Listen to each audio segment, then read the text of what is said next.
Hear this! For us! For us!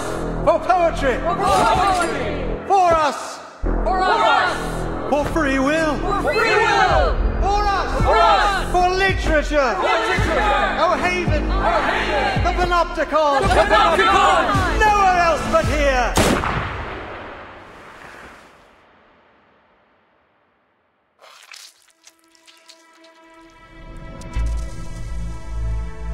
Doris, that blind writer? 3 days ago, she asked me for directions to Comala prison. Prison? This is an experimental facility. Soon you'll see just what that means. Jailer, who is the ruler of this prison? According to the agreement, the Idealist and I represent the two factions of La Sociedad. In light of his possible assassination, the Congress will now be chaired by me.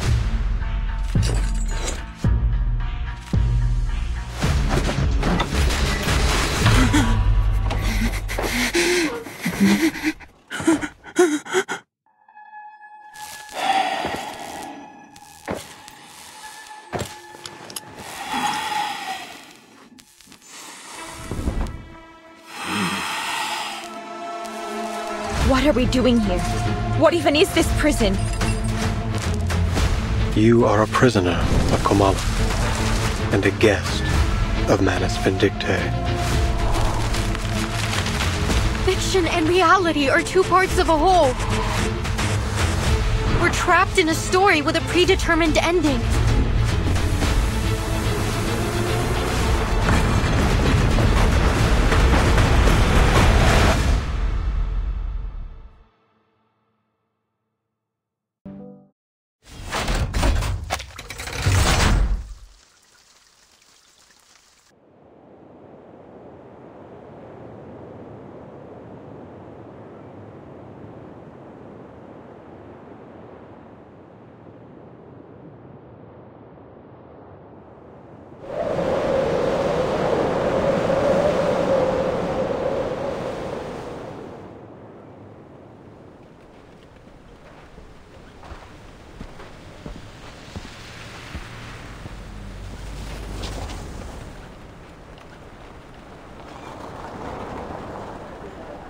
Hace algunos años, trabajé como guardabosques en un campamento en Cuernavaca. Allí conocí a un poeta surrealista mexicano. Estaba especialmente agradecido de que estuviera ahí. Unos animales habían entrado al campamento y los ahuyenté por él. No fue gran cosa, en realidad. Como muestra de agradecimiento, me explicó esta extraña historia. Una que ocurrió en un pueblo del desierto de Sonora, llamado Amalfitano, en 1975. La gente ahí seguía una creencia muy poco ortodoxa, que giraba en torno al dado de Babilonia. Un día, una investigadora con una maleta llegó al pueblo. Vino a estudiar sus costumbres locales, una razón nada sorprendente para que una intelectual erudita apareciera en un remoto asentamiento del desierto.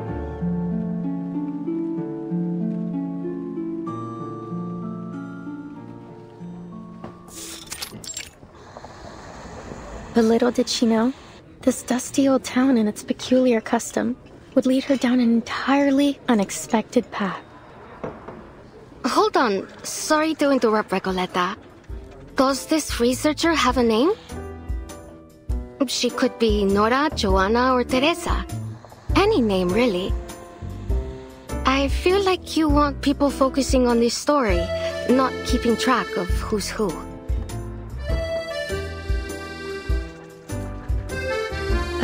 Thank you for your advice. But she isn't a Nora, or a Joanna, or a Teresa. She's just herself.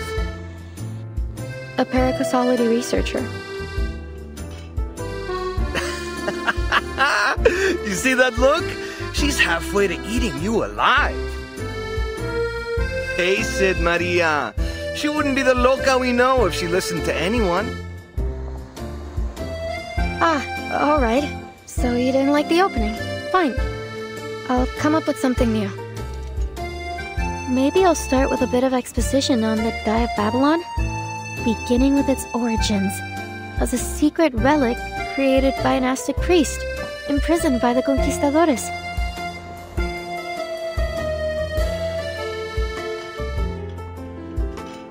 I don't know if that's going to do much, hermana.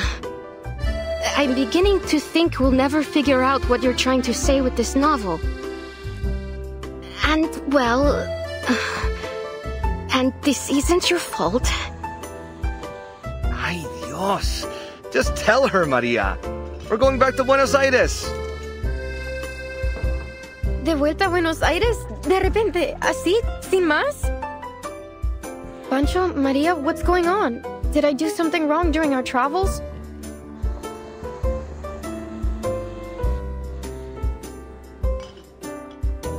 See. I know what it is. I've bored you with my constant rambling over this novel. No, Recoleta. It's got nothing to do with her novel. Don't you get it? We're flat broke. Why do you think we're stuck here scrubbing tables?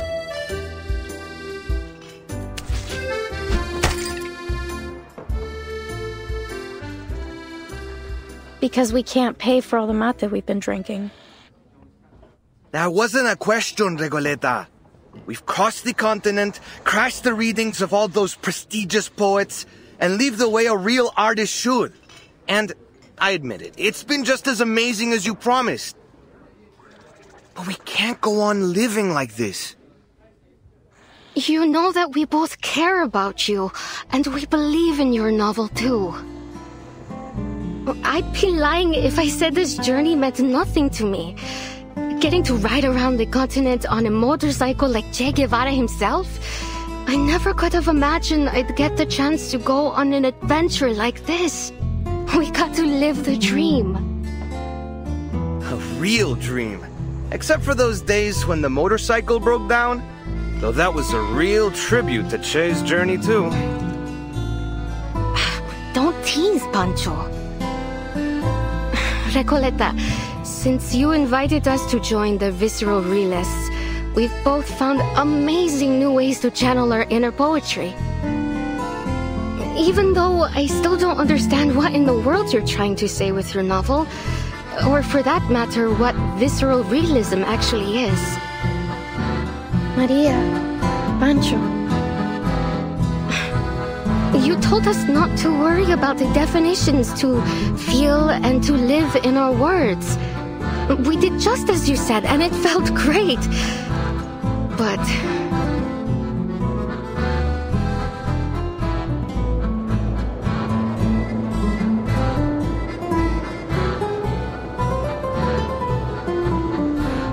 ahora el frío del invierno se instala. Y lo único que parece importante es ese pequeño pueblo ficticio.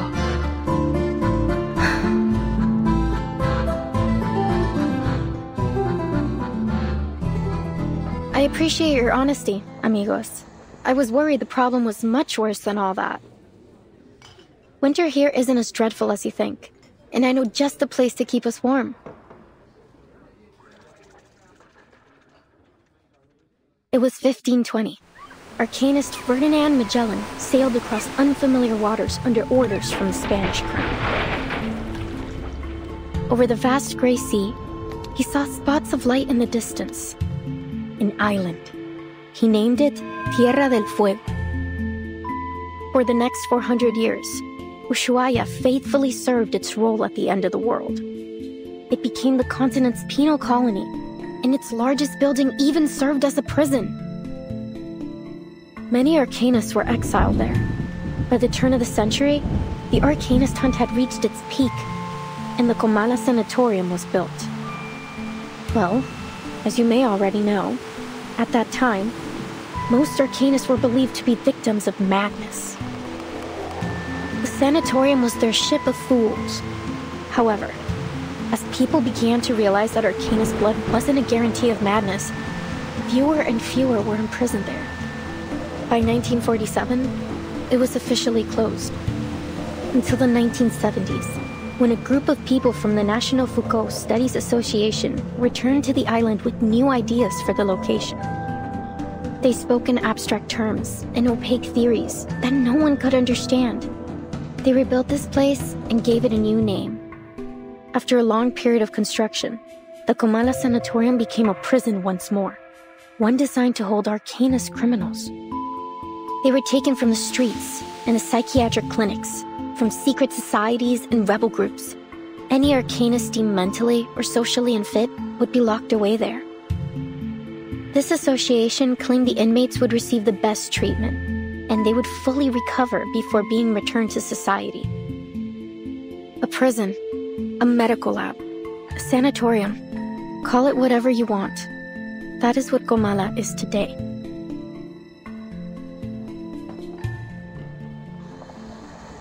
And we could spend the whole winter there. It'd probably be the easiest winter we've ever had. All that it requires is a little bit of acting.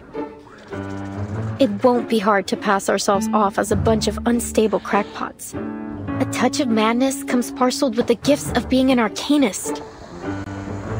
That's your brilliant idea? To get us locked up in an asylum?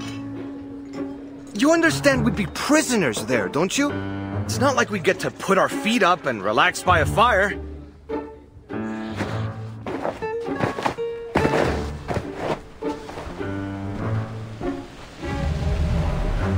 You want to go to jail? Well, see that man over there? Go greet him with a punch to the jaw, then you'll be set for the whole winter. Sounds like a good idea. Recoleta, please. We're not messing with the Gendarmeria. We're going to my Aunt Julia's. She said she could take us in at her vineyard up north near the capital. Well, it's harvest season. They could use all the help they can get. We'll return to Ushuaia next year. Or when the winter has passed. It'll still be great.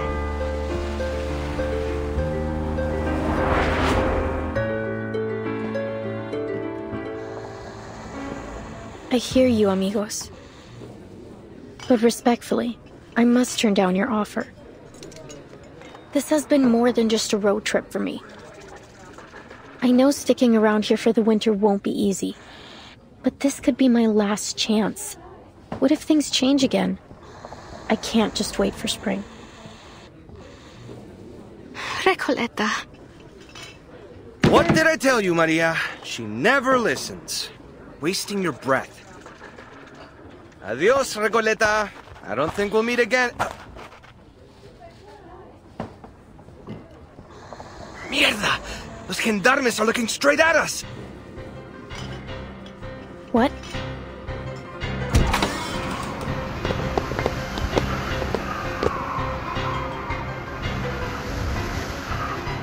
Stop right there! You three match the descriptions of some intruders at the poetry meeting in Casa Pionera.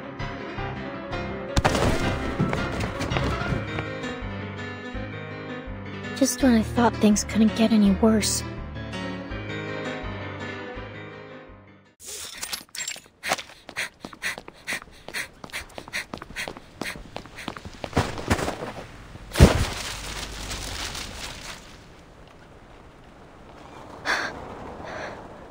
Gracias a Dios. Creo que los perdimos. Are you all right? Gracias. Better to kiss the ground than kiss the gendarme's boots, if one must choose. Wait a second. Doris, is that you? Funny how life moves in circles and puts an old friend in my path. How have you been? Are you paying another visit to Comala? Doris.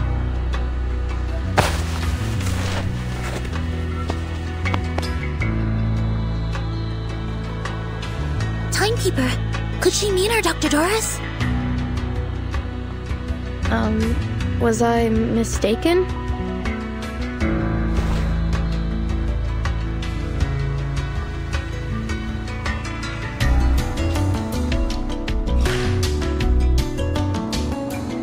How strange. I've never seen two people so alike.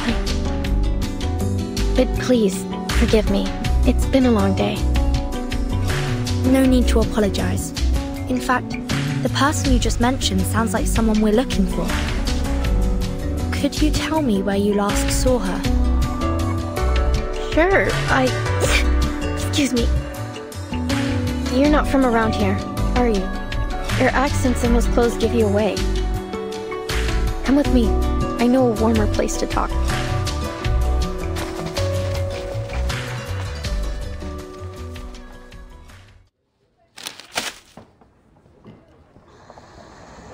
According to these news reports from Ushuaia, there was an arcane attack on the pier about a week ago.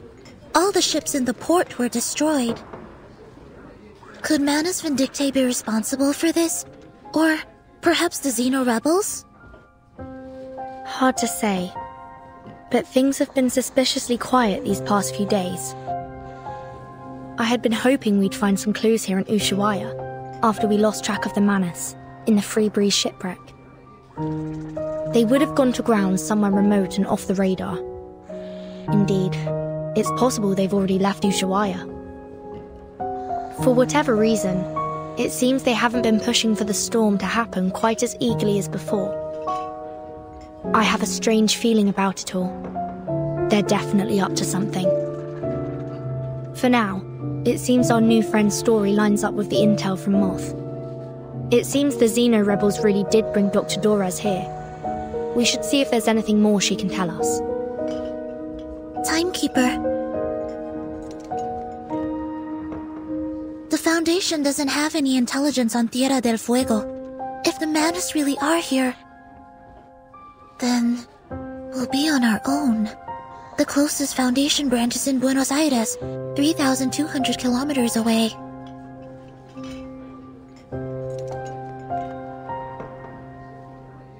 Careful and well considered as ever, Seneto. It's possible they've already infiltrated Ushuaia, just as they did in Chisos. But the Xeno rebels may still be holding Dorez. We can't just wait around. I'm afraid we'll have to take the risk. Ushuaia is not very big. If Manus Vindictae is here, we'll notice. Stay sharp. Understood, Timekeeper. I'll keep an eye out for them and for Dr. Dorez.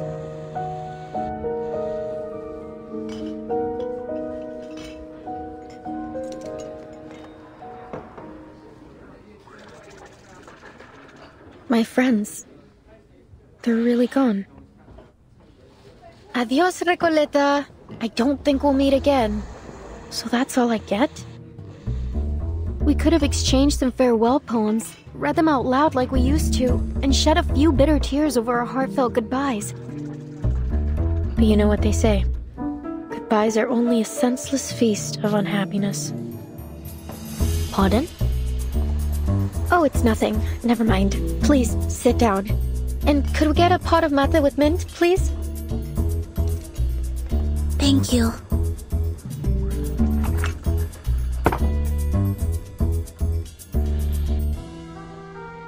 So you're looking for Doris? I can tell she's important to you from your look. Correct. Is there anything more you could tell us about the day you met her? Of course. It was one of those gray, overcast afternoons. I had just turned onto Calle Bolivar when I ran into this blind woman on my way to the post office. To be exact, I didn't run into her. She called to me. It felt like a sacred moment in time, like something unworldly. I just stood there, frozen, as she walked up and fixed a loose thread on my sweater. I stared at her until my fingers went numb, and the letter almost slipped out of my hand. Miss, could you tell me what's in that direction? I followed her hand as she pointed forward. Strangely, even though I could see she was blind, I had a feeling that she knew exactly where she was pointing, and where she intended to go. That's the way to Comala Prison, Senora. Is that where you're headed? I could walk you there if you'd like.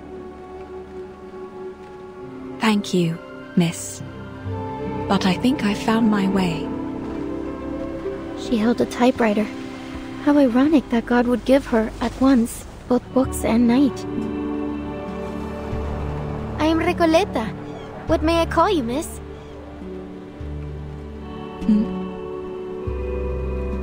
I hope you don't mind me asking, Senora. I didn't mean to pry. It's only that I have to know. You're a writer too, aren't you? I've been working on a novel and, for some reason, I have this feeling you could be a character in it. Forgive me. I'm just so excited. I really want to remember this moment. Please, may I have your name? Or whatever you'd like me to call you?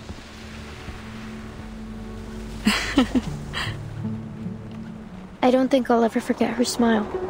It was soft, kind, almost merciful. And oddly, it felt so ancient. No offense taken, Miss Recoleta. But first, I have a question for you. What does literature mean to you? Sorry? What a question it was. I wasn't expecting anything like it. You're a writer, are you not? And one, I sense, with purpose. Tell me, where does such powerful motivation come from? Actually, well, I'm not sure, Senora. I have my pursuits and questions, but literature is neither the goal nor the answer to them. Literature is, well, it's just literature. I suppose if I had to define it, I'd say it's a tool. A kindling for fire, or a lens to see through. A means to explore and raise questions from different angles and express our perspectives. And what an interesting perspective you've expressed. I see. But how does literature make you feel? As though I'm a kid looking through a kaleidoscope for the first time. Well, maybe that's not the best way to put it. Perhaps something a little more subtle. Just when I was looking for the right word, she turned away with a little wave, heading toward the prison, her feet crunching over the fine snow. So she must have gone to the prison. When did all of this happen? About 3 days ago. I remember the sun came out for a while that day, and the streets were glistening with melting snow. You've heard of Comala Prison, haven't you?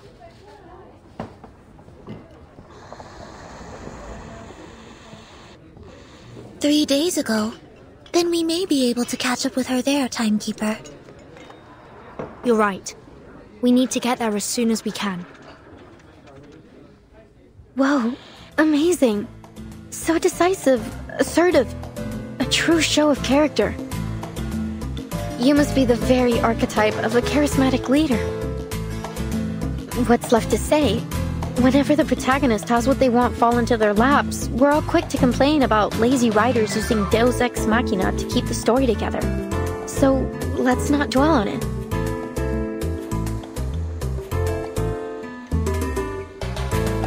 But anything can happen in a place like Ushuaia. It's a city where the day may only last 4 hours, and the streets are full of exiled arcanists. We appreciate your help, Miss Recoleta, please think nothing of it. Miss Recoleta. I'm Vertin, and this is Sinetto. We're investigators from the St. Pavlo Foundation. Pleasure to meet you. Likewise, likewise. Glad that I could help. But listen, ladies.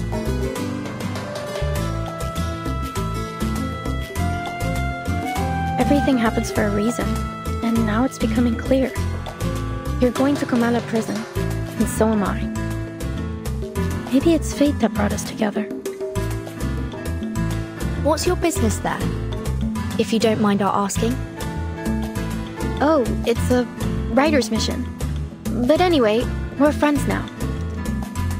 If you're going to Comala, you'll need someone who knows the way.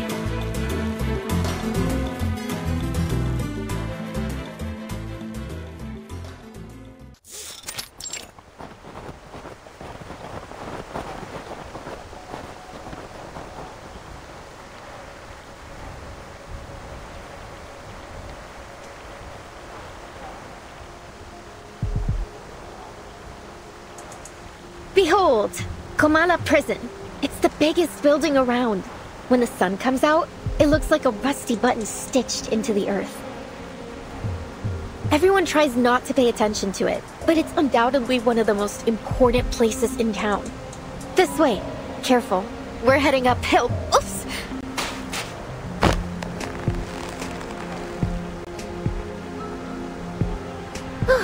Thanks. So, my new friends, you're from that St. Palominos? St. Pavlov Foundation. And Vertin is the timekeeper there. Ah, very impressive. Sounds all official and polished. Then, I take it you've already got away into the prison?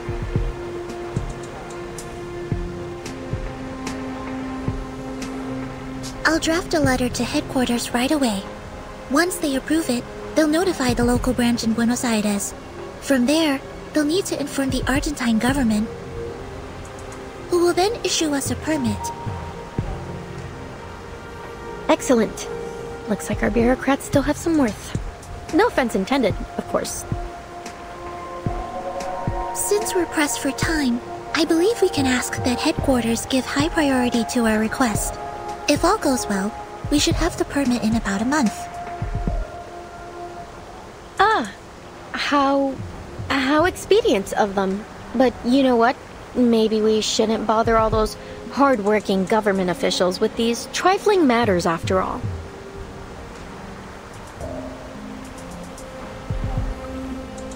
I have a simpler solution that suits the urgency of our cause. That sounds great. Oh, where are you going, Miss Recoleta?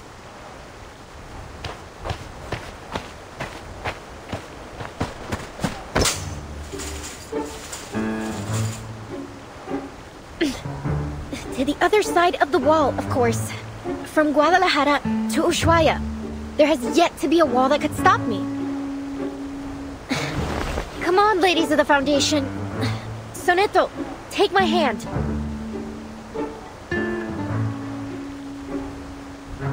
Miss Recoleta, please. A reckless act like that could have serious consequences. Please come back down. In fact, while the details of our mission are classified, I should warn you it may be dangerous, and we cannot guarantee your safety once we're inside. Perhaps it's in your best interest to return to town. What? That is definitely not in my best interest. What sort of pusillanimous coward would I be if I just abandoned my fated companions here? Of course I'm going in with you. Or rather, you're coming with me. Please get down, Miss Recoleta. Someone's coming our way.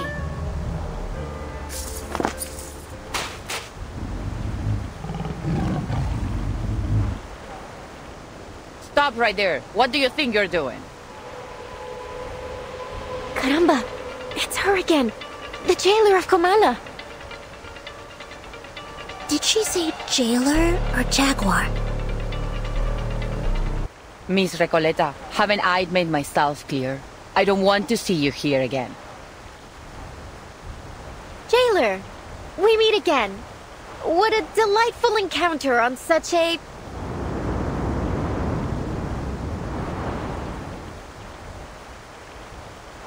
lovely day! Would you please just leave this place alone? I'll never understand why a promising young woman like you keeps snooping around a prison. I can't make this any clearer. Trying to break into Komala will do nothing to get you inside, but it will get you into a world of trouble with the Gendarmeria. So, will you stop these senseless breaking attempts? Komala Prison is only accessible to academic researchers and journalists, and even they must have official credentials in order to enter. Isn't there any other way to pay a visit? I truly do need to get in there.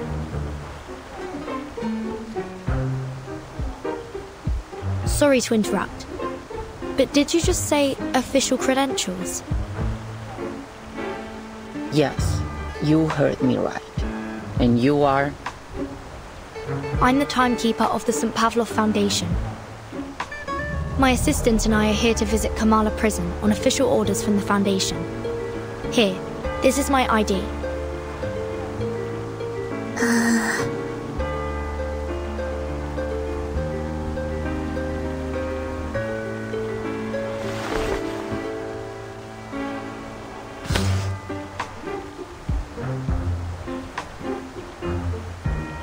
This is indeed legitimate.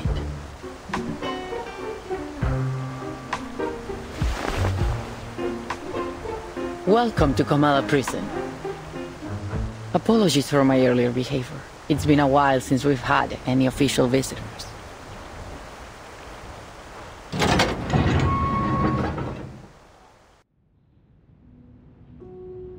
Día tras día, la investigadora de paracausalidad se escondía en la naturaleza fuera del pueblo de Amalfitano, estudiando los datos que había recolectado. Una tarde, al anochecer, una voz llamó desde fuera de su cueva. Ella dejó el equipo y las cintas y salió afuera. Un hombre estaba de pie, curioso, frente a su puerta. ¿Qué haces aquí?, preguntó, levantando ambas cejas. Nada sucede en Amalfitano en estos días. El local se presentó como el empleado del banco. Probablemente tenía la cara más amable del lugar. Ojos brillantes, mejillas levantadas, una mandíbula suave. Era una cara llena de esperanza. La investigadora le mostró los espectros que había estado recopilando. He estado recolectando historias sobre el dado, explicó. Quizás ellos contienen la clave para explicar la aleatoriedad que muestra el destino. Ah, eso realmente me intriga, respondió rápidamente el empleado del banco. Me encantaría escuchar todo sobre eso, pero debo irme. No debo llegar tarde al funeral del pescador de dunas. Y con eso se fue. 3 días después, los mismos pasos regresaron a su cueva. ¿Volviste? ¿Cómo has estado? ¿Lograste llegar al funeral?, preguntó. No tengo idea de lo que estás hablando, respondió de manera cortante. No soy el hombre que crees que soy. Su rostro estaba agotado y demacrado, sus ojos hundidos profundamente en huecos vacíos. Era como si toda chispa de vida le hubiera sido arrancada, dejándolo solo con una cáscara vacía. La investigadora insistió que no se había equivocado. Conozco a las personas por su naturaleza más profunda, hasta la sincronización de sus espectros. Nunca me he equivocado antes. Lo que tú digas, el hombre murmuró de manera áspera. No entiendo nada de tus ideas tan elevadas. Solo déjame ir. Ha sido un largo día de pesca y lo único que quiero ahora es desplomarme en mi cama tambaleante. Se alejó con pasos que sonaban exactamente como los del empleado del banco.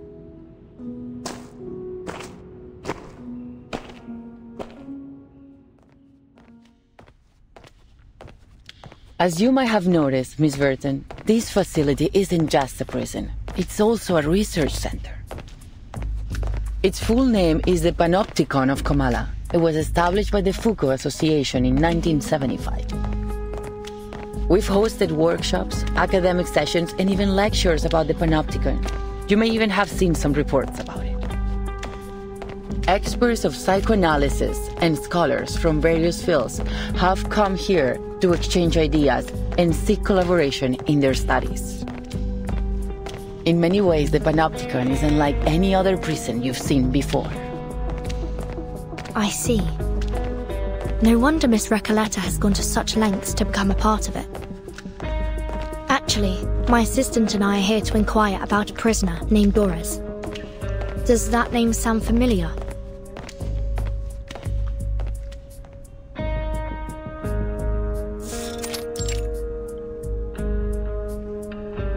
Not that I recall. Could she have used a different name? What does she look like? She'd have arrived here about 3 days ago.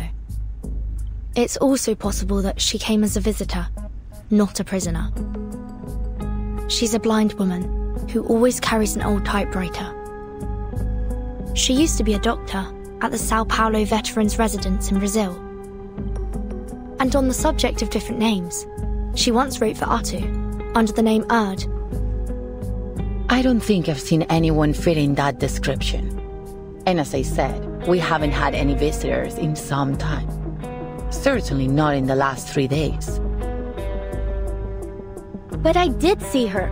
I saw her walking towards Comala prison.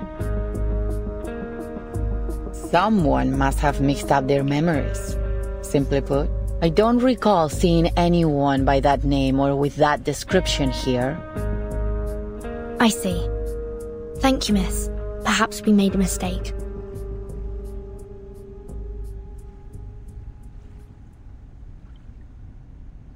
Miss Recoleta, you've gone to great lengths to get into the Panopticon. Would you mind telling us why? Finally! I've been waiting for you to ask. I'm here to find my pen pal in Comala. You have a pen pal? In here? Yes. 6 months ago, I went to a book exhibition in Guadalajara and came across the contact details of a few writers. I sent them my novel and asked for feedback. Looking back, it was a bit forward, but nothing unheard of between writers. A lot of friendships start through letters, you see. And Aleph wrote back.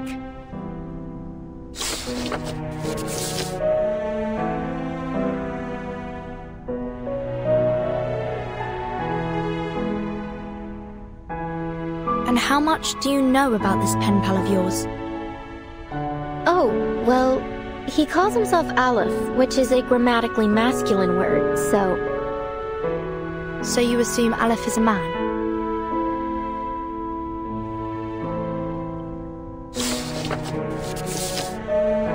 Yes, he's probably a poet, a writer, perhaps even an alchemist. He's one of the brightest people I know. There's never been a question that he couldn't answer. I've asked him about religion, politics, history, potions, even critters in length and breadth. Can you imagine someone who knows all those things and so extensively too? And he helped me with my novel. He always seems to know the best ways to bring my characters to life. Honestly, he's so insightful. I've begun wondering if he's... omniscient. With his help, my story grew richer and fuller, like a well-tended plant. Strangely, can't seem to take it any further now. It's as if the roots have been sapped of their strength. I couldn't understand why, so I resolved that I would see him in person to find out. Again with this story about your uncanny pen pal, I've already told you 1,000 times. It's all very moving, but it still doesn't justify your actions. Writers experience mental blocks all the time, yet you don't see them trying to break into a prison over it. She does have a point. Please, Burden, jailer, have a little mercy, will you? Hold on. I've been meaning to ask. Why are you only calling her jailer? Don't you know her name? Or do you just prefer addressing people by their occupation? Oh, about that.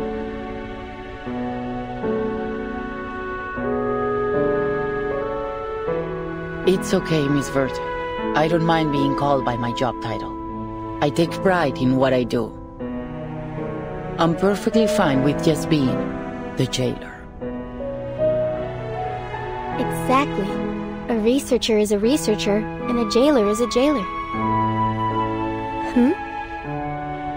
Titles and code names often tell us more about people than their ordinary given names, don't you think? Take Sonetto, for example. Your name comes from sonnets, doesn't it? That great poetic form from Italy. Some people mistakenly think Shakespeare invented it. Some say it was Petrarca, though no one really knows when the first sonnet was written. Sorry, I'm straying from my point. You're Italian, aren't you, Sonetto? Is that your real name, or just a code name? Were your parents poets? As much as I'd like to be able to answer your question, I never knew my parents. My earliest memories were of the School of Primary Defense of Mankind. I've lived there since I was a small child. My apologies. That was thoughtless of me. It's fine. You meant no ill intent, I'm sure. Timekeeper, if Miss Recoleta was right about Dr. Doris's whereabouts, perhaps the jailer is keeping things from us. Or perhaps Dr. Doris visited the Panopticon without her knowledge. Either way, we need to do some digging here. I agree. Let's see if we can talk to some of the inmates and find out what they know.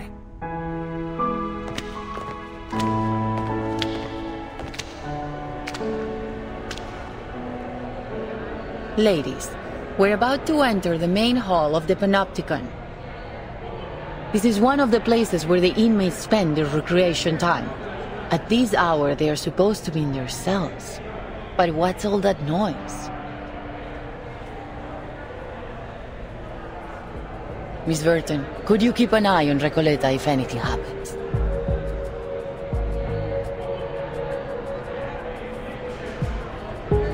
Certainly.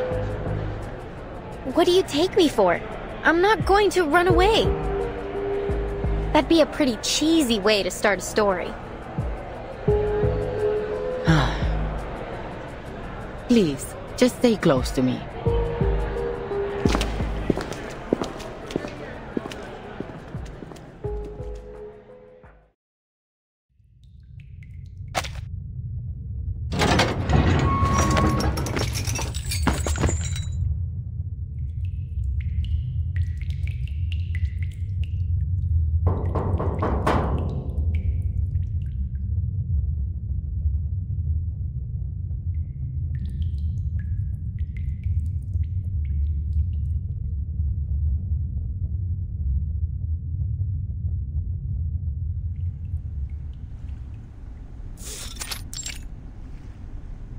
La Sociedad de Poetas de las Américas?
Pardon the interruption, but might I ask?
I've come to learn the name of this land. Ushuaia. As we walked, I could feel her gaze upon me. Steady, yet never intrusive.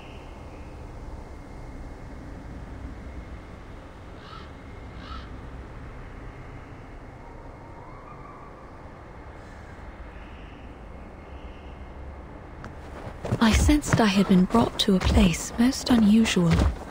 A building with a quiet peculiarity in the air. I suppose I must claim a little freedom for myself in this place. I'm sorry for your undue trouble, my diligent friends.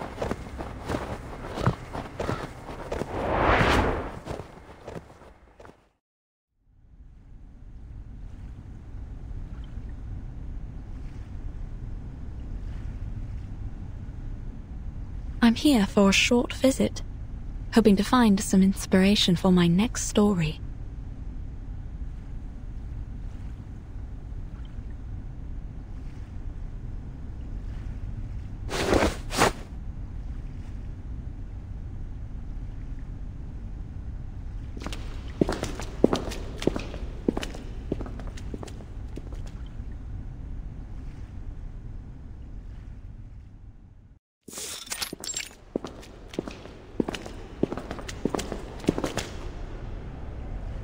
I didn't expect any of this from what we saw outside.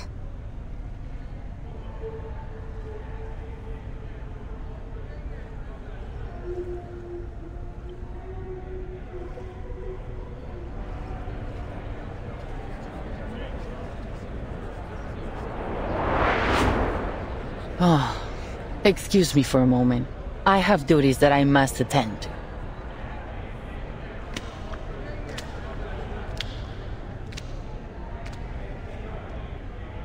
They don't seem intimidated by her at all. Yeah. They just look like a bunch of artists having a chat in the garden. And the jailer seems to be like a grumpy neighbor coming over to ask them to keep it down.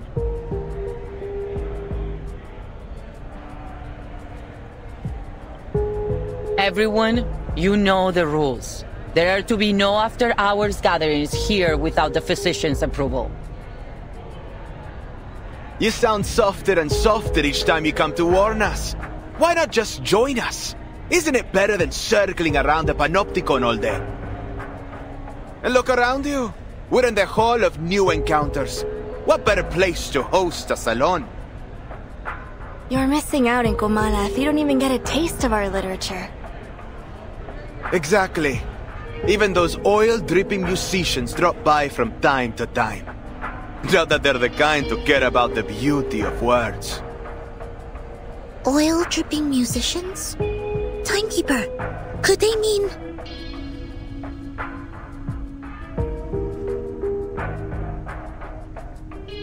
Quiet now, please.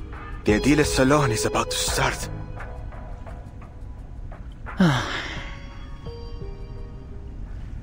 These people seem friendly enough. Why don't we see what this is about?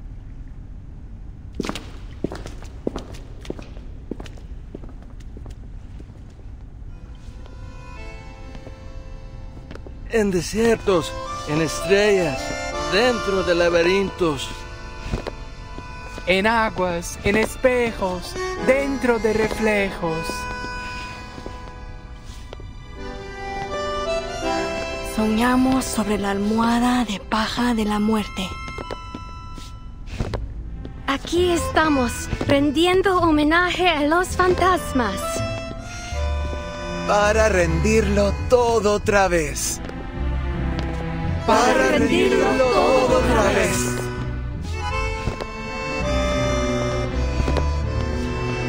My dear friends, we face a difficult truth. The movement of visceral realism still stumbles in the dark. Our poems, our language, our minds are tangled by a stifling vine. A mundane, stale vision shared among all bourgeoisie. We follow this vision blindly, clinging to the comfort brought by logic and conventional wisdom. And by it, we nip every branch of new art in the bud. Poems are perhaps too fragile an outgrowth to develop one's life upon. But here, we may light them like candles at our funerals. Let poetry become the bridge between us and the world.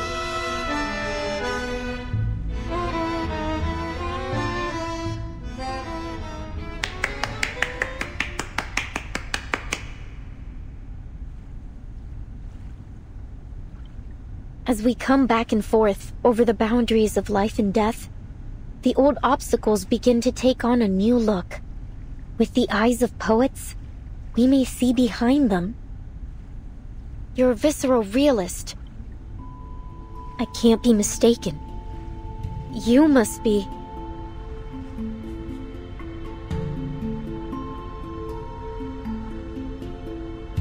A lonely cowboy, finally home.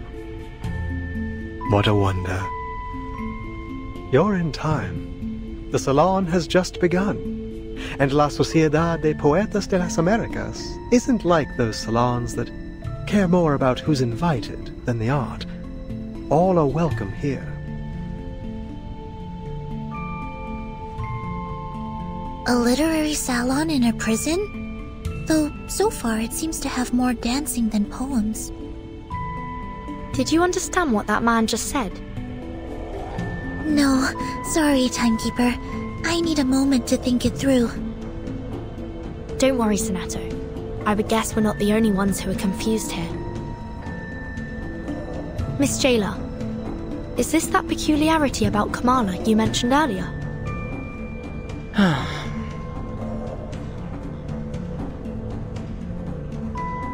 Enough, idealist. You're still an inmate here, and you are walking a very fine line right now. Oh, I'm quite aware of where I am and what lines I tread. This is a prison, the safest place for poets in this part of the continent. One cannot be arrested twice, after all.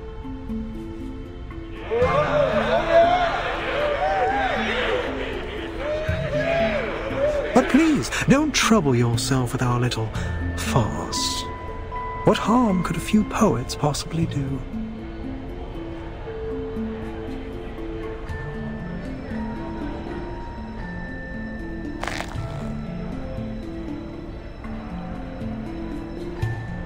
Senor Idealist, might I ask you something?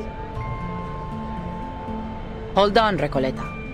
All forms of communication with the inmates must conform to our regulations. We will need to record the conversation and submit it to higher authorities for review. I have some questions for the gentleman as well, but we're more than willing to follow the rules. I think the person I'm looking for might have attended this literary salon, or at least talked to some of its members. I'd wager she's spoken to that gentleman. That is, if she has been here at all.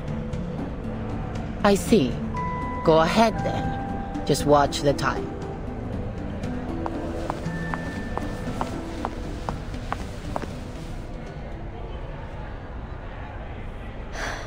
Are you Aleph?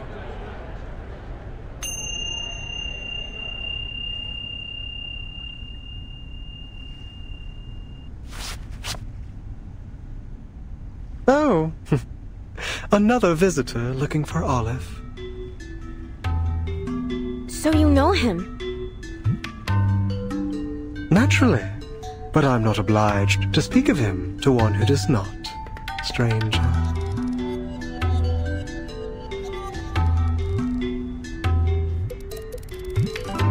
And you, young lady in the hat, are you here for Aleph as well? What a lively day this is. No, I'm looking for a blind woman. Her name is Doris. Ah, yes, I remember. Her writing was impeccable, like an exquisite crocodile skin handbag in a shop window. Elegant, yet condescending. Do you know where she is now? I'm not able to keep track of every inmate here, miss. Perhaps you should ask those who have seen everything from above. Through the glass, where the scrutinizing eyes of power look down on us. Eyes?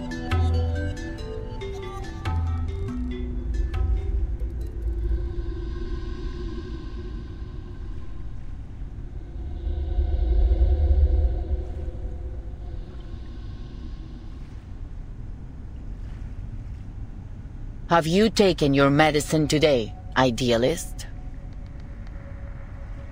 I'm feeling marvelous. Today I require no help from them. I've warned you. It's unwise to act against the physician's orders. Act against him? No one may act against him here. The physician must have misunderstood us. I suspect he doesn't understand half of what we say. I'd like to know how he got his medical degree. Not by cracking open skulls, I should hope.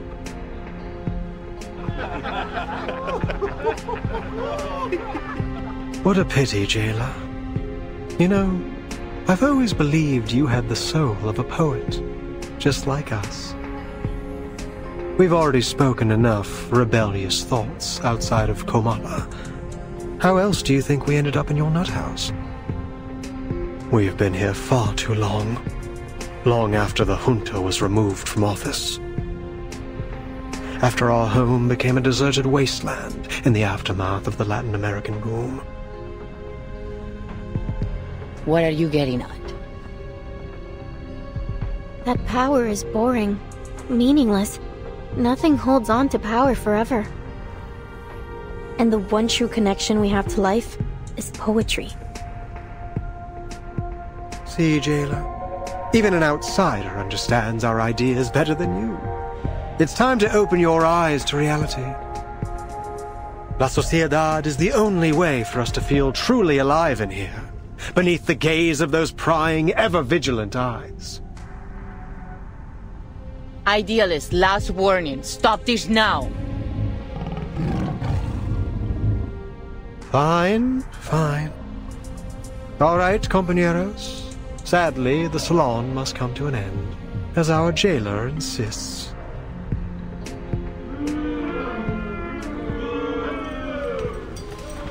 Dear friends, I do not mean to abuse the power of suspense. I sincerely invite you to come with me to the heart of La Sociedad de Poetas de las Americas. Perhaps you'll find the person you look for there.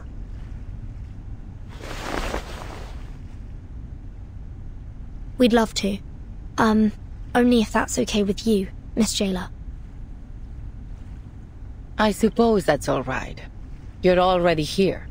We can call it part of your tour, but please, ladies, take none of their rumblings seriously. Thank you, jailer. Please, follow me.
Mr. Idealist entrusted me with hosting the literature salon.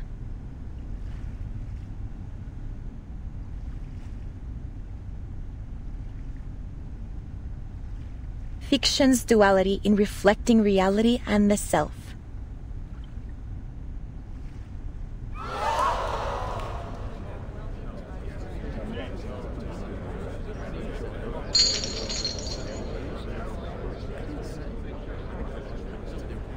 Like-minded fellows, aspiring writers.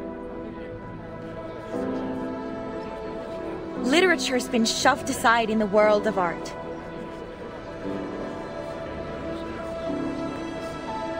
What is left for us to do? Let stories be our weapon.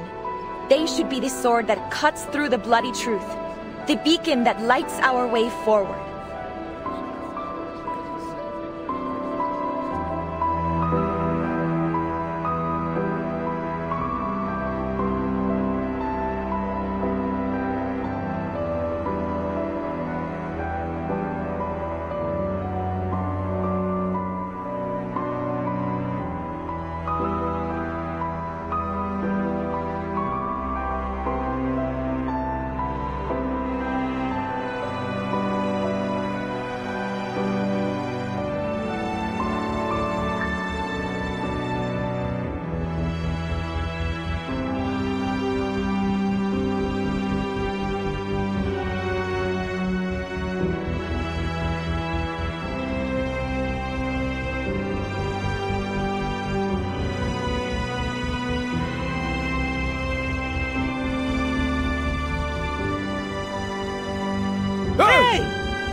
I'm a writer, and I mostly write under the name Erd. Erd? Have you written for Atu? Are you the Erd in Atu? It's an important part of my visit to hear all the ideas and opinions, if you'll pardon my intrusion.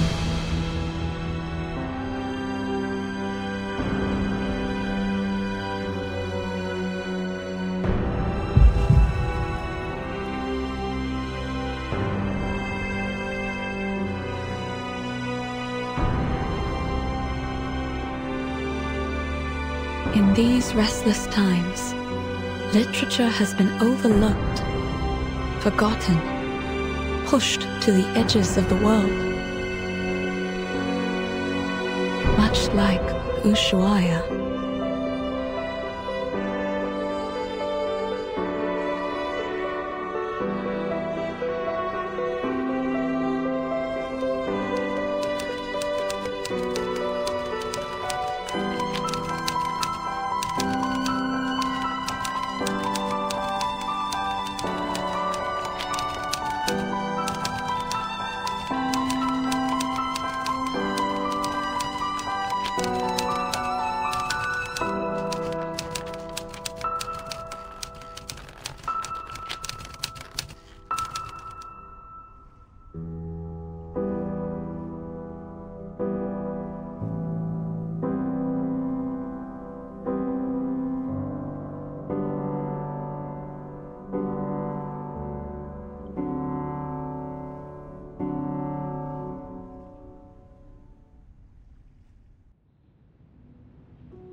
La investigadora se despierta en su cueva en la duna, que le parecía tan vacía como una tumba.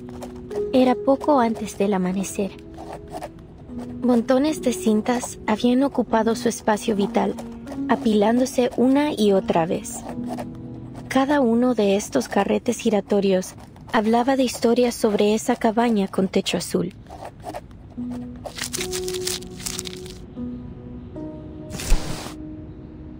Oyó la voz del asesinado conductor de burros detrás de ella. Oigo a todos ellos, las risas y las voces de generaciones pasadas, como hojas secas atrapadas en las grietas de viejas paredes, crujiendo solo cuando el viento sopla otra vez. No pondría un pie en esa casa si fuera tú. El mendigo al lado de la puerta también habló. Duermo en el porche cada noche. Cada mañana una luz tenue brilla a través de la ventana, pero nadie sale nunca por esa puerta, y nadie ha entrado nunca. Luego la voz del empleado del banco. Es la historia del alter ego.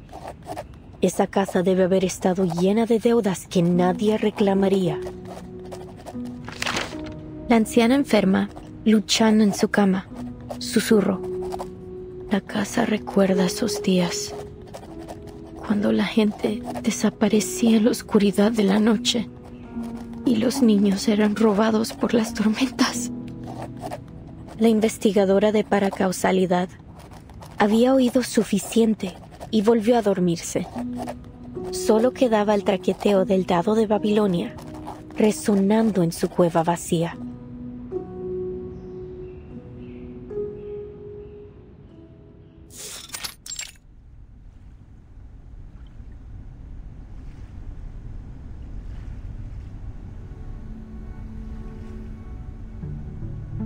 I've always wanted to use the element of fantasy to better establish our theme. And I was right. Now the stage is captivating, the timing is perfect, and the audience is ideally placed. Only one imperfect element remains in the scene. The creator, who hasn't stepped away from his creation. No. There's another thing.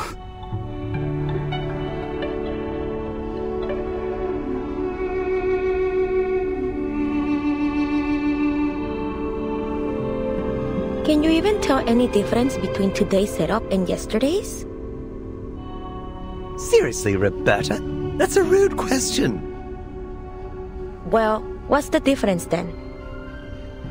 I can't see one either, but you should never judge art by how much it changes in a day. It's a creative process. We might be standing at the edge of the world, but art has no boundaries.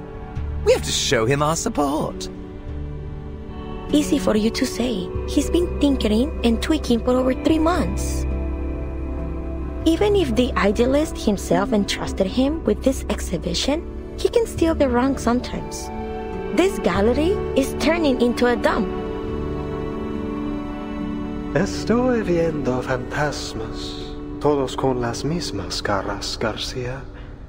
Demasiados. Es fácil perderse en ellos.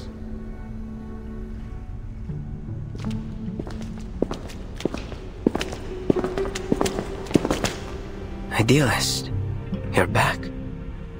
Are these new recruits for La Sociedad? You must have had a very successful day. It is good to see you, Garcia. How has your vision progressed today? First a salon, and now an art gallery. Is this really a prison?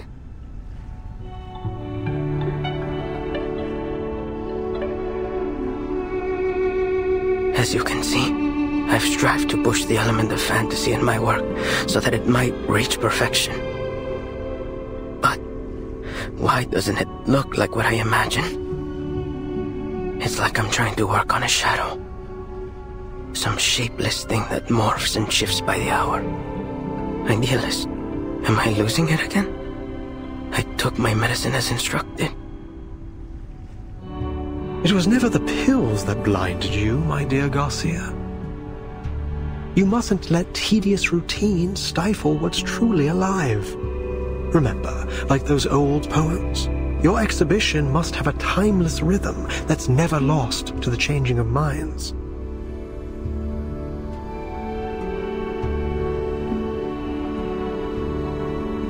Sorry. Maybe I'm just not getting it. Look out. There's your answer. Though the sun rises the same way every day, the multitudes of shadows it casts are ever changing. Isn't that the only constant in life? Change. We foolishly pursue stability and constancy, but our very world denies it. Take a step back. Take several, and see the truth for yourself, lest you too become lost among the shifting shadows. I get it now. It's the changing light that makes the exhibit seem different from what I expected. I shouldn't waste my time on freezing things in one perfect moment. Instead, I need to embrace change as it comes. I don't know how to thank you. I won't let you down. I must complete this exhibition. Complete my alter ego.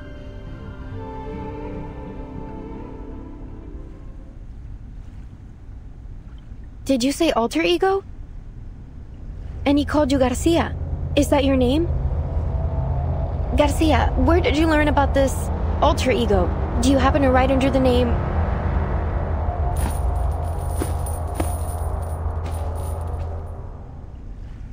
Please, Recoleta, give our artist some space. Can't you see? He's already returned to his own time and space. He can't hear a thing you say. He's right. Garcia is deep in his own head now. He won't hear a thing until he's done with whatever he has to do. Even if the floor were to collapse out under us, I think he will be left standing in the air without even noticing.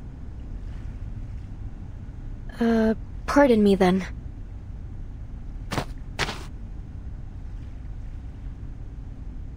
All right, my dear guests, please forgive my late introduction.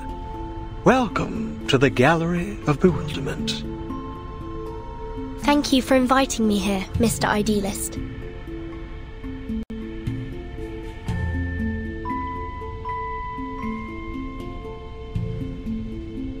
I imagine you're curious about what we do here in the heart of La Sociedad de Poetas de las Americas. We're putting together a magazine, a collection of poems from Kamala, our very own Casa de las Americas. ¿Casa de las Américas?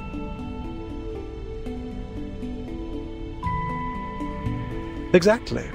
Named after its great predecessor. You're a fine mind indeed. At this very moment, all our compañeros are working on it. Garcia's exhibition, Alter Ego, is centered around the birth of this magazine. And here, you can see the signatures from all the poets involved, along with a few words they've written for it. Reading it is like looking into the soul of our society. All these signatures.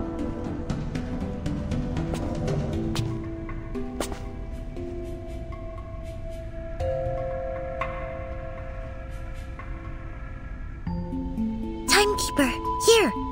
It's Dr. Doris' pseudonym, Erd. Then she was here.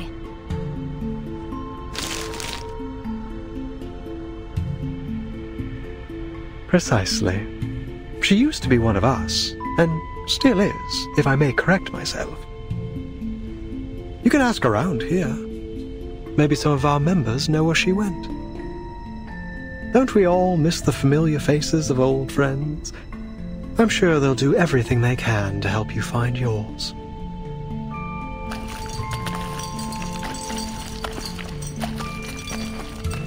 Mr. Idealist, I finished my short story. It's called Weightlessness. It drifts around the subject like a sheep floating in space.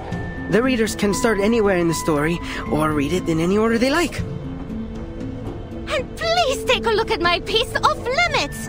Every word that has been forbidden is either erased or replaced with symbols. It's a one-of-a-kind, jarring experience. And I finished a new paragraph. Just wrote it today.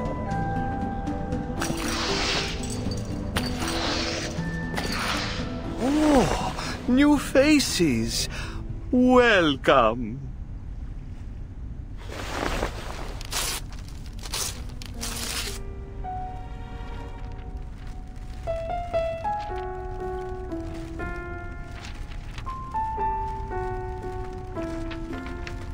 Idealist, did he just... This is the writer for the prologue of our magazine.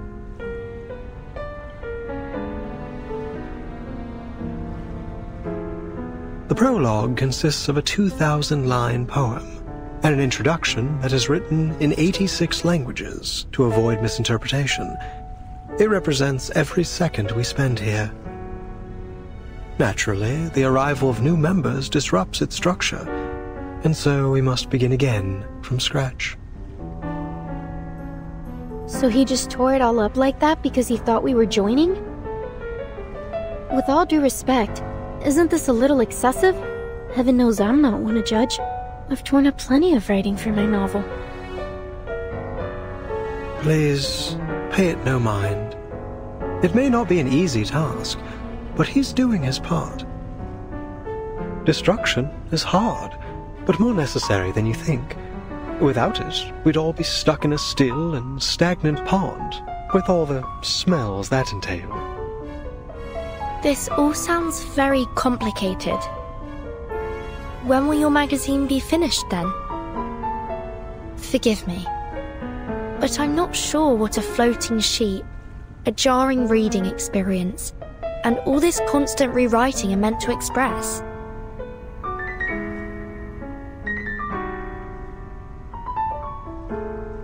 As I've said, Komala is unlike any other prison. Miss Jailer, do you mean... This place also serves as a research center, and the prisoners here, for all they claim, are not just poets. They are arcanist criminals, and each one of them has been diagnosed as mentally ill.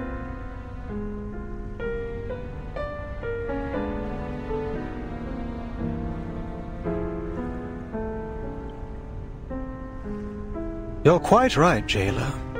But let's not forget that mental illness is merely a deviation from the norm. And who decides the norm? You, the physician, or the ones outside these walls? We've been exiled here by the standards of our time, deprived of our roles in the outside world. So please, as we agreed before, I ask you not to interfere with the affairs of La Sociedad. These people are visitors, not your new recruits. But should we not hear their thoughts first?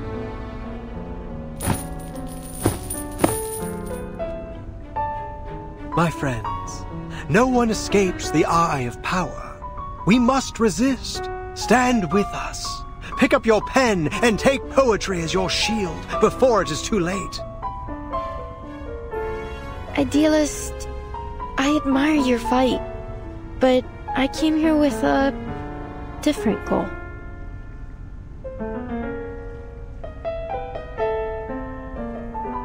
We are the last true owners of an old legend, words now only remembered as myth. We must stay on the path of literature until I find that transcendental solution. To invent an idiom that is generic, all-encompassing, yet precise. My poem will be written in this language, leaving no room for doubt or misinterpretation. How blessed is a man with infallible memory. He holds the finer details of each object within him, more vivid than anyone else. In the end, he'll have all the answers, if time allows him.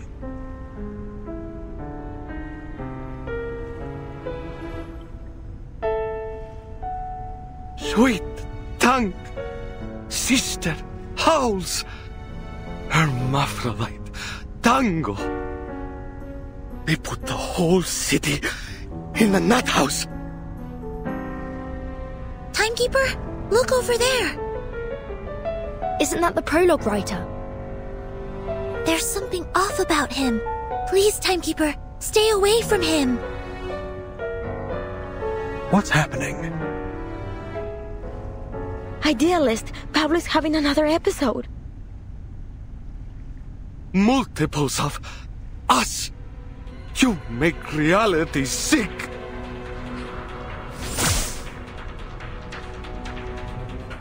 I could use your help, ladies.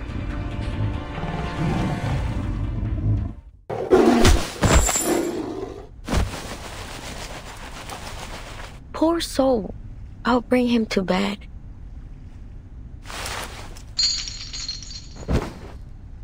Well done, ladies. Aren't you full of surprises? What was all that? It seems he had a mental breakdown and lost control of his arcane skill. It appears that every line he recited carried unbridled power. Usually, only specific lines can channel arcane energy. You can't just force the power into words or craft a poem to serve your purpose. Pablo must have a rare gift for identifying empowered lines. When he recited them all aloud, they overwhelmed him. That's right. He's a genius who rides the tides of emotion, just like Arthur Rimbaud.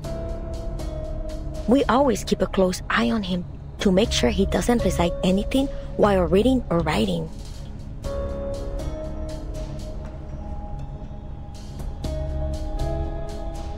But sometimes things slip through. You must understand how difficult it is for a poet to never taste the words on his own lips. So then, this isn't the first time, and you're all fully aware of it. Do I understand you right? Did you just admit that you've been hiding an inmate with a dangerous condition from us? According to the safety regulations for the Panopticon of Kamala, he must be sent to the physician for immediate treatment.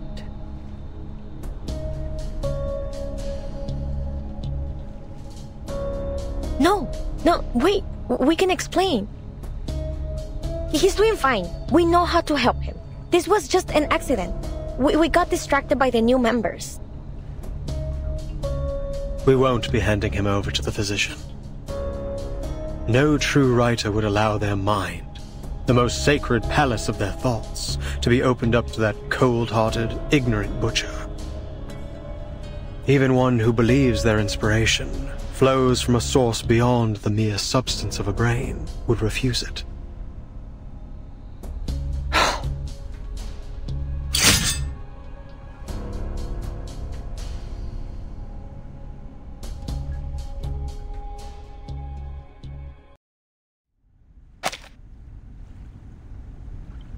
Fate. Yes. It looms over us, yet each of us may hold the power to steer its course.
didn't know you've written to Aleph too.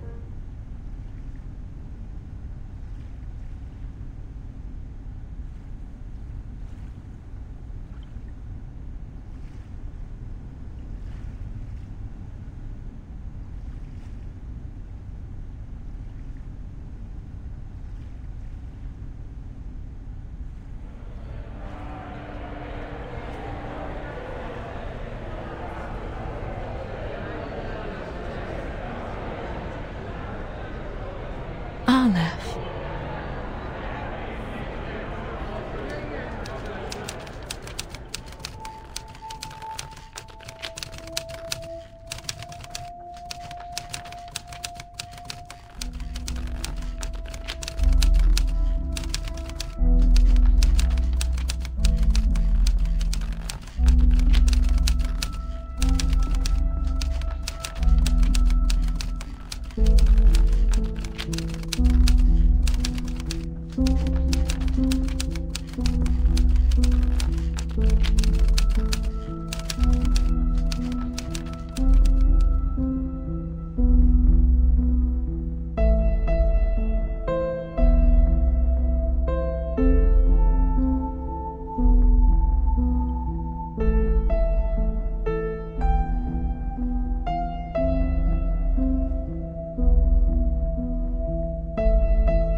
I'm truly flattered by your invitation. I'd be delighted to join the Poetry Society. But might I trouble you with one question, Mr. Idealist?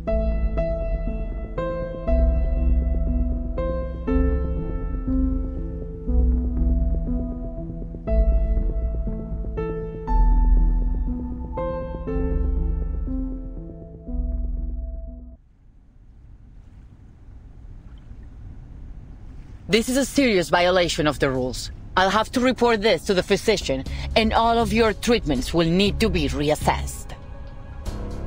Until a new treatment plan is in place, all members of La Sociedad are confined to their cells without any of their usual privileges.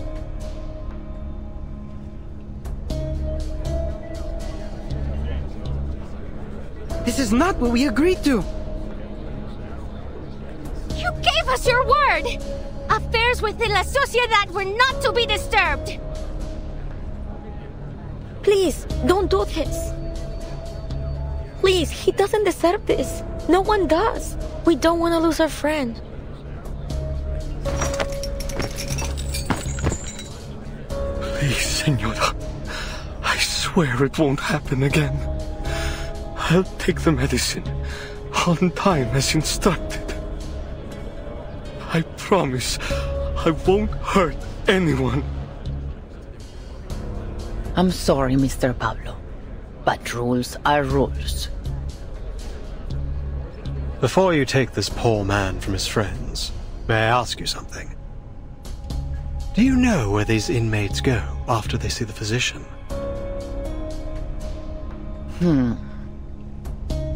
My duty is to keep order here. What happens beyond these walls is not my concern.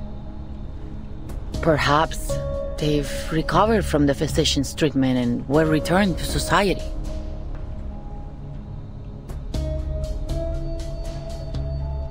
Within these walls, the only truth we know is this. No one returns from the clinic of the physician of Kamala. Are you certain this treatment they received is really a cure? Pablo is harmless. He's just a writer who has a talent for finding words in poems. That's all. Please, let him stay. We'll look after him. He can have our share of the medicine. We'll keep him in check. But this doesn't conform to our regulations. Still as arrogant as ever, idealist.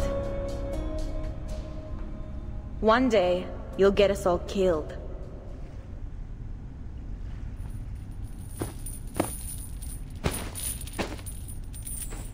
Oh, it's you. I'm glad to see you here. Who is that? That's Octavia, one of our model inmates. She's been a great help in the past. If you're interested in prison literature, I'd suggest talking to her instead of the idealist. So, she's a writer too? Who would have thought? This place has got writers coming out of the woodwork.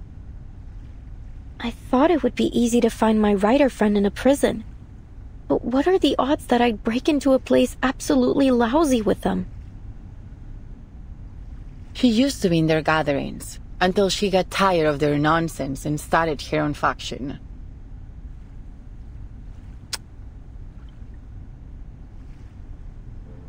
What are you doing here, Octavia?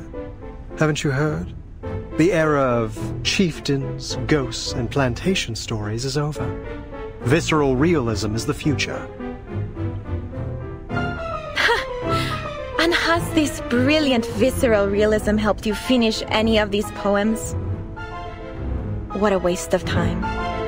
I'm not interested in your movement or arguing with you. I just walked by and happened to witness another episode of your brutal arrogance. And I'm not about to just stand aside and watch you repeat your mistakes. I'm taking Pablo to the physician. Care to lend a hand, Miss Jailer?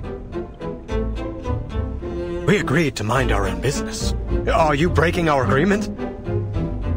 No one will be allowed to erase a word from our poems. Stand down, both of you.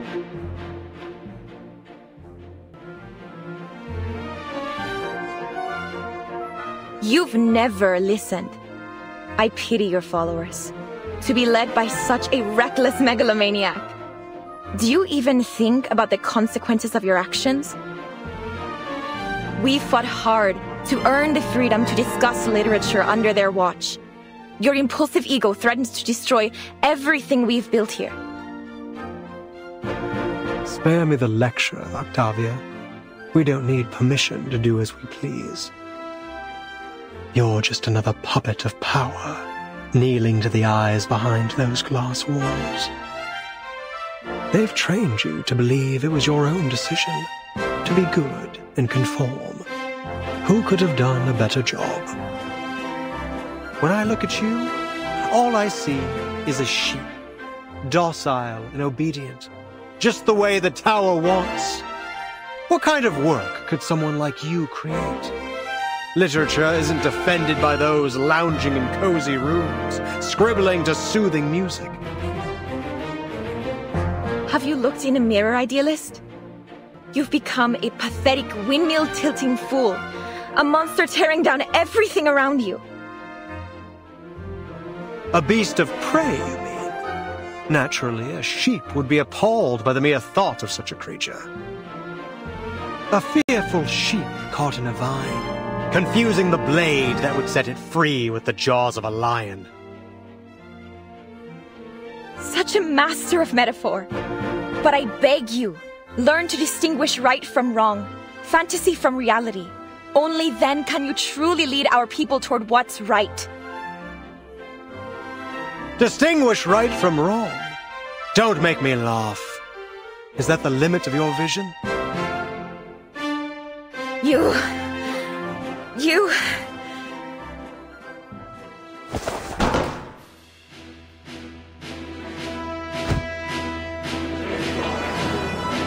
Compañeros, friends, listen to me.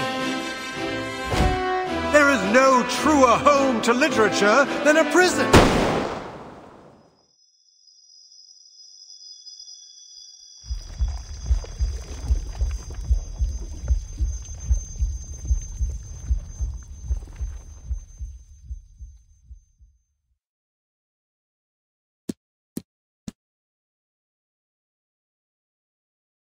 No. No!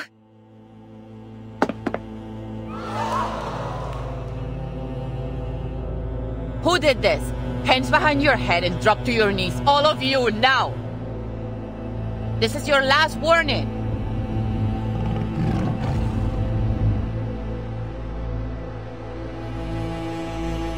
Idealist. You're bleeding. It's in your chest.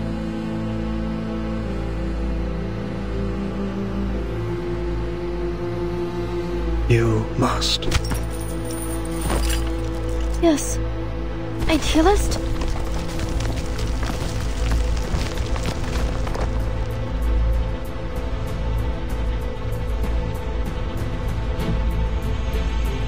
What's going on?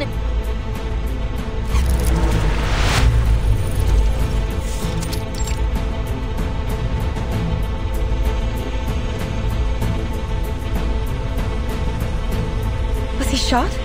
Where did the bullet come from? Miss Jailer and you ladies over there, come give me a hand. We need to get him to the physician.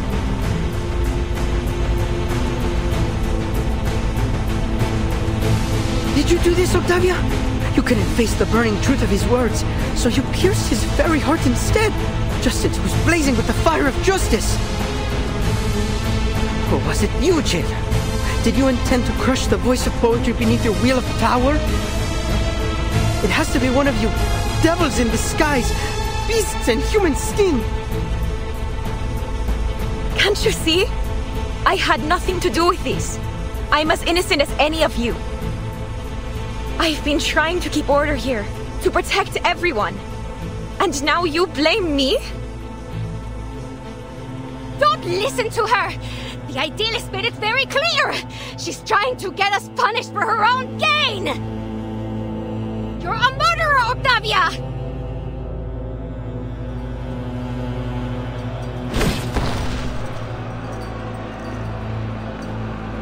This is mad. You're accusing me without proof. It wasn't me. This is getting out of hand.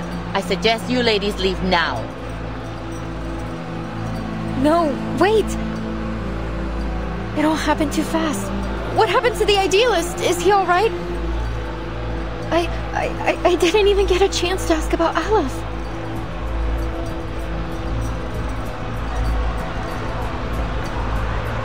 I agree with the jailer. Timekeeper, Miss Recoleta, let's get out of here.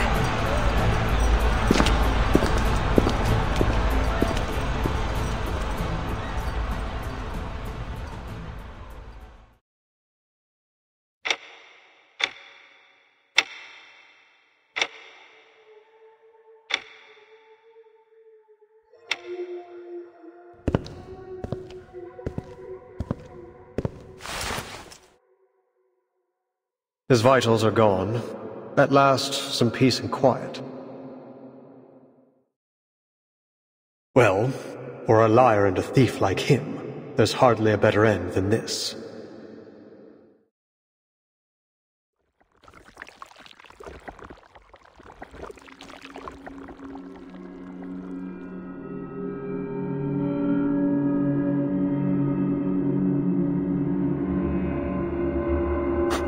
Just as I thought. You had it all along.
What are you all standing around for?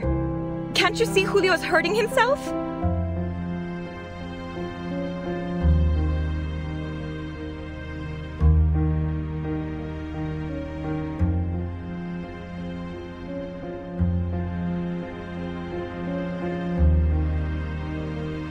It's Mr. Julio. He's hurt. Bleeding.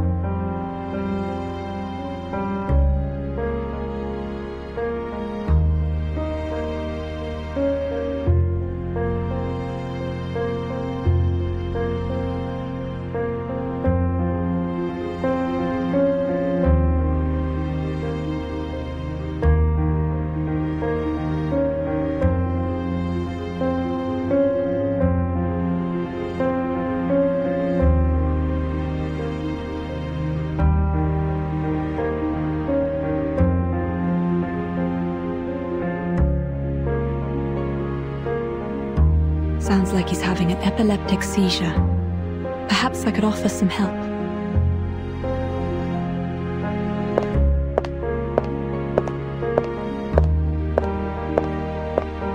Please, Miss Octavia, help me so I can help him.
You seem experienced. Was it a major part of your responsibilities in São Paulo?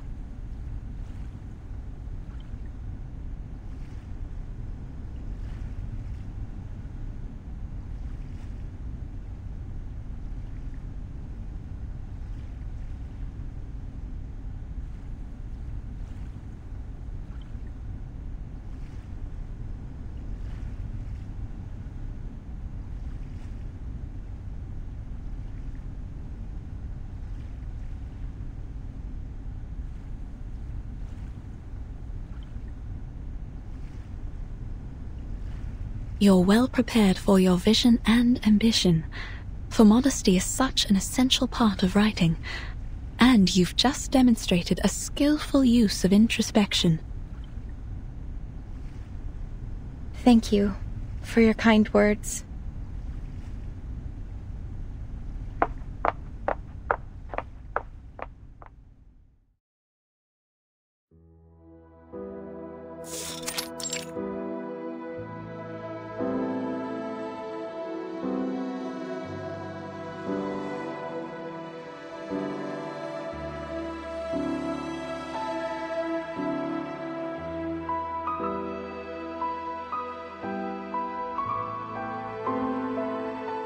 It was foolish to think that ideas alone could ease people's pain.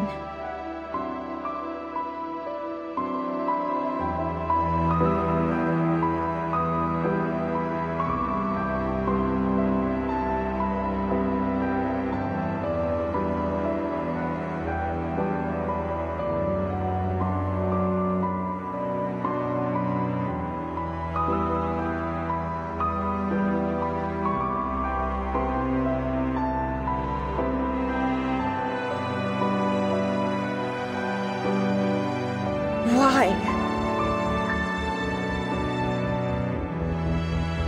Puzzles on top of puzzles. Questions after questions. My head.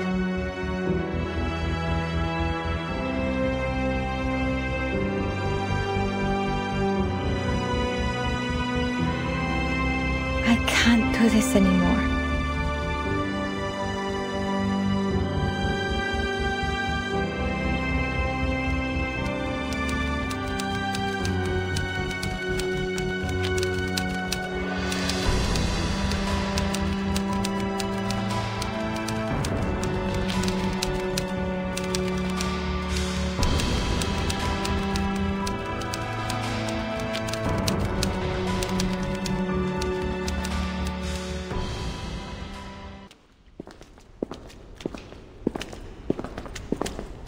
Ladies, I must apologize for what happened back there. We were caught off guard. There has never been a commotion of that scale before. I must report this to the physician. Don't worry, Miss Jailer. We made it out in one piece. Thank you for your understanding. Ordinarily, I would arrange to escort you to a safer location, but I'm afraid at this hour you'll have missed the last train. And the roads are icy at night.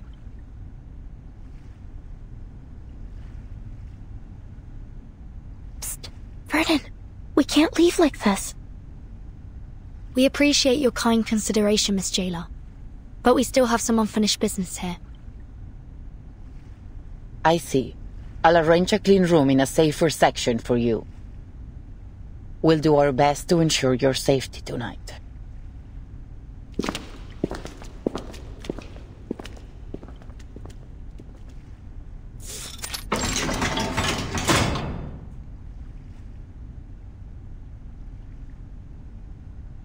They actually found us a spare room. Bleak, quiet, and somber. It's a cell like all the others. Don't worry. This isn't the first time we've ended up on the wrong side of the bars. At least this time we're just here for the night, not a full sentence.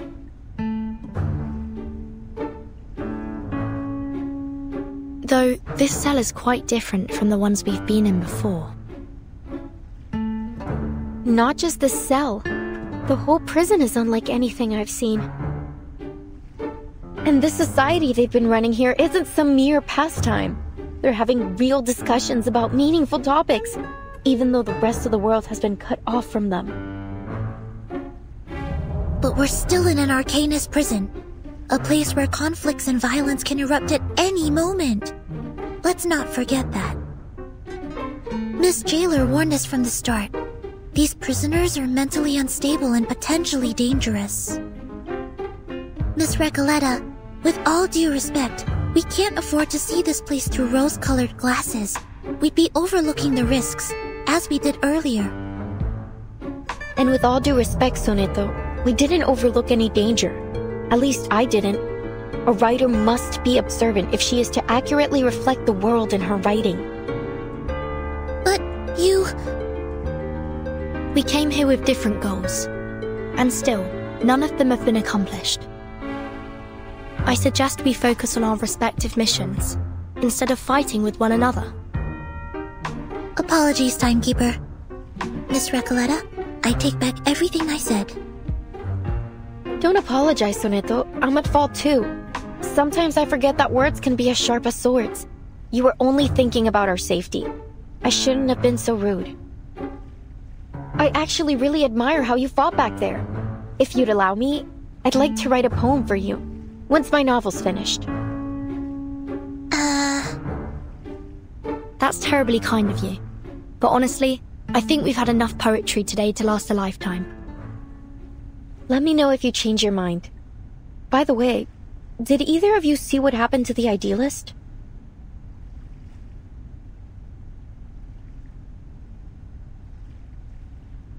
The jailer told me she went back to the gallery once everything calmed down.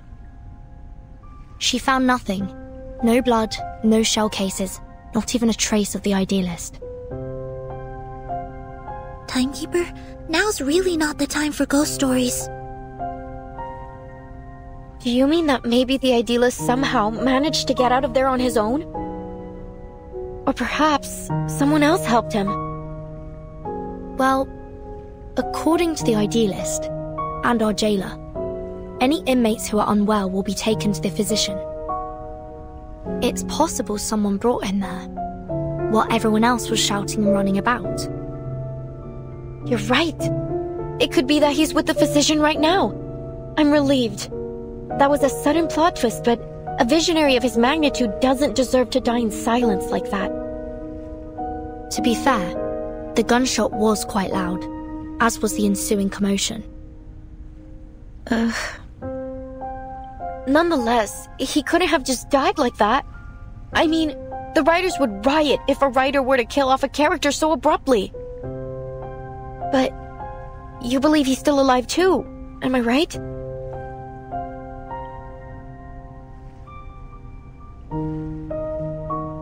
There's nothing that we can be certain of for now. But on a brighter note, we didn't come back empty-handed from our mission either, Sonetto.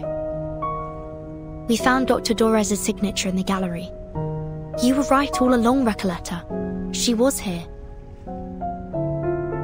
But we didn't see her at the gathering. Could something have happened to her, like with the idealist? Do you think she was also sent to the physician and never made it back? This is all just speculation.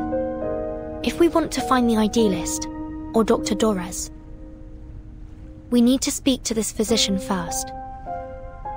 Miss Recoleta, do you believe that the idealist could be your pen pal, Aleph?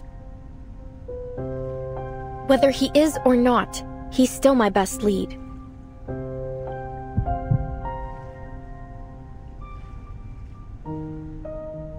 Amigas, I've had this strange feeling in my gut since we got here. Something is slowing us down. Now, to figure out what it is...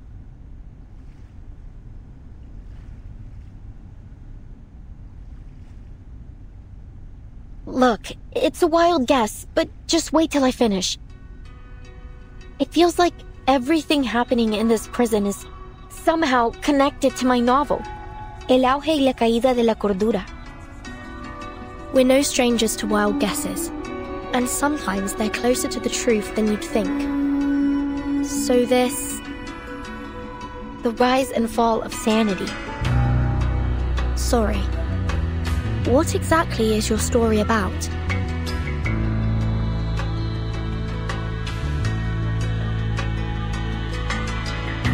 Huh. Nunca pensé que te interesaría. It starts... Sorry, it's been a while since I told it from the beginning. A few years ago, I worked as a forest ranger. It happened in a desert town called Amalfitano, in Sonora, back in 1975.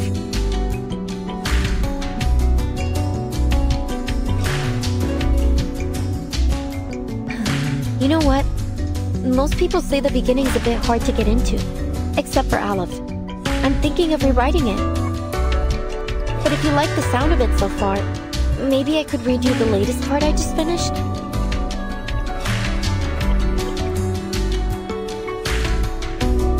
Please.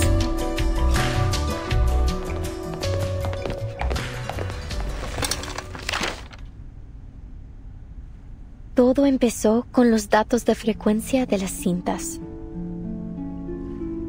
El patrón general parecía haber cambiado. Al principio, la investigadora de paracausalidad lo atribuyó a un error estadístico. Un fallo, tal vez. Oh, sorry. But after a few days and long nights of meticulous calculations, that explanation only became less and less plausible. The odds of success and failure kept shifting, and the chance of repeating the previous result kept growing. It was as if someone had tampered with the rules and tweaked it to their liking. She took her findings to Amalfitano, the town of nothing, as they called it then.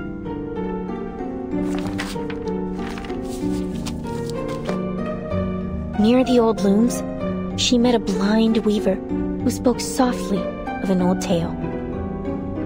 I heard a strange rustling at dawn, like a die rolling along a wooden floor. Then the morning light dimmed and died.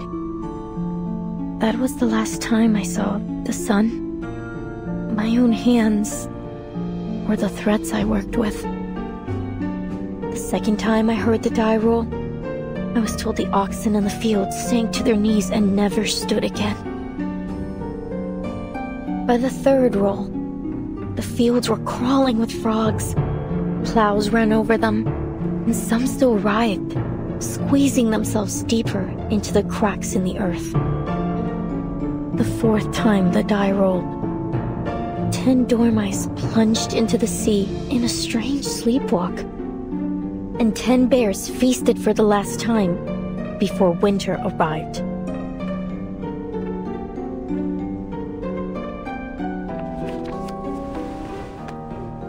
The final roll of the die was cast in a cage during a duel. before a crowd of eager eyes. The winner left with 10 pounds of gold, and the loser left with 10 flies, which fell on him to feast.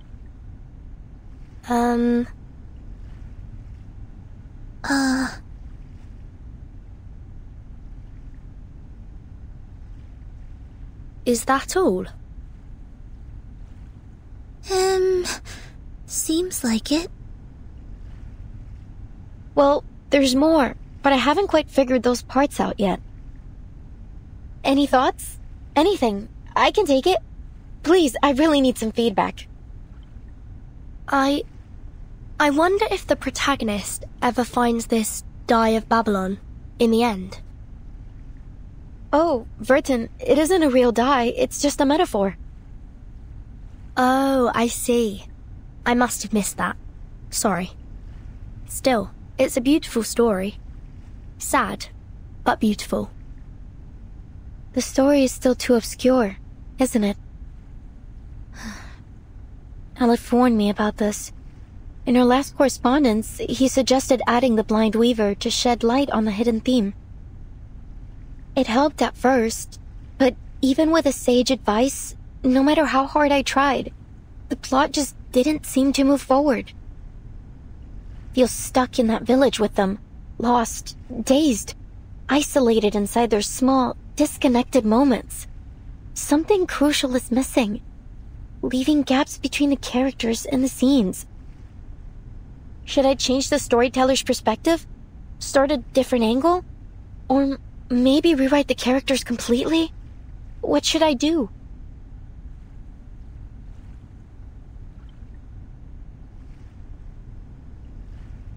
Apologies, but you said your story somehow connects to what's happening here in the Panopticon. What makes you think that? It's a strange feeling. Like everything here belongs to a dream I once had, only I can't remember it.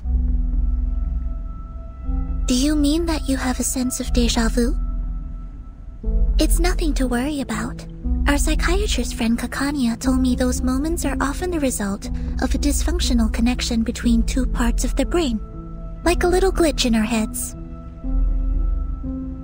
No, it's nothing like déjà vu.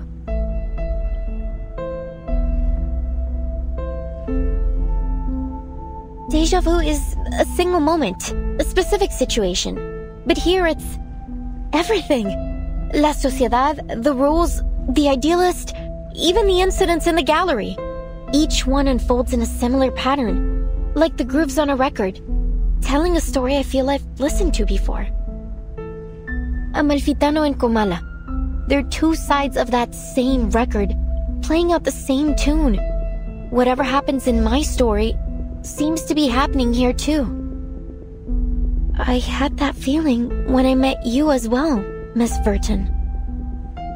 At first I thought it was only an interesting coincidence. You're much like the first character in my story. A traveler with a suitcase.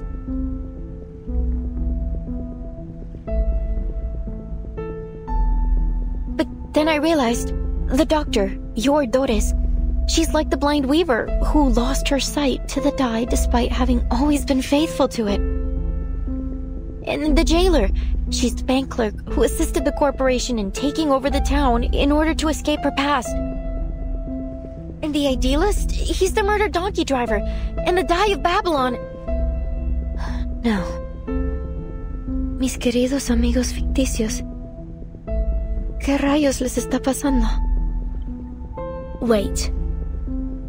Are you saying that everyone we've met here matches a character from your story? Like some kind of archetype? That sounds unbelievable. But then again, maybe you're onto something. You see the world through a different lens that none of us share. Not just the characters. The events here are mirroring my story too. Aleph, he's the only one who truly understood my story. If things are playing out just like my novel, then maybe Aleph is in fact still here. Are you suggesting that someone is controlling the Panopticon? in order to make it follow the same plot as your story. That they've set the rules, started the poetry group, planned the attack on the Idealist, and tried to prevent us from finding Dr. Dores. If that's true, Miss Recoleta, it's very likely that the one acting against us is in fact Aleph himself.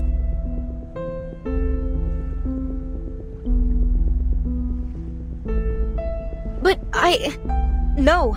How could that be possible?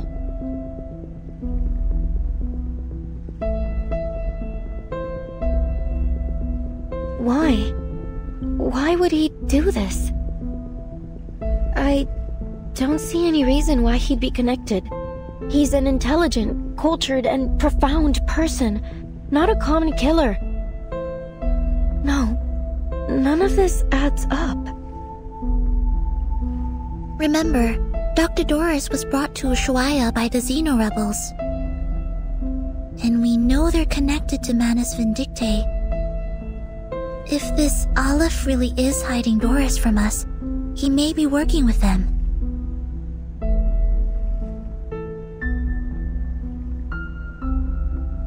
Oh, my... Soneto. I didn't know you had such a flair for stories. Maybe you should join us and become a visceral realist too. I think you're only imagining things. Perhaps you were inspired by this strange prison? Perhaps we all need to start writing our own stories. Come out now. Whoever's out there, speak up. How can we help you? Who's there?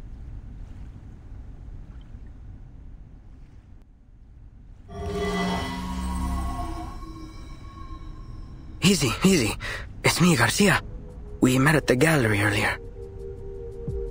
Please, I come in peace.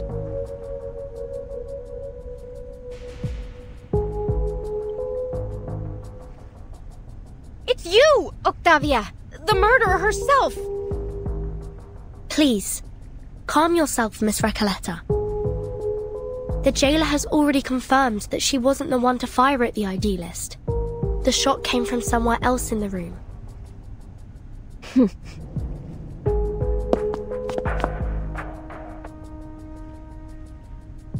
Miss Octavia, what brings you here at this hour?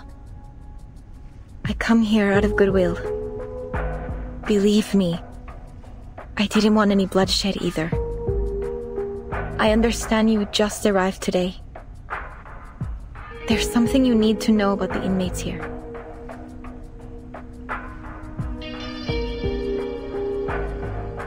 We're outcasts, rejected by society and literature, and our privileges are limited within these walls.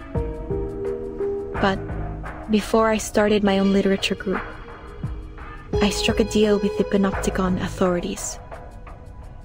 If we cooperate and stay out of trouble, they'd leave us be. We could discuss literature freely and openly in Comala.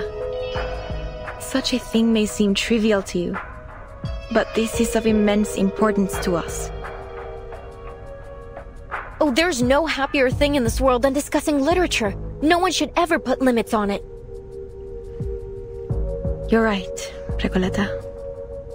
But we're prisoners here. There are certain rules we have to follow. Except, the Idealist didn't see it our way. He refused to compromise, believing that the long poem and his so-called ism could break us free from the cage of the ever-watchful eye. Perhaps he was right. You might have achieved more if you'd listened to him. After all, visceral realism keeps us connected to who we are. You have to believe in the truth of visceral realism, because out there, beyond these walls, many of us still do. And what has it changed? Garcia, you're the latest inmate here. Tell us, 3 months ago, before they arrested you and took you here, what has the visceral realism movement accomplished out there?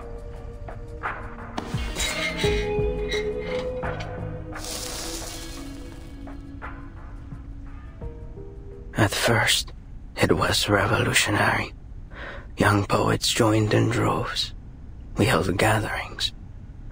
And the literary world seemed alive again. I was just a kid when the leading poets left the city. Everyone thought it was only temporary. But they didn't come back, and nothing has happened since. No one says it, but we all know. Visceral realism died in 1977. No, not for me. It's not dead as long as people still believe in it. I believe in it.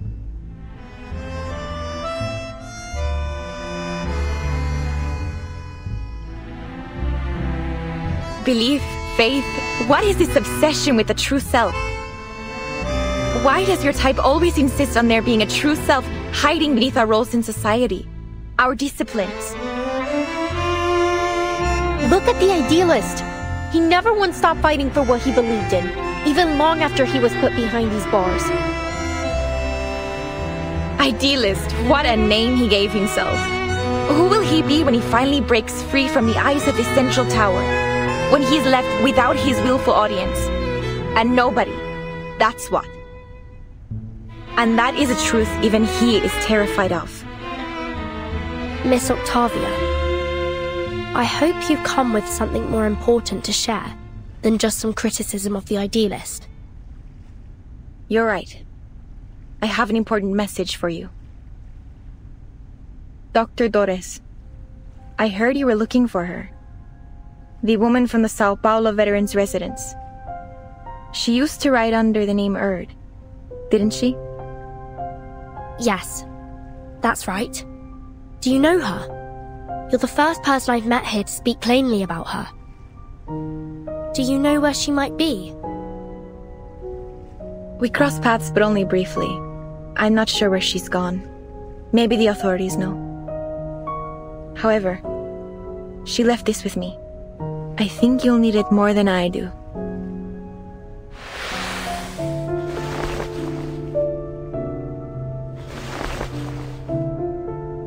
We have other matters to attend to.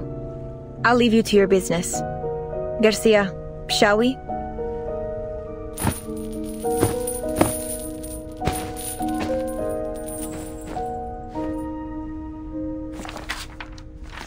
The physician told me the horrifying truth about the panopticon of Kamala and the power behind it. Manus Vindictae. By becoming the panopticon's sole patron, they seized control of the resources and the allocation system, turning this place into a living hell. I suspect that the physician, the current highest authority here, is responsible for this situation.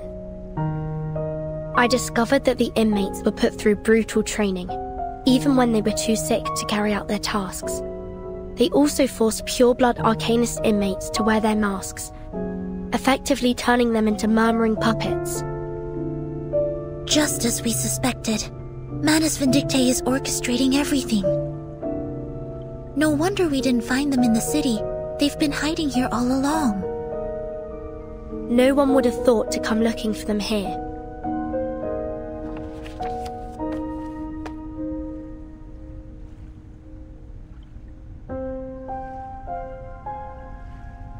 But why would Miss Octavia bring this to us? What's in it for her? Do you think she's trying to mislead us, Timekeeper? Maybe. But the handwriting in that notebook is most certainly Erd's. If she's leading us astray on purpose, why? Miss Recoleta, what do you think? Could she be Aleph? Not a chance. Haven't you seen how she denies everything beautiful in the world? Aleph would never be so biased. No. Aleph is like a mirror. He reflects both light and shadow. But, Octavia, maybe she hasn't looked at the shadow within for a long time. I know that look on her face. It's the look of a writer. I've seen so many like her during my trip. The faces of a lost, struggling generation.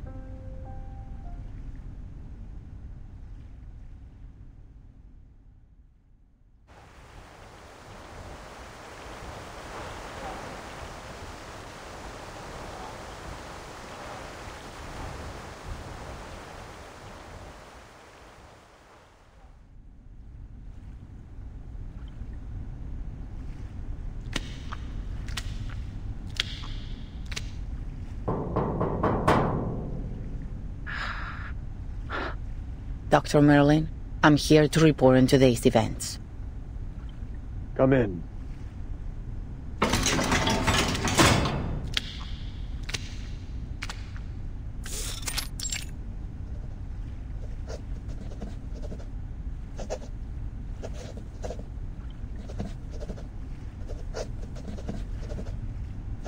There was a commotion in the gallery today, sir.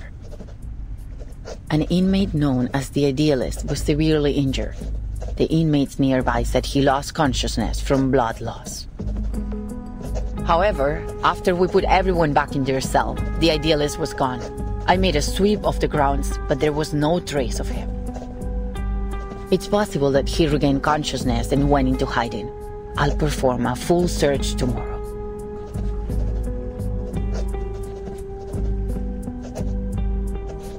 No need. Sir? He knew the consequences of breaking the rules, did he not? Sir, with all due respect, I think today's incident proved just how dangerous it is to let the inmates keep their weapons. We never should have let them walk around with deadly weapons, even if we had to.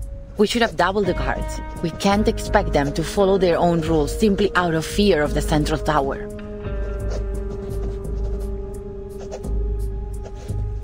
Such matters fall beyond your purview, jailer. You only need to do what's required of your title. Is there anything else? There is another thing. 2 guests from the Foundation came through today. They said they were looking for someone named Doris. They've shown a willingness to cooperate, though they were involved with the incident in Corridor Zero.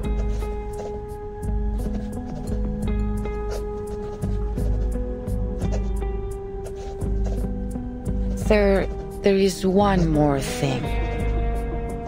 I told Miss Octavia we're short on rations, and she's adjusted the inmates' portions accordingly, but that won't last long. Manus Vindicti stopped providing supplies back in March, and Sino has collected all the prisoners they had previously placed in her custody. I just wonder why they have so suddenly withdrawn from Ushuaia and brought all the prisoners with them. I also noticed that we haven't received any orders from the government since Warden Tartuffe was transferred. In fact, we haven't had any communication with them at all. Sir, in frank terms, we're facing down a serious shortage of medicine, food, and basic supplies. At this rate, the Panopticon will soon be unable to operate. Where will our inmates go then?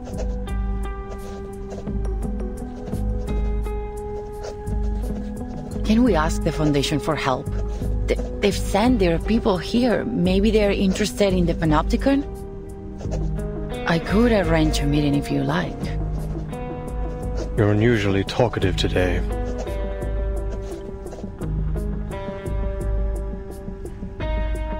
Pardon, sir? That's fascinating, you know. You've become so much more concerned about this place and its inmates than when you first started. You are now dictated by your title. I didn't mean to overstep. I'm sorry. You can go now.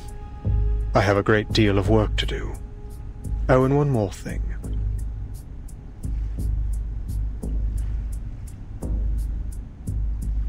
Make sure this month's Kamala Congress is held according to schedule. Yes, sir.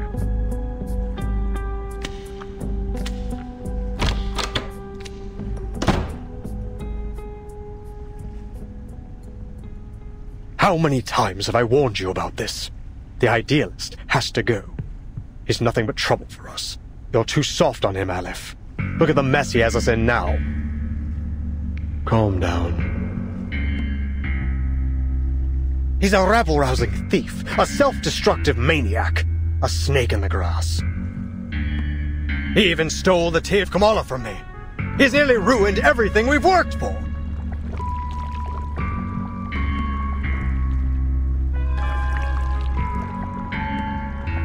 It's only a die, Merlin. It does nothing more than a die can do. You were there today. You saw what he did. He managed to change the Panopticon with this die. even if only for a second. He'll ruin my work, Aleph. He's a slave to his passion. His head is filled with impulsive thoughts. I don't trust him. We can't trust him. I've done everything you've asked. Now it's time to do your part.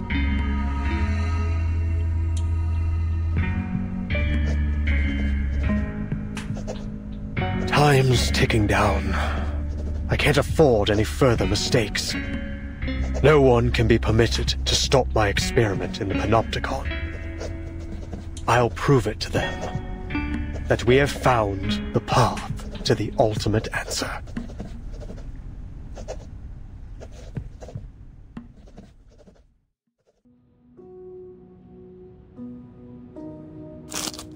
La cabaña con el techo azul estaba silenciosa como siempre. En un sueño fugaz, la investigadora de paracausalidad descubrió la verdad detrás del dado de Babilonia. Examinó cuidadosamente los patrones ocultos, como un astuto astrólogo rastrea los movimientos de las estrellas. Lo que pueda parecer errores o accidentes no niega las verdades del destino. Por el contrario, afirman su existencia. Solo pregúntale al gran Heráclito. En un universo no observado, el dado de Babilonia gira perpetuamente, dictando el destino de todos en un tiempo que es tanto infinitamente largo como infinitamente corto. Mira, cerró los ojos. Respetaba la aleatoriedad de los números y el destino. Respetaba el juicio del dado. De lo contrario, se habría perdido sumisamente en los huecos del tiempo y bajaría para siempre como un fantasma en el olvido.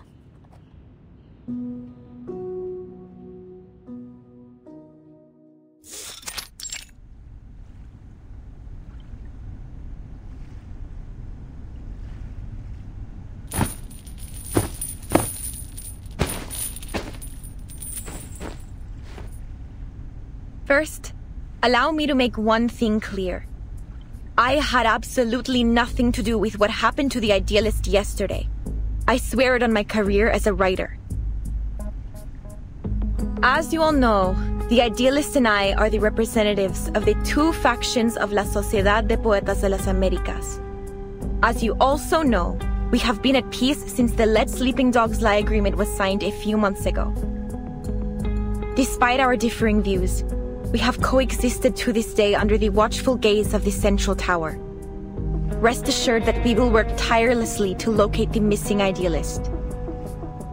Don't put so much pressure on yourself, Miss Octavia. His death wasn't your fault.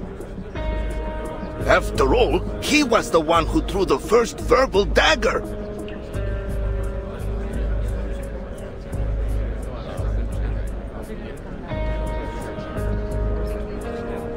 Show some respect, you morons. The Idealist is missing, not dead. I'm sure he'll show up in one piece before we know it.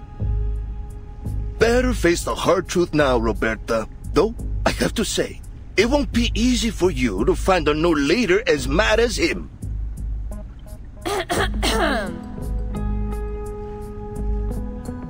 Please, everyone, quiet down. According to the agreement, today's Congress should have been chaired by the Idealist. Since he is still missing, I will be acting on his... Pardon my lateness. Go ahead. I'm ready to moderate.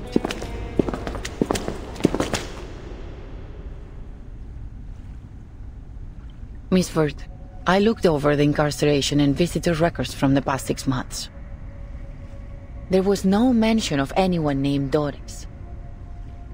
Then it seems only the physician knows the whereabouts of Dr. Dorez. Miss Jailer, we need to meet with the physician. It's important. Listen, you really shouldn't take the inmates' ramblings too seriously.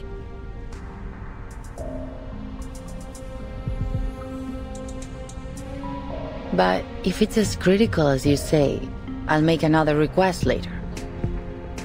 That said, I'm afraid the meeting won't happen for at least a few days. Understood. For now, please join us for today's Congress.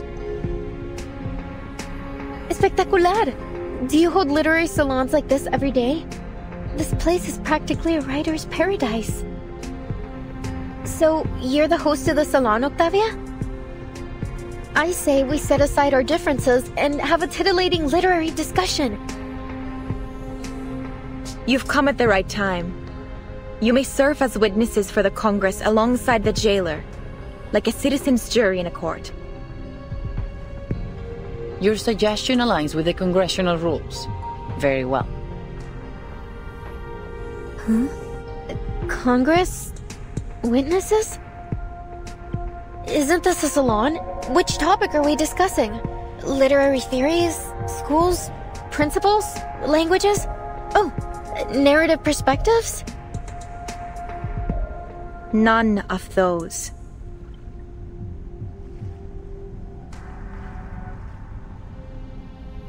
This Congress is about the randomness of fate, Miss Recoleta.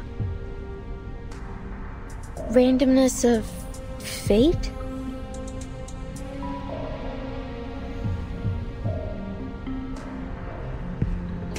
Dear visitors from the Foundation, allow me to introduce the Comala Congress. What happened yesterday was merely a brief anomaly.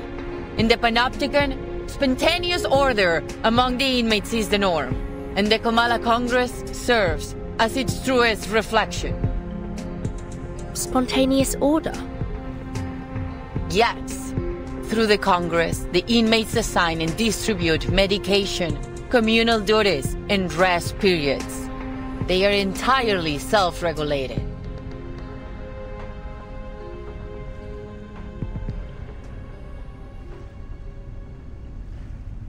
I hereby announce the commencement of the 7th Comala Congress.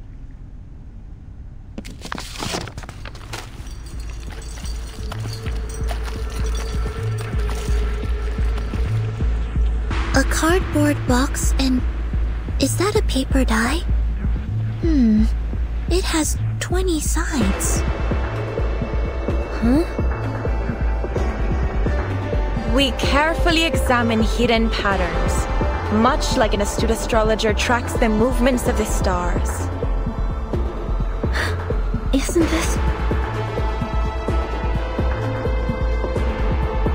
this just like the Die of Babylon?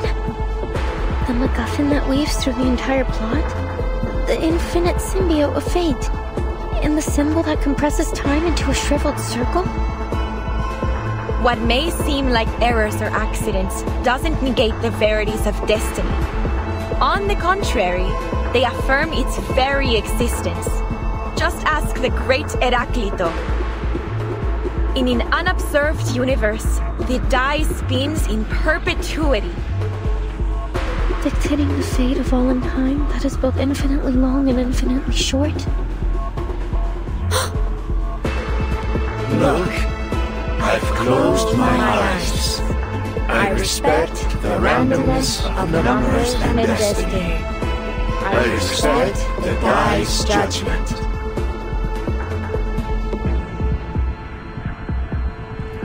Otherwise, we will acquiesce and lose ourselves in the gaps of time and wander forever as ghosts in oblivion.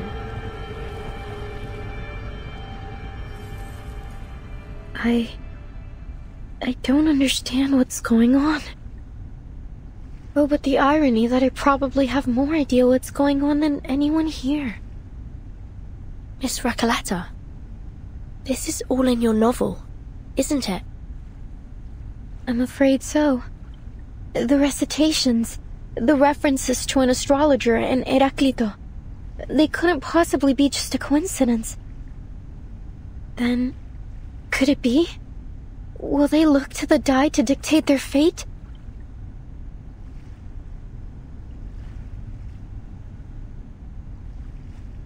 I shall perform the first roll. Its result will determine the subsequent roll order for this Congress.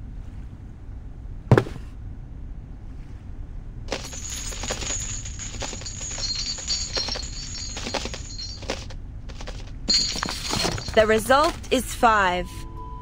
This check complies with the prerequisite conditions of the ruling of the die, and the standard roll order has been established. Inmate Jose, please come forth. You are the first in the initiative order. Therefore, fate's judgment shall fall upon you before all else. Me? Okay.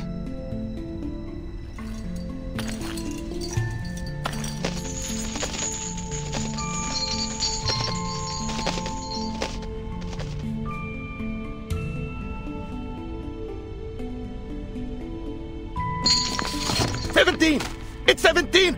Ah, what a wonderful number! 17! Like an oasis in an endless desert. The result is 17, and the score combination 6 plus 4 plus 4 plus 3. According to the ruling of the die, he shall receive 60 risperidone tablets, 40 clozapine tablets, and 40 diazepam tablets. Additionally, he will assume the role of cultural manager of the Comala Congress. Before he takes office, inmate Jose must clean the first restroom for the next 7 days. Wonderful! I'll gladly clean the toilet. I've got the brooms here, the toilet detergent, and the toilet brush too. I have been waiting for this opportunity. As cultural manager, I will speak with every inmate and complete the Comala memoir, finally capturing the moments when literary sparks ignite and explode. Next is inmate Eduardo. Please come forth.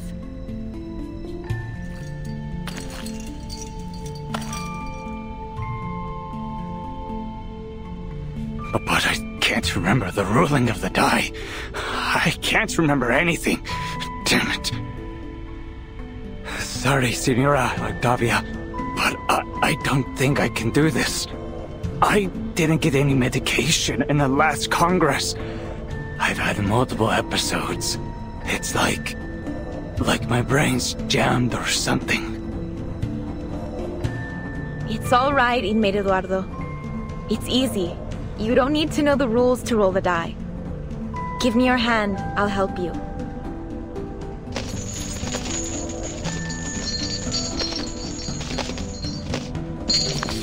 My sincerest apologies, inmate Eduardo. The die dictates that you must voluntarily descend into the sewers and write the thematic keyword that currently causes you the most anxiety on the walls. Thank you very much, Miss Octavia. I think my head's about to split in half. I need a moment to rest before I head down there and fulfill my destiny.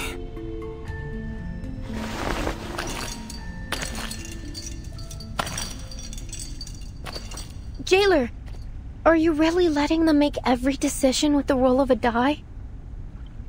Eduardo is clearly in a much more dire condition than Jose. The medication should have been given to him. As I said, this is how the inmates of the Panopticon maintain order. The physician periodically provides medication, food, and other necessities, and the inmates distribute them in this spontaneous and efficient manner. Neither authority nor violence is involved in this process. This is what sets Comala apart from all other custodial facilities. Is that it? You abdicate all agency to the roll of a paper die and call it the randomness of fate? What kind of sick joke is this? Please calm down, Recoleta. This is the method that the inmates have collectively decided to recognize. They're prepared to face the possible sacrifices that it brings. This isn't about you or me. It's not our place to interfere with a procedure that has been proven both pragmatic and effective. My duty is to assist the inmates in maintaining order through the methods that they have established. And yours is to witness their self-governance, not judge it.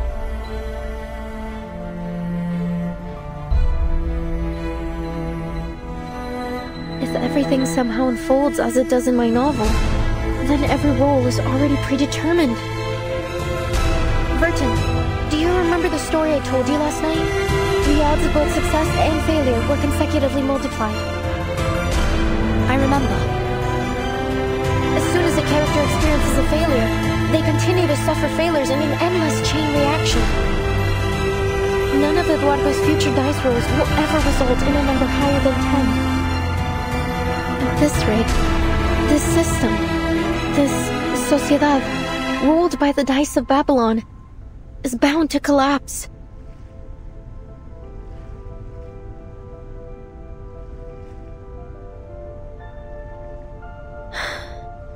Eduardo will never receive any medication. The moment he writes the keyword on the wall could very well be the moment he spells out his own death. No, I can't let this happen. I have to do something.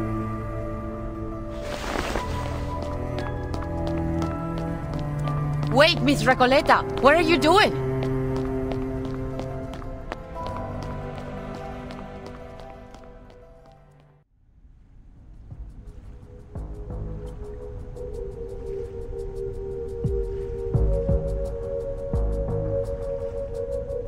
Miss Recoleta, as a witness to the Congress, you have the right to express your doubts calmly.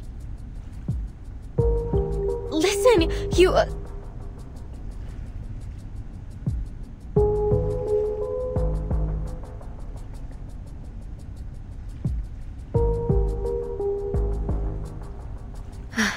No, it's nothing.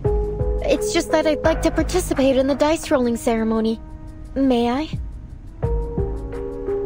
Of course. The very fact that you're standing here in the Panopticon proves that you share a common fate with it.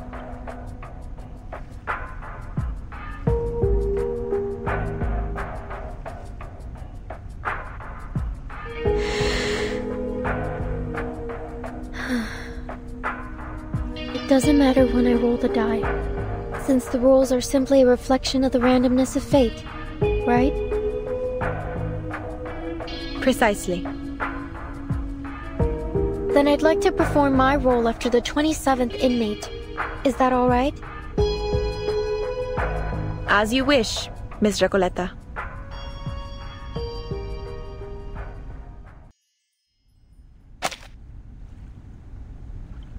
It seems fate favors you, Miss Recoleta. Here are your supplies.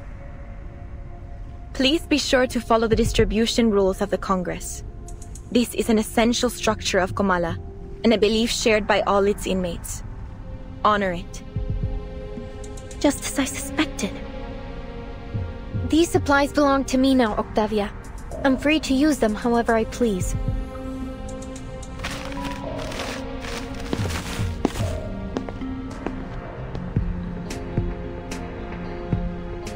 Here, Eduardo. Take them.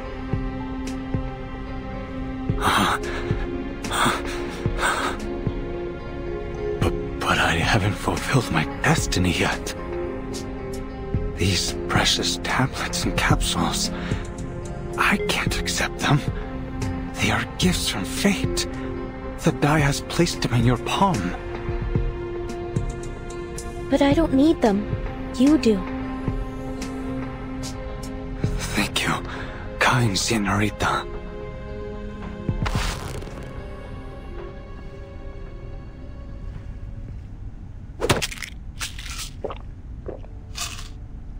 Eduardo, what's wrong? Are you taking the medicine right now? There's no need to rush. There's plenty of it. You can have it all. Por Dios, Eduardo! How could you squander fate's gifts like this? Kind señorita, please, give me the medication. I need it more than anyone else. No, I'm the one who needs the most. Give me the medication. I beg of you. With the protection of these amulets, I might finally be able to get a peaceful night's sleep. No more trembling floors and wailing ghosts.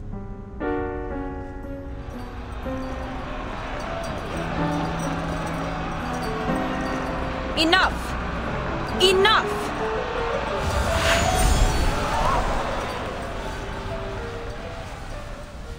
You shouldn't have done that, Miss Recoleta.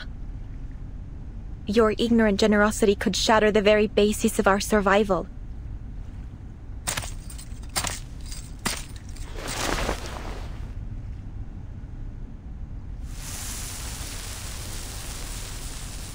We have never had such chaos at the Congress.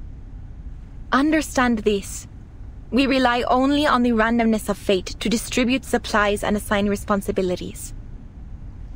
If you disrupt the status quo, the entire system of the Panopticon will collapse beyond repair. It is only by respecting the arbitrariness of fate and adhering to the rules of the Die of Babylon that we have kept this place functioning all this time. The Die of Babylon? Tell me, how did you know this name? Are you the one orchestrating this whole thing?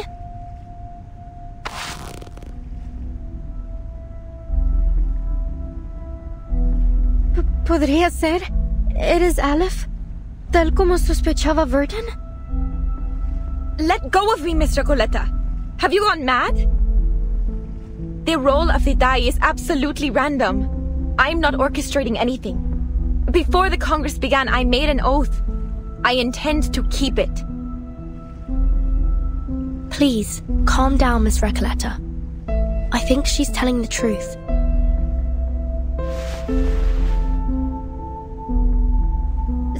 Sorry, Octavia, but please, you have to tell me how you learned about the Die of Babylon. I must know. Only my pen pal and I should have any knowledge about this die. I heard about it from the physician.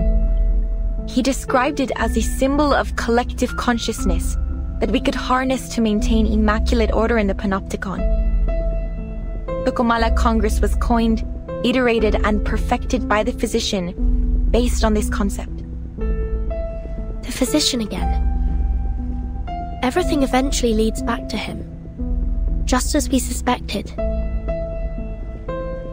I see.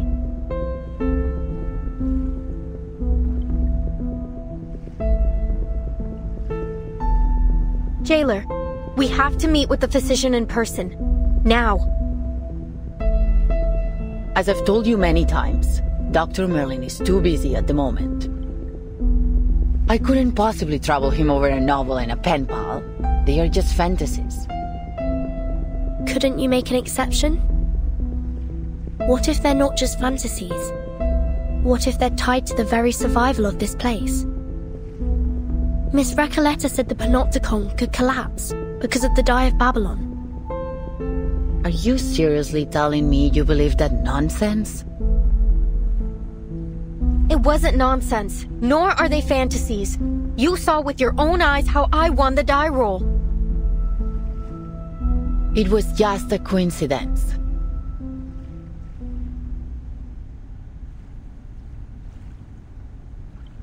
What if we present you with stronger evidence to prove it's more than just a coincidence?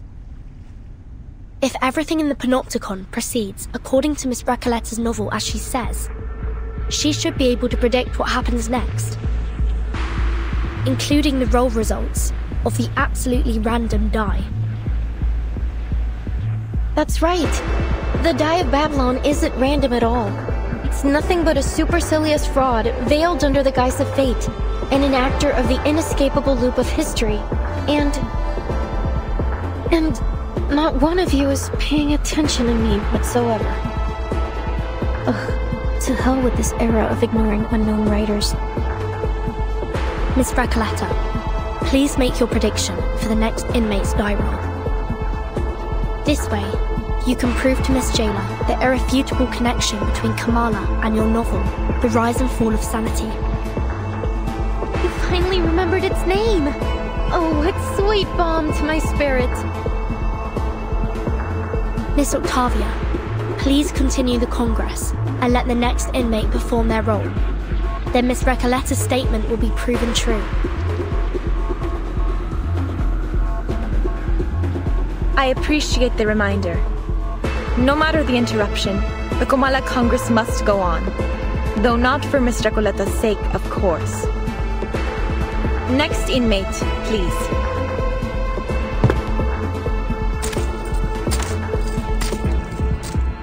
Hello, inmate Garcia.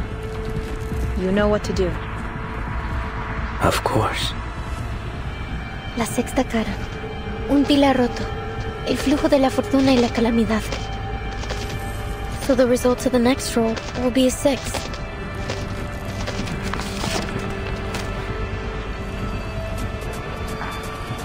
As fate reveals, the number is 6. Just as Miss Recoleta predicted. That could still be a coincidence. Do it again.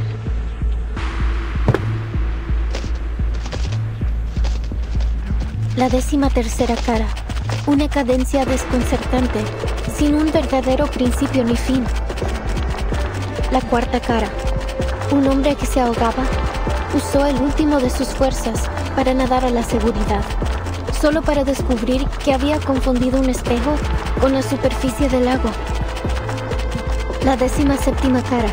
Cojeaba hacia el distante oasis, solo para que la débil humedad y la inquietante quietud revelaran cruelmente que era un espejismo. La 6ª cara. Otro pilar roto con grietas idénticas a la última. Confirmó la hipótesis de la investigadora de paracausalidad. Este lugar solía ser un edificio circular. Is that enough? I've almost finished the entire chapter. It's not possible.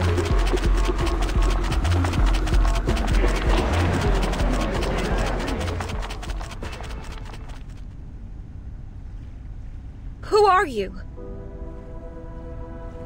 I'm sorry if this comes as a shock to you, but I did warn you, Octavia.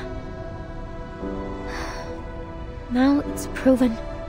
The Die of Babylon is anything but the so-called randomness of fate. Have you been sent here by some god? Or are you a hobby prophet?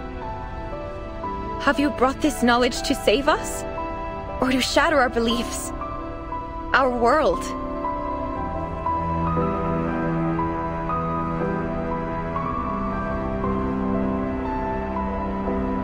What is this thing in my hand? What are we? What is this prison? I don't know if it's some kind of sorcery or arcane skill, but it's unfathomable. I'll take you to the physician, not because of your earlier request, but because the situation has escalated beyond my means. The overseer of the Panopticon will decide how to handle your situation. To be honest, Miss Recoleta, I wasn't sure you'd be able to correctly predict everything. Timekeeper, are you saying that you risked everything on a hunch? It worked, didn't it? Come with me. Dr. Merlin's office is in the central tower.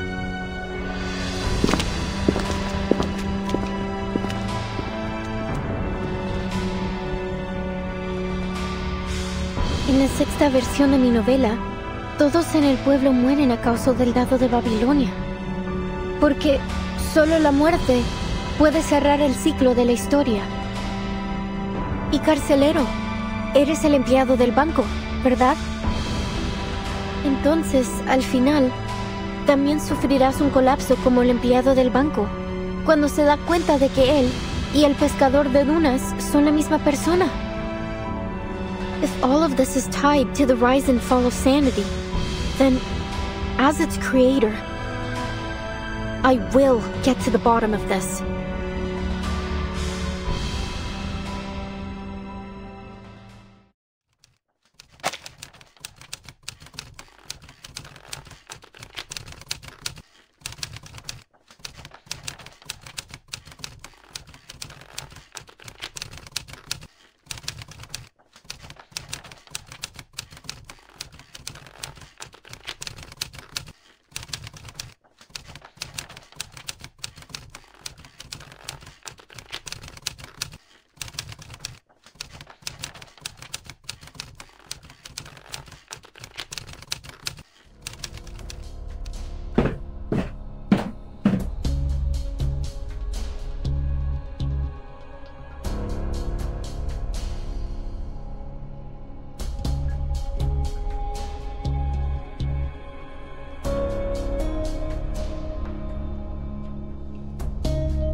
What's going on?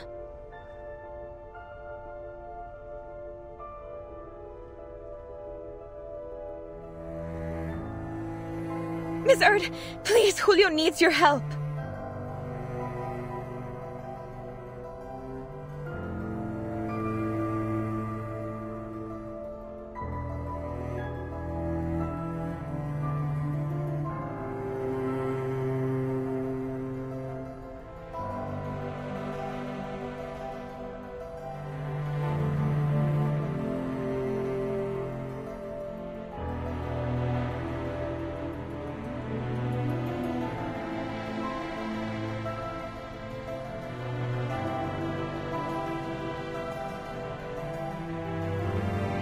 I don't want him to die.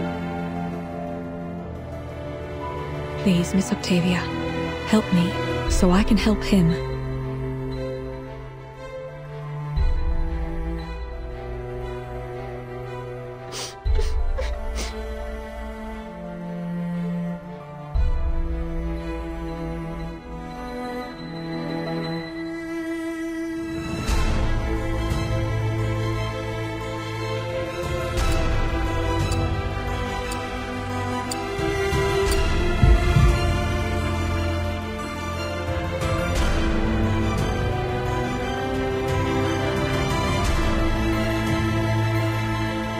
Mr. Julio is gone. He left us the moment the duel was over.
A life is taken, and that's all you have to say?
What a ridiculous, laughable man you are!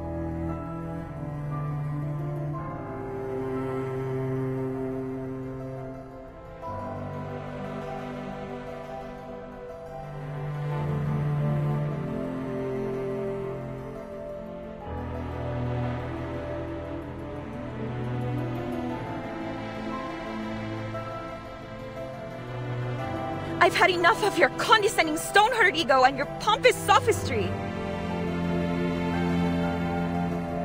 He'll only bring misfortune upon us with his constant rambling about that visceral realism.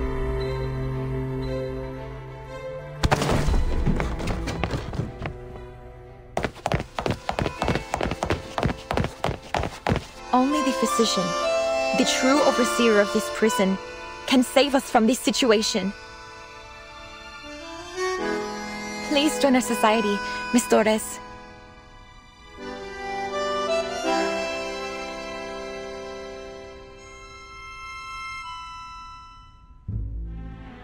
Forgive me, Miss Octavia. While I truly appreciate your kind offer, I'm afraid my conversation with the physician must remain private. Why?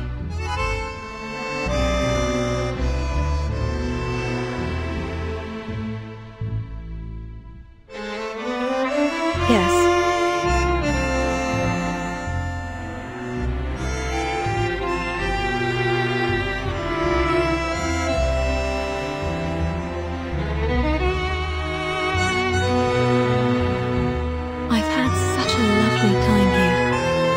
So much so that I almost forgot what I came for.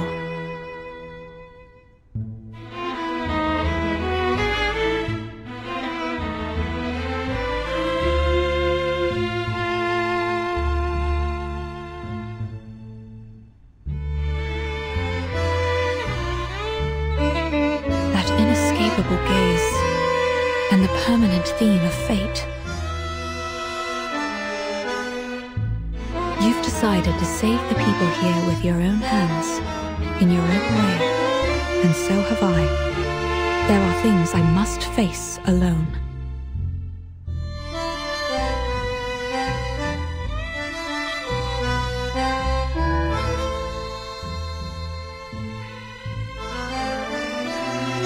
I see. Lend me your palm. I'll draw you the way to his office. Good luck to you, and to all of us. Farewell, Miss Octavia. I truly hope all goes well for you in the days ahead.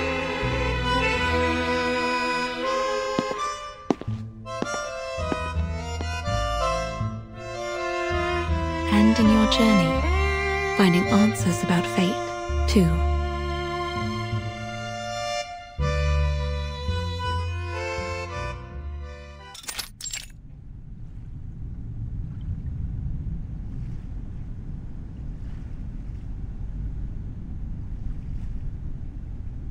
Wait here a moment. I'll report the situation and your request to Dr. Merlin. However, since he's always busy, I can't guarantee he'll agree to meet you, but I'll do my best to persuade him.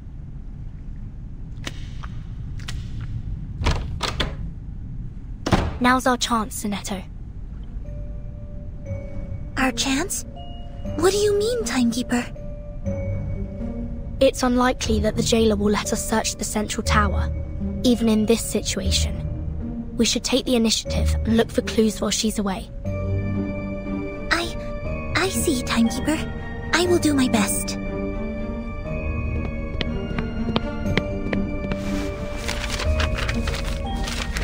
Thank you for your assistance, Miss Recoleta. Without your precise predictions, we wouldn't be standing here now. I haven't yet grasped the connection between the die, your novel, and what's happening in this place. But by process of elimination, it's almost certain that your pen pal, Aleph, is right behind this door. Sometimes I envy your decisiveness, Vertin. I'm sure many people have praised this special talent of yours. Are you all right? You don't seem as excited as when we first entered Kamala.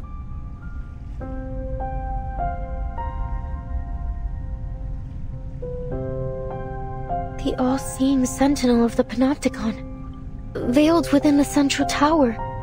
If it truly is Aleph, I don't know how to face such a terrifying and increasingly plausible reality. Sorry to interrupt, but... Timekeeper, I think you'll want to see these. Signed Erd. This is a letter from Dr. Dorez. Her handwriting. It's as beautiful as I'd imagined. Who is it addressed to? Dear Mr. Aleph. Aleph? Looks like Doris and Aleph are acquaintances. Or at least, they've had some correspondence. Dear Mr. Aleph, my apologies if this reaches you at an inconvenient time. I am Doris, pen name Erd, an ordinary inmate of the Panopticon of Kamala. I write seeking your guidance, if you wouldn't mind offering it to me. I heard from the physician, Dr. Merlin, that you have the answer to every question. A statement which has been echoed by the idealist and the other inmates. I have something I wish to ask you. What exactly is your role at the prison? Chief Warden? A secret backer? An observer who dominates the prison? Are you truly the supreme ruler of the Panopticon of Kamala?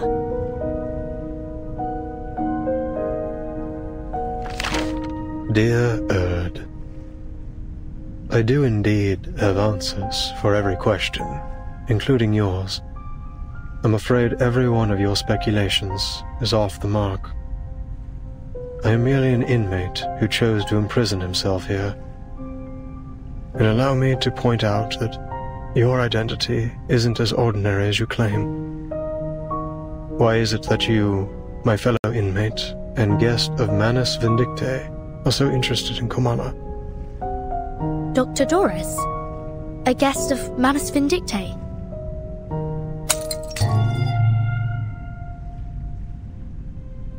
It came from inside the room. Do you think they're okay? The jailer and the physician! What happened?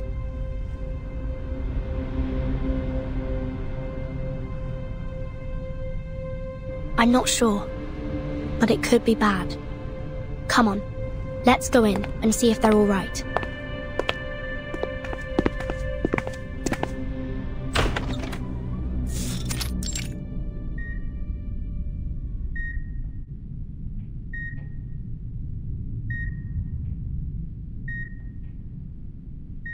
It seems we've stumbled upon the physician's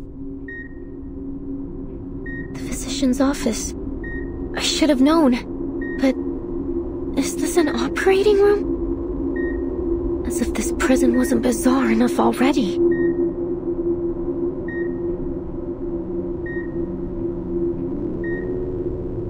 Didn't I tell you to wait outside? What do you think you're doing barging in like this? We were just worried about your safety, jailer. Enough. Get out of— Quiet.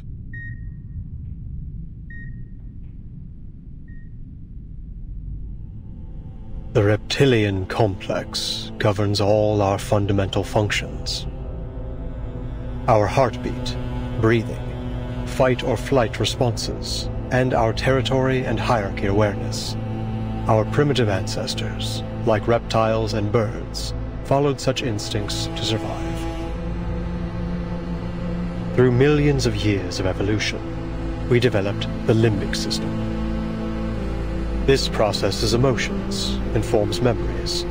It allows us to feel fear, sadness, anger, joy. Our behaviors are given meaning. Now it's the neocortex that makes up more than 2/3 of our total brain volume. Language, perception, logical reasoning, abstract thought. This is what forms the complexity of human nature. We read, create, perceive. We try to understand both the world and ourselves. We are forever setting goals, one after another.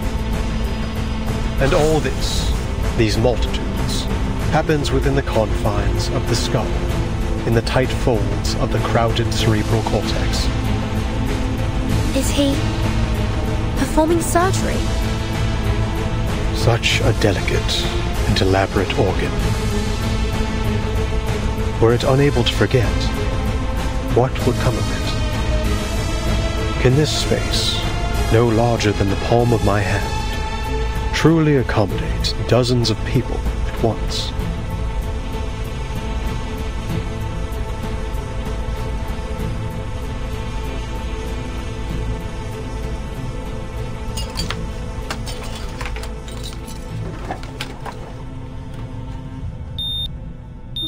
happened to the patient?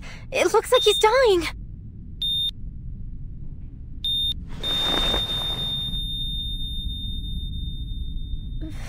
¿Fracasó la cirugía? Nonsense. The surgery was a tremendous success. I have erased his debilitating hysteria and restored order to the Panopticon. What are you trying to achieve by barging in here?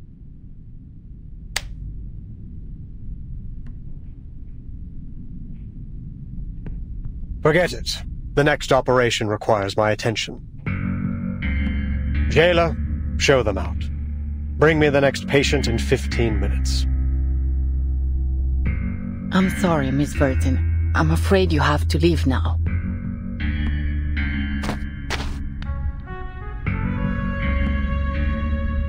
Please, just let us speak with you. It'll only take a moment. I have something very important I need to ask.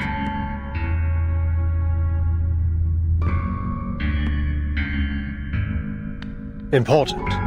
Nothing is of greater importance than my experiments in the Panopticon, outsiders. To ensure they continue, the stability of time and schedule is absolutely paramount. Experiments in the Panopticon? So you really are the controller of the prison, then? Controller? What an outdated notion. Superficial, really. The Panopticon has no need for such power, regardless of who occupies the central tower, or even if no one's there at all. Every inmate is both the observer and the observed, both wielders and subjects of power. Achieving such a state requires no physical or violent measures. The structure of the Panopticon itself is the mechanism which sustains it. Komala is simply a manifestation of this model. Once I confirm its feasibility and adaptability, this model can be applied to any functional setting with only minor modifications. So far, it has proven to be far superior to any current system of governance in our world, transcendental even. Curse it. Why am I wasting time explaining this to you? Time is running out.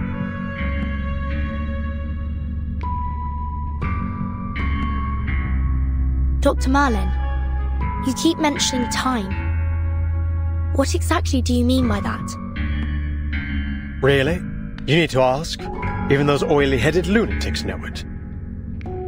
The end of this era is imminent, is it not?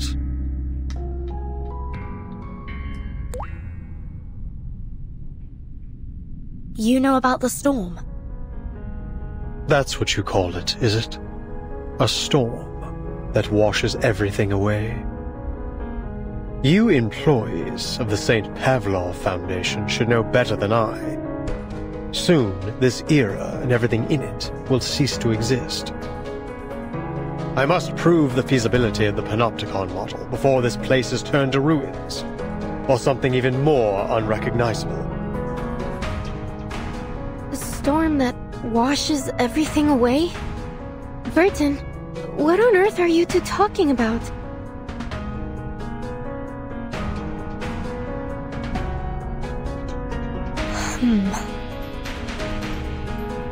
No one can predict the era to which we will be reversed. I have seen the eras change time and time again. The transformation of this place, over and over. But no matter which era each of these 9 storms, as you call them, has taken us back to, Cordeismo continues to plague this land. Dependency theorists, martyred revolutionists, I've seen them all. You, young writer, are no different from those intellectuals who were swept away in the rain. There is no romance in this era, only the repeated cycles of madness and brutality, an endless, meaningless struggle. Only in this forgotten corner can we momentarily escape the plundering of the marauders and the chaos they unleash.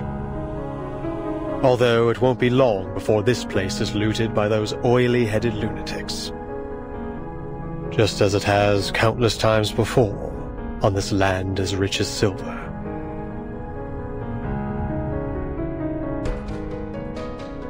But there is still hope.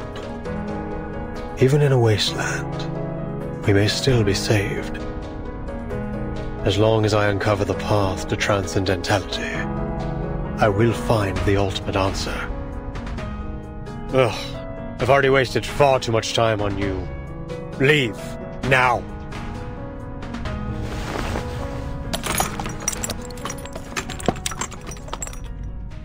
You heard him. Please don't press things any further. All right, Senor, I get it. Obviously, you don't want to discuss my novel with me anymore, so I won't insist upon it. All the letters we wrote to one another, all those inspiring revisions and suggestions, I guess they meant nothing to you.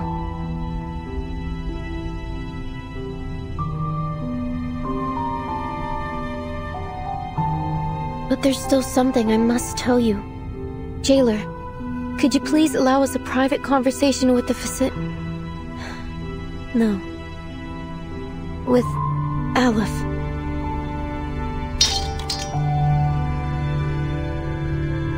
Leave us, Jailer. I'll spare these outsiders 5 minutes.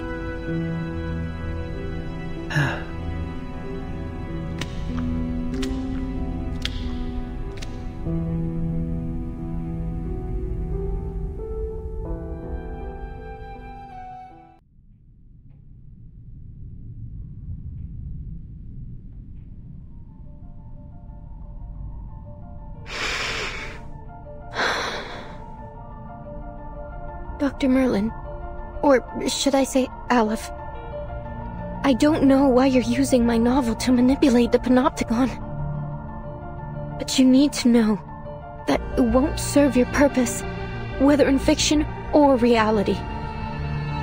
You claim that the inmates are both the observer and the observed, and both wielders and subjects of power. How could you be so blind as to not see the true state of the Panopticon? The inmates haven't achieved any perfect order. No, they've devolved into pitiful caricatures of themselves, performers in some endless pantomime to be watched from the central tower. Even their medication has become a prop to demonstrate the so-called randomness of fate in the theater that is the Panopticon. This farce hasn't made the Panopticon a better place. No, it has warped it into a twisted theater of cruelty, where the sick are denied treatment and left to quietly perish in the dark corners of its halls. And literature has died alongside them. This prison is a monster, born under the gaze of this all-seeing power. Aleph, is this truly the ultimate answer you've been searching for?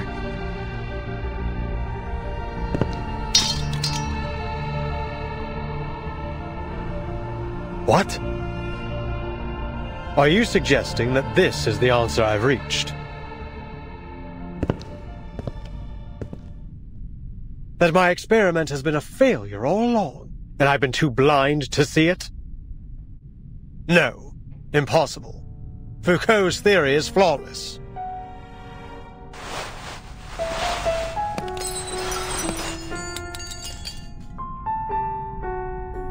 I have removed every obstacle to the running of this prison. It is pure, sacrosanct. I have constantly re-evaluated the system, adjusting my instructions to my subordinates to ensure the most efficient maintenance of the established order. And now, you stand here and tell me that everything I've done has been meaningless from the very beginning? That the power model I have implemented has already been replaced by an alternative? No, outsiders. The perfect order of the Panopticon shall not be disrupted. I will not be swayed by your lies. This facility is superior to all others. Nothing here escapes my notice.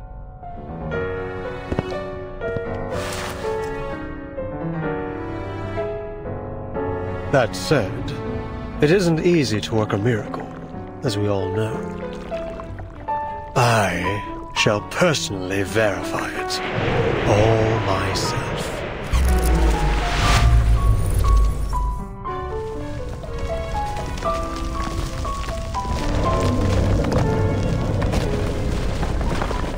happening?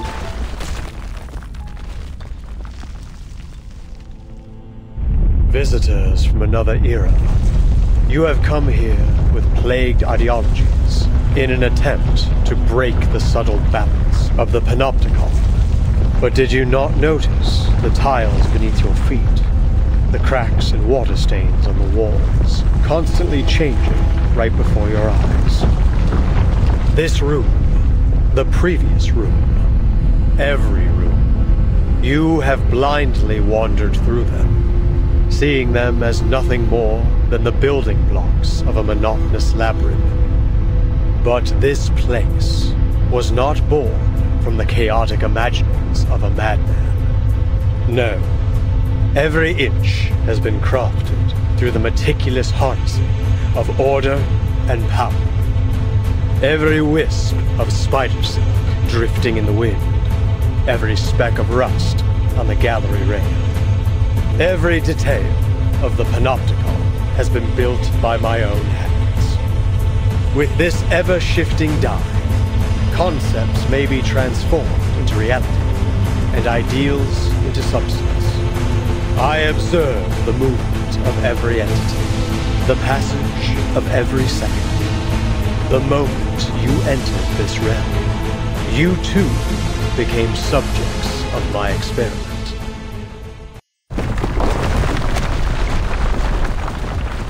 This happened when the Idealist was attacked too!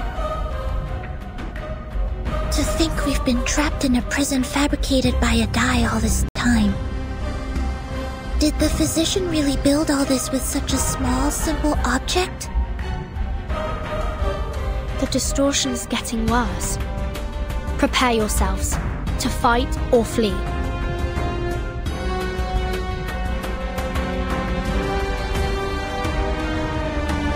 Please, Dr. Merlin, stop this! No. You're asking for the impossible. Power model of the Panopticon is destined to permeate all of society. Such insignificant interferences could never plunge it into chaos. But it already has, Merlin. You've failed. I have not failed.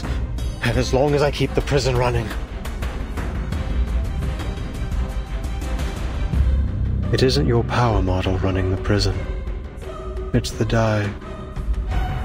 It's simply a form of magic, unrelated to the microphysics of power you seek. It provides no aid in your experimentation with power. It's a false hope, a castle in the sky given to you by the military junta and Manus Vindictae. Manus Vindictae? So you really are working with them. What exactly do you intend to do?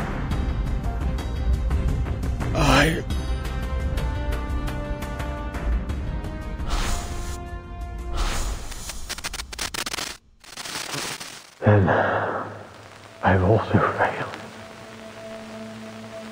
I've ended up a pathetic fool, lost in the chaos of reality. Just like the idealist chasing visceral realism, Paracelsus seeking the fountain of youth, and Zahir obsessing over the one-sided coin. When did it all start falling apart, Alan? When the doorknob loosened? When the prisoner's wounds started to fester? Or when the daily disinfectant concentration reached 28 milligrams?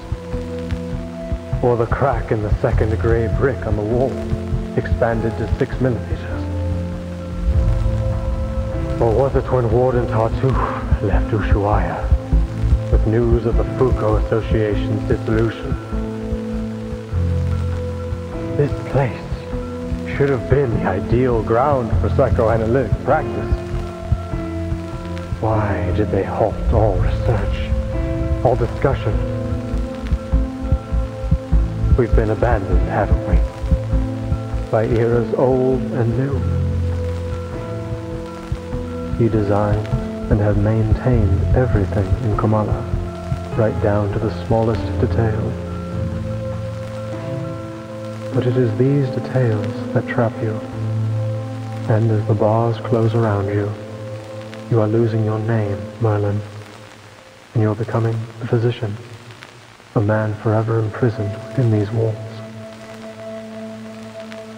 I don't understand. All these false eras are like a dreadful novel with no conclusion. Trying to find answers within such things is, in itself, a mistake. Much like them, you are destined never to attain transcendentality.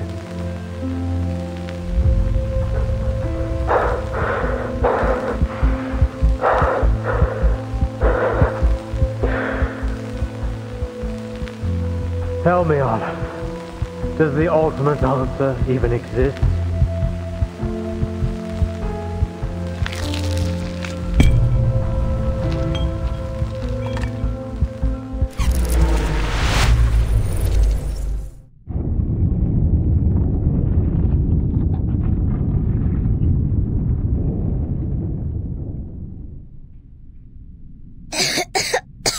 Timekeeper, are you all right? Yes. And you? And Miss Recoleta?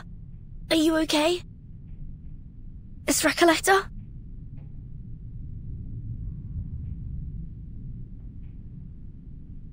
You're...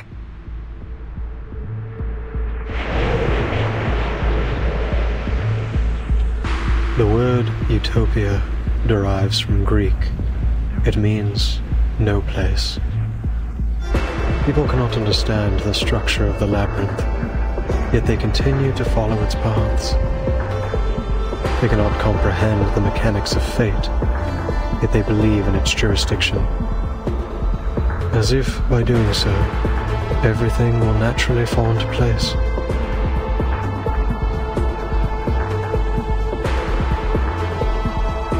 And now, the polar night approaches.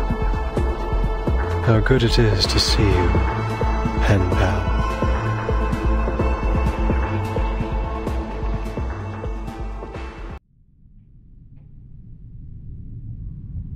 Where did the physician go? Wait. Sir? Are you...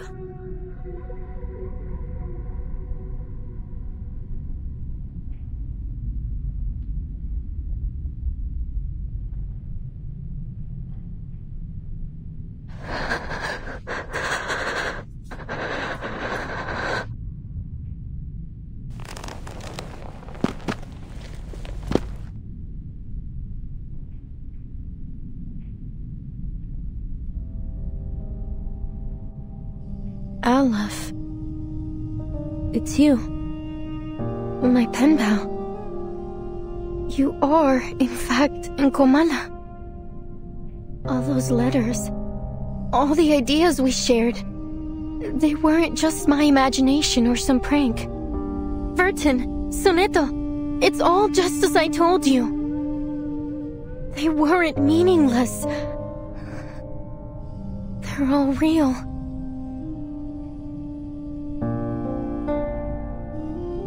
So, sir, are you Aleph, the ruler of this prison? Are you the one controlling the Panopticon with the die?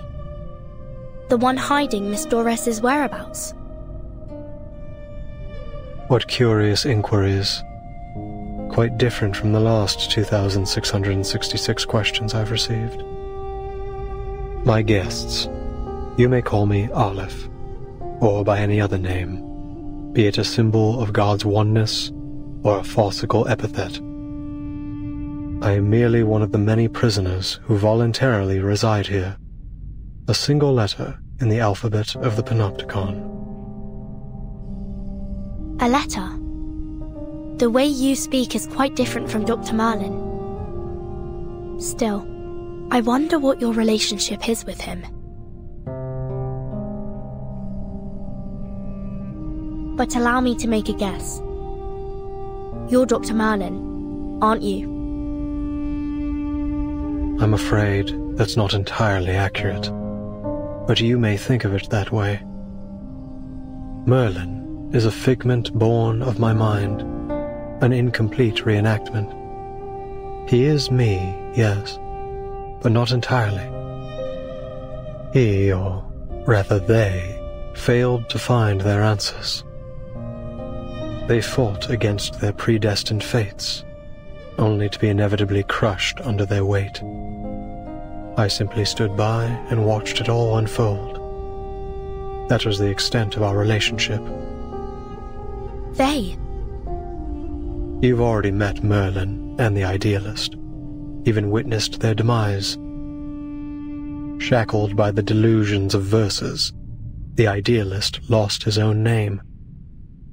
Merlin, too, imprisoned himself within the system of the Panopticon. I'm sure their desperate pursuits caused you some trouble. Please forgive them. After all, your fleeting encounters led to the demise of them both. I think I understand now. The Idealist and the Physician are both parts of you. Or, to put it another way, they're your alter egos.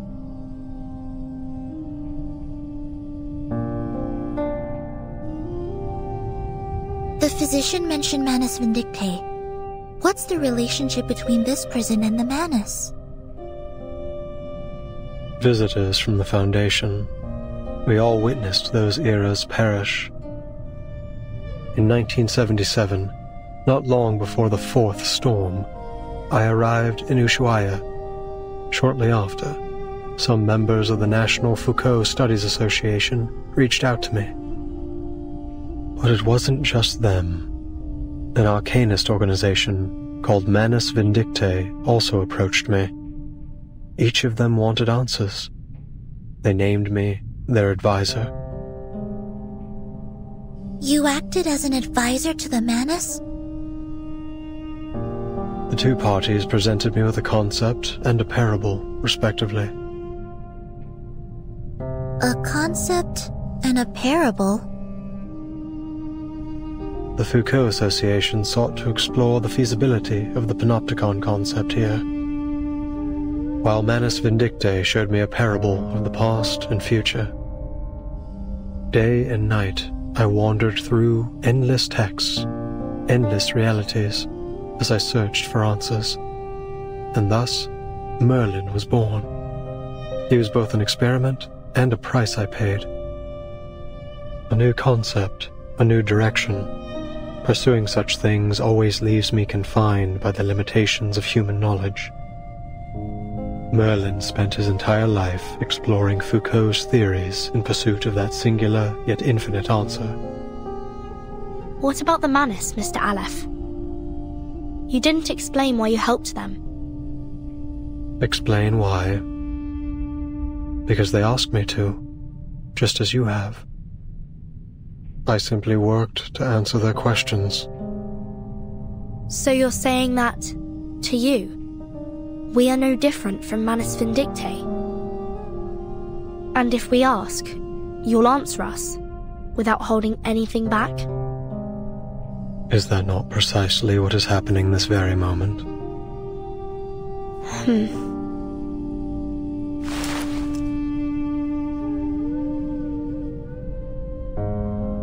This is what the Manus gave Merlin. A magical die named the Tear of Komala. It was once a gemstone that belonged to a god. At the beginning of the century, explorers plucked it from an ancient gate they discovered in Antarctica. To the explorers' amazement, the gemstone could turn human desires into reality. So they cut it into a die, a symbol of fate, and used it to build a sanatorium, which was later transformed into the Panopticon you are standing in right now.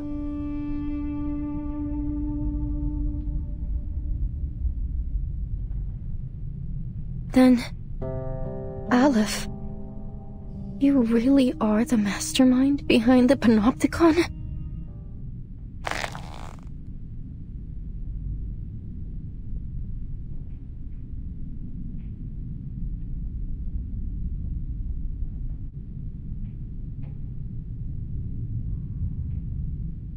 You said Merlin used the panopticon to seek his answer. What does that have to do with my novel? I don't get it, Olive. Why would you use my novel to manipulate this place? Roberta, Garcia, Octavia, Pablo, the jailer, everyone. Not one of them deserved to be trapped in a deadly loop in which everyone's fate is already predestined. They're just like the ghosts in Amalfitano, inescapably trapped within the ruins. Tell me, what is it you really want?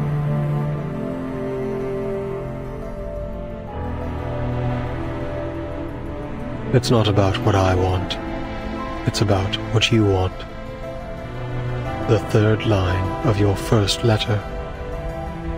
You said you wanted to give the rise and fall of sanity an ending.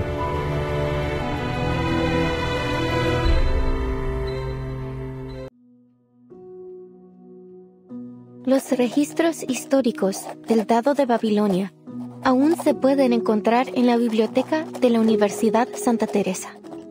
No. Una apertura como esta haría la historia demasiado ambigua. En 1975, en el pueblo de Amalfitano, Sonora, México, ocurrió algo terrible y escalofriante en la cabaña con el techo azul. Todo comenzó con las costumbres peculiares de los Espera, ¿cómo supe todo esto? Necesito agregar un ro para el narrador. El cuentacuentos. Un poeta surrealista de México me contó esta historia. Una anciana entró en el bar, al que solía ir en el pueblo. Al mismo tiempo, el empleado del banco también entró al bar, trayendo la noticia de que una corporación multinacional iba a construir una fábrica de jabón de galletas en Amalfitano. Espera, empleado del banco. No sabía que había bancos en Amalfitano. Pero sí, tiene sentido. Los bancos comerciales son, sin duda, un sello del capitalismo. Gracias, amigo por correspondencia. Antes de convertirse en empleado del banco, era un defensor de las antiguas costumbres del pueblo. Era un pescador de dunas. Después de aceptar el destino otorgado por el Dado de Babilonia, eligió dejar todo atrás, el triste y aterrador pueblo y los ciclos ocultos dentro de la infinita aleatoriedad. Oh, qué irónico, pero también es realista. Ahora solo necesitamos un personaje contrastante, un creyente en el destino. Una anciana tejedora se sentó en su antiguo taller, girando incansablemente su rueca, un regalo precioso otorgado por el Dado de Babilonia. La tejedora ciega relató suavemente todo lo que había vivido. ¡Qué idea brillante, Aleph! Una tejedora ciega no podría haber presenciado el asesinato. ¡Fantástico! En este caso, agregaré a un conductor de burros que es asesinado en este capítulo. Con cada una de tus sugerencias, la historia da un paso adelante. Gracias, Aleph.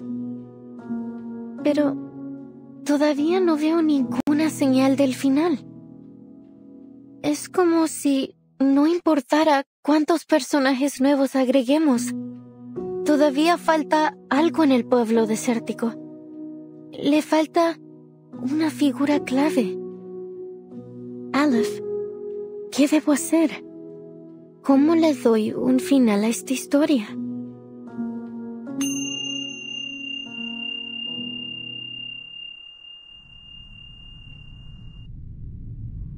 Tú misma me preguntaste, ¿cómo le doy un final a esta historia?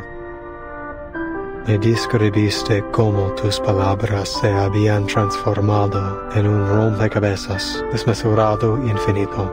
Un lenguaje irreconocible, una colección de información ambigua y una parábola que había perdido todo su significado. La ausencia de un final aún te roe, atrapándote para siempre en ese abrasador pueblo desértico. Todo lo que estoy haciendo es intentar encontrarlo para ti. ¿Estás diciendo que has estado manipulando los acontecimientos en el panóptico desde que intercambiamos cartas por primera vez septiembre pasado?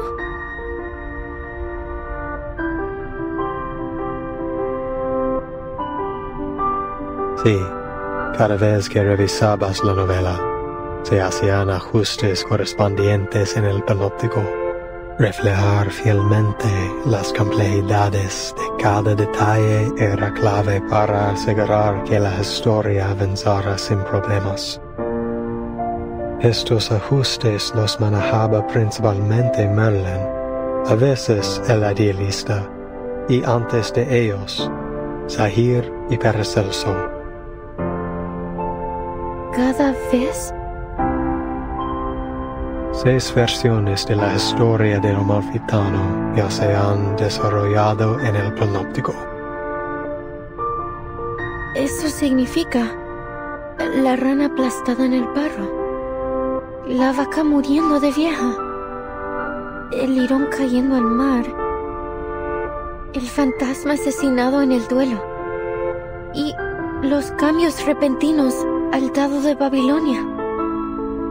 Todas las revisiones que sugeriste, todas las muertes, el caos y la locura, ¿realmente sucedieron aquí mismo?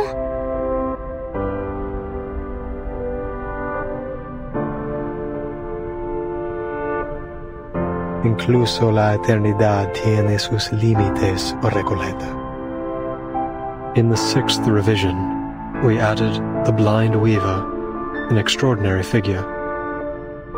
Just like the paracausality researcher who carries a suitcase that you introduced in your 7th letter. The paracausality researcher carrying a suitcase. Miss Recoleta, is this character really based on the timekeeper? What? Of course not. The paracausality researcher is an entirely different character. Don't you understand? We're only one die roll away from the ending.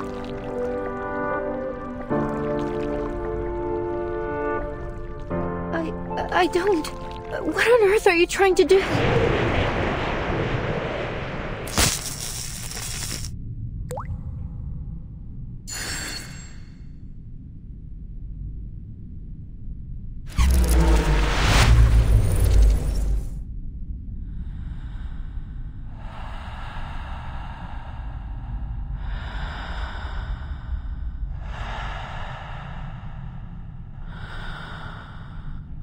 Recoleta, it is the cycle of fate that has brought you to the Panopticon of Komala in Ushuaia. Now, return to the rise and fall of sanity. Return and become a character once more. You've been searching for its ending, but how could you possibly find it when you're no longer inside the story? I believe that this time, you will witness the grand finale with your own 2 eyes. No more sadness. No more loneliness. The answer you've long sought lies in the inevitable final row of the die. So, the jailer is the bank clerk, and Erd is the blind weaver. But what about Roberta, Garcia, and Octavia? They weren't even assigned roles. They were just playthings, helpless in the face of fate. What right do you or I have to decide what happens to them? To dictate their gains and losses? But they couldn't possibly understand such a thing, could they? To you, it's just a story. But to them, it is the manifestation of bittersweet destiny. Do you think hiding behind the guise of fiction absolves you from the reality that you've turned the Panopticon into a living hell? Yes. You're the only one who truly understands the rise and fall of sanity. Goodness knows how many manuscripts I sent out that never received a reply. I was so grateful to you. For your replies, for understanding my novel. Those things were more precious to me than any sunrise over the Andes. Had I known that your feedback was created in such a way, and at such a cost, I would have preferred not to receive it at all. Don't you get it? Even if they don't understand my novel, the people I meet are still my friends. Whether we took a long journey together, or we simply chatted for a few hours. We formed an inseparable, miraculous bond. They're a part of me. How could you treat them like fictional characters? It's disrespectful to my work, and to life itself.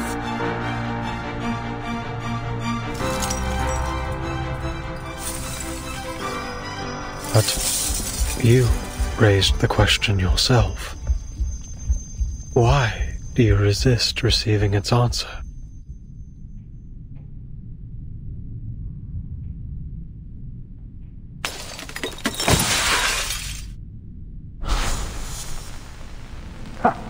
They're always like this, aren't they?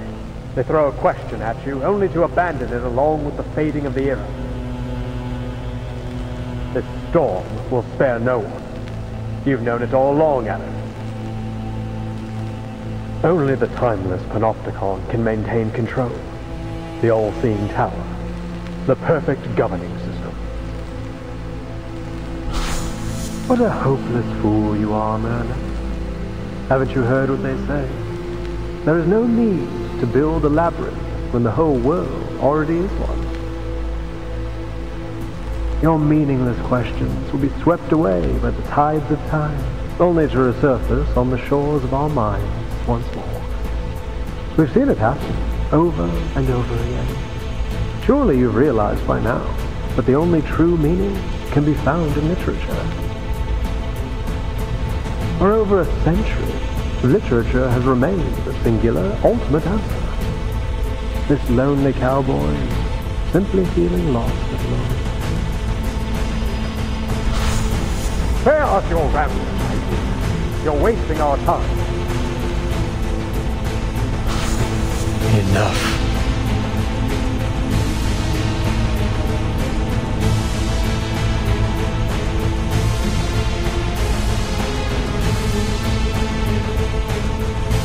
Aleph seems to be in a terrible state. We have to be careful. Something isn't right about that dye.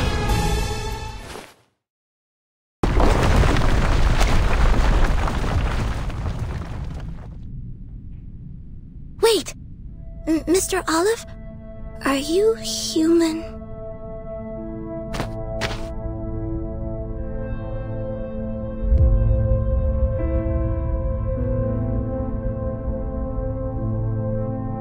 Please hand over the die peacefully.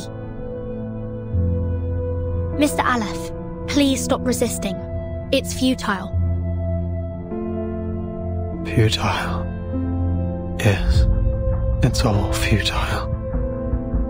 The cage of rules, the ideals of literature, both are futile. Mere illusions conjured along the path to transcendentality. They all fear that they're nothing more than phantoms in someone else's dream. That reality will devour everything, including their very existence. That's why they drift further away from transcendentality. They couldn't break free from that false dream. None of them could.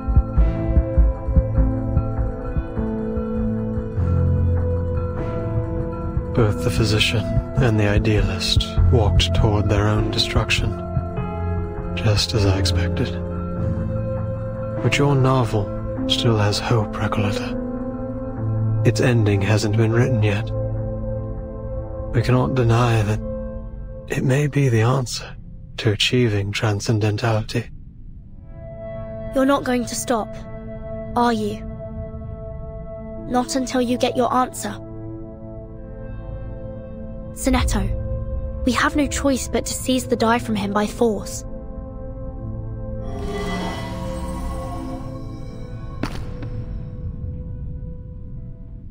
Enough. I said enough!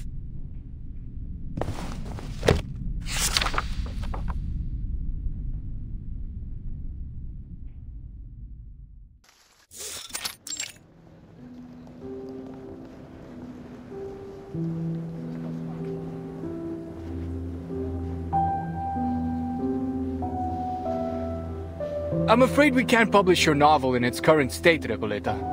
We look forward to seeing more refined work from you in the future. Ah, Senor Cruz! What a pleasure to see you here. I'm an editor from the Naranja Dulce publishing house. Could you spare a moment to discuss the copyright for The Bluebird? We're huge fans of your children's literature.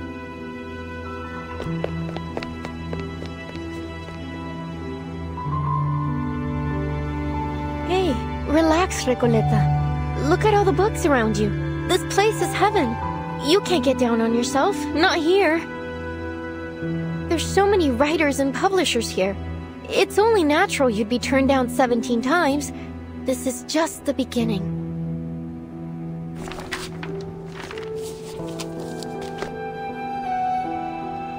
Now, which section should I visit next?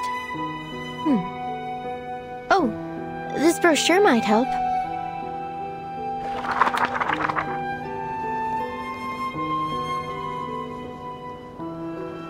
Estupendo. An exchange of ideas between writers. Nothing could be more incredible than that. I recall James Joyce was inspired by a letter he received from Henrik Ibsen. So, maybe what I need is to find someone to share my manuscript with. But who? Radeo Emasums. Aleph. Averroes.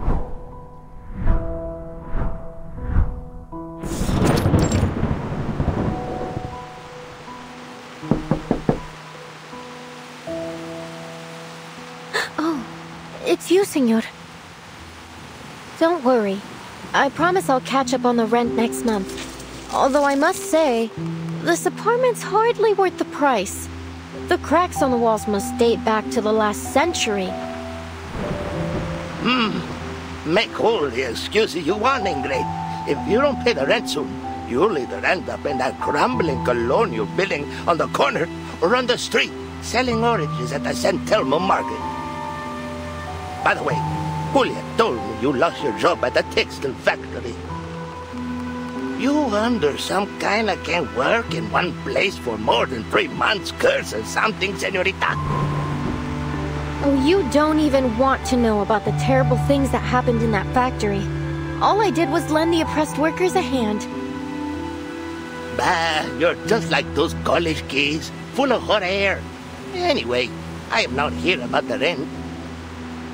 Didn't you tell me to watch out for your letters a while back, when you just returned from abroad? Well, here it is, a letter for you.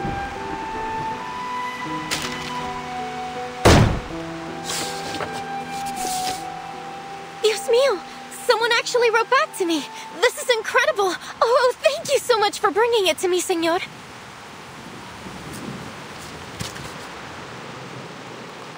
Dear Miss Recoleta, it's from, let's see, Aleph.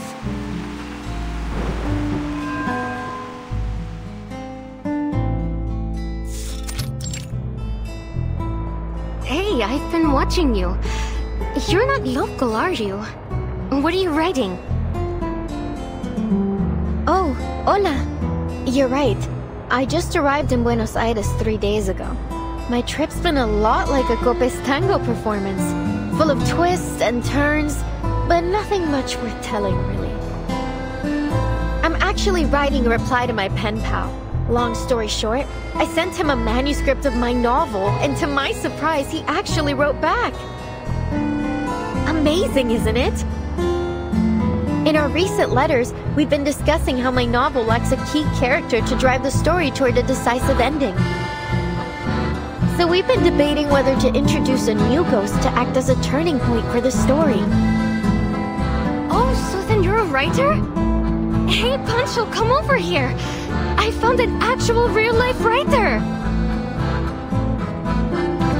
What's the big deal? I wrote plenty of poems in middle school. Oh, so you're a poet. I have a feeling we're about to embark on an incredible adventure together. Are you interested in joining the visceral realism movement? This what? I've never heard of it, but it sounds like fun. Fabuloso! We have no time to waste. Once I finish this letter, you two must join me on a journey to Ushuaia. Ushuaia? The end of the world? Why the heck would we go to that icebox? Oh, don't be such a downer, Pancho.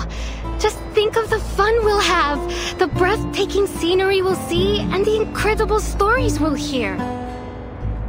Ay, Maria. I'll deal with the gold if you really want to go so badly. By the way, could you tell us about your novel? Of course. I'll tell you all about it on the way. Now where to begin? Alright, let's start with the cottage with the blue roof and Amalfitano.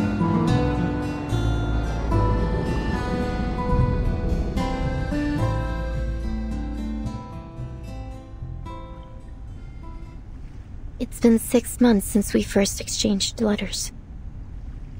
Since then, I've been traveling. First from Chile to Mexico, then from Mexico to Argentina. And I've never stopped writing. I'm not really sure what the purpose of my novel is. I just keep writing and writing. I can't stop. What power does literature hold? What responsibilities? Perhaps only by continuing to write will I understand one day.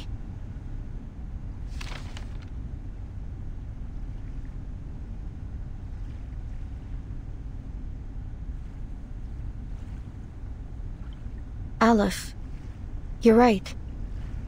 I do want an ending to my novel. But not like this. You really have no idea, do you, Recoleta?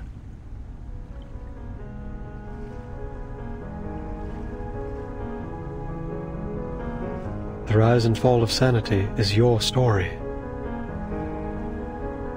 What do you mean?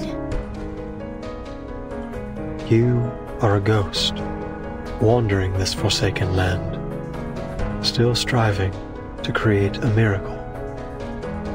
You are a wandering poet, born in Amalfitano, the foolishly brave protagonist of the story, and the embodiment of the author herself.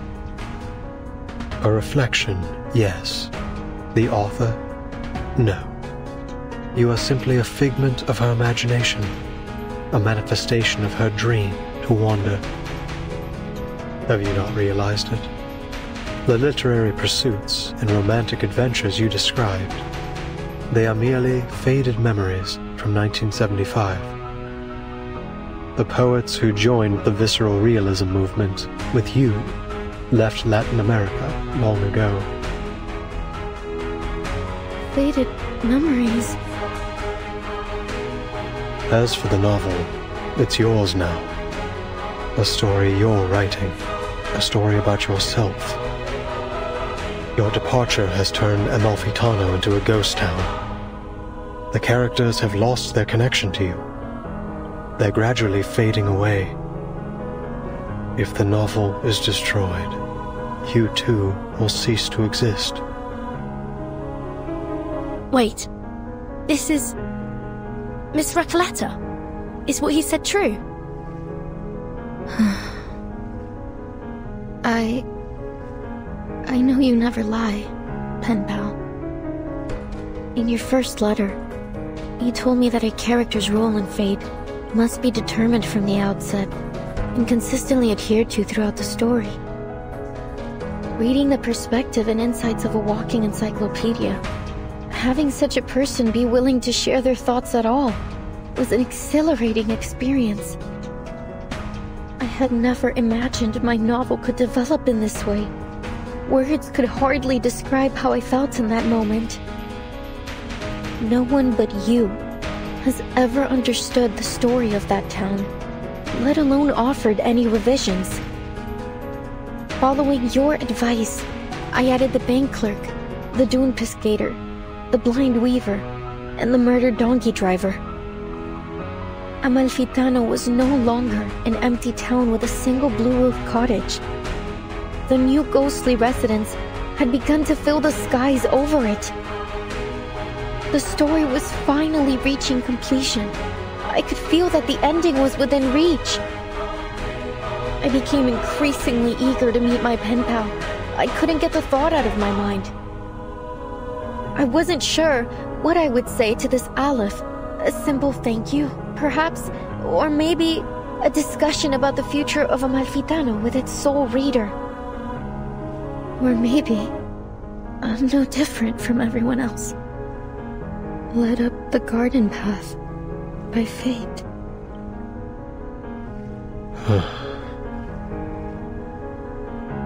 But even if I am a ghost, as you say, an incarnation of someone else, a fictional being, so what? My resolve will not waver, even if my existence is bound to fade away. Because this isn't what literature is supposed to be.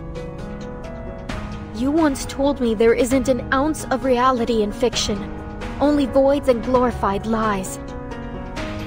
Let me tell you this. Whether real or fictional, corporeal or intangible, I have accepted my existence. Now, let's put a stop to this, Aleph.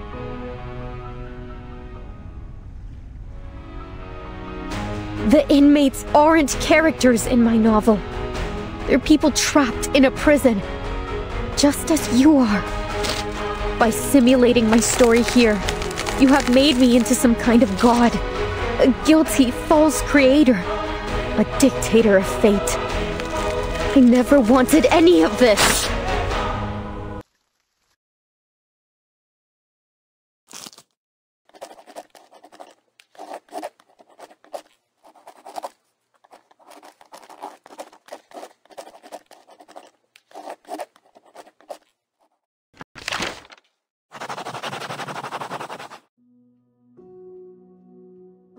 Qué sueño más extraño.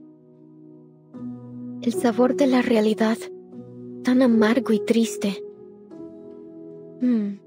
Pero lleno de pensamiento dialéctico. Tal vez la gente del panóptico reflejaba mis pensamientos internos.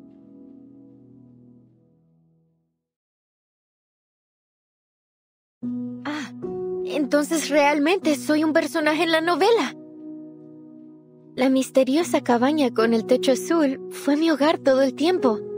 Entonces, los rumores que los fantasmas propagaron eran realmente eso. Rumores.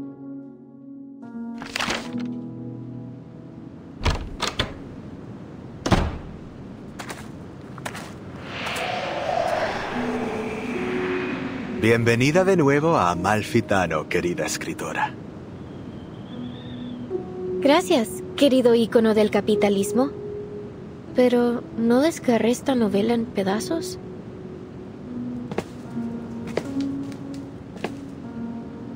Verás, Amalfitano es una dimensión más allá de la vida y la muerte. Este pueblo es un reflejo de tus pensamientos internos. Es incorpóreo. No puedes desgarrar algo incorpóreo en pedazos. La literatura es infinita y atemporal, como un río que fluye a través de la vida y la muerte. No me extraña que seas mi personaje favorito. Nunca dejas de iluminarme. Desafortunadamente, la literatura es una vocación peligrosa e inútil. Nadie entiende realmente, ni siquiera recuerda tu trabajo. ¿Recuerdas el dicho? Los únicos verdaderamente muertos son aquellos que han sido olvidados. Recoleta, desaparecerás para siempre si dejas a Amalfitano otra vez. Será como si nunca hubieras existido. Siempre he admirado tu pensamiento crítico, señor. Encaja perfectamente con tu rol.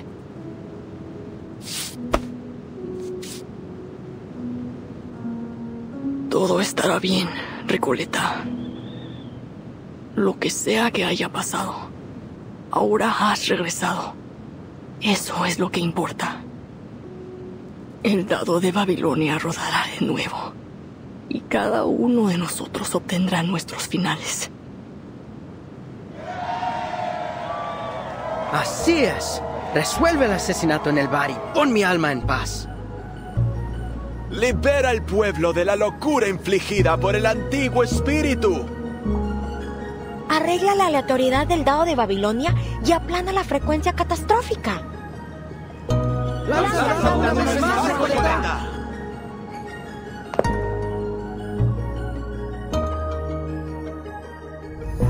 Entonces, el final que he estado buscando es el que el otro yo no pudo darme. El yo que se lanzó de cabeza a la lucha contra un poder invencible. El yo que finalmente dejó esta tierra.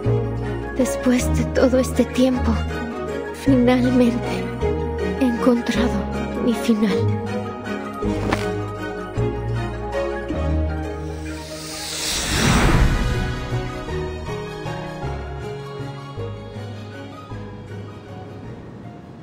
Solo un lanzamiento más, y todo habrá terminado. Mi historia, mi pueblo, todo finalmente llegará a su fin. Pero el sueño sobre el panóptico también terminará, ¿verdad?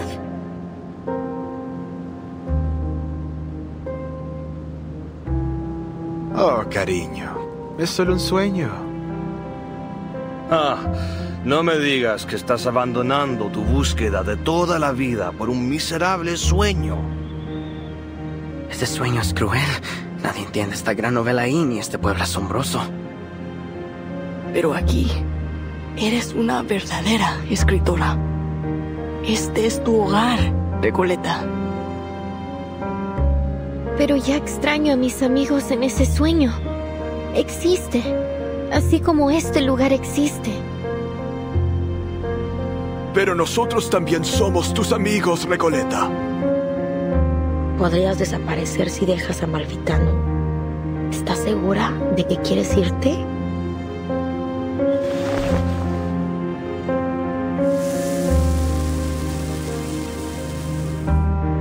Sabéis cómo soy, queridos amigos. He pasado mi vida emprendiendo aventuras tontas y no recompensadas. Así soy yo, ¿verdad? Amalfitano es, en efecto, un lugar ideal. Un lugar para vagar, para un viaje corto y para perderse un rato. Y tiene ustedes, mis amigos ficticios, a quienes quiero tanto. Pero debo regresar a mi sueño y ver a mis amigos ahí. Ellos son igual de importantes para mí.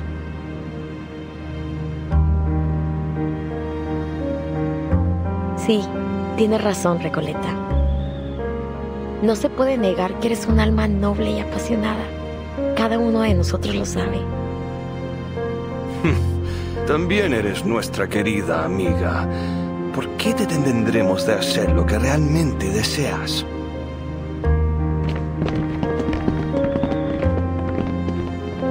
Te deseamos lo mejor, Recoleta.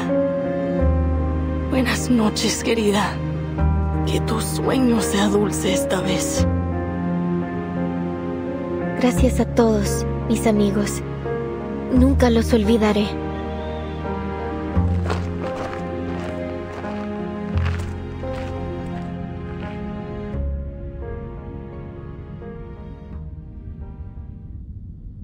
I've read your work, Señorita Recoleta.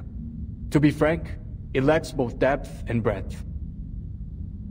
This town of yours is still far from reflecting the complexity of society, and the narrative lacks a discerning perspective. It still needs some work if you want it to truly resonate with our audience. Just go for it, Señorita. You're at a perfect age to explore, experience, and learn.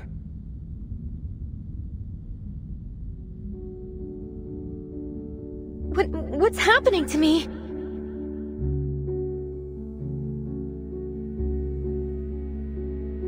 Ah, of course. The rise and fall of sanity is my story. So, even though the novel's been destroyed, the story, and myself along with it, lives on in the minds of those who read it. Thank you for your feedback, editor.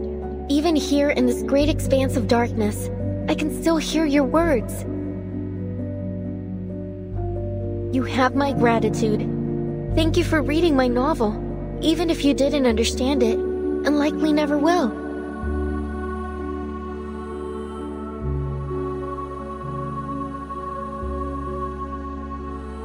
Honestly, I find your story totally fascinating, but I'm still struggling to understand the connections between all these nameless characters. Couldn't you make it clearer? Like a movie? Typical. Trust a writer to try to be all obscure and mysterious. Maria, Pancho, you guys are the best traveling pals I've ever had. Our paths may diverge in the future, but the joyful memories of our journey across grasslands, snowfields, and deserts together will remain forever. It's been great coming along with you. You're totally one of a kind. We'll be waiting for you at my aunt's vineyard. A little sun after a hard day's work will do you good.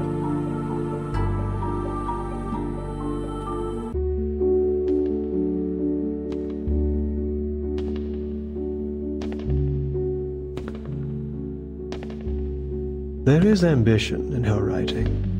It's passionate and poetic, fractured and chaotic. But when viewed as a whole, her work feels like little more than a superficial illusion. It lacks the depth to truly touch the soul. I will refrain from offering further comments until she stops romanticizing her childish adventures. To put it bluntly, her phraseology feels overly deliberate to the point of distortion. Her verbiage is like a collection of vague sentiment bubbles.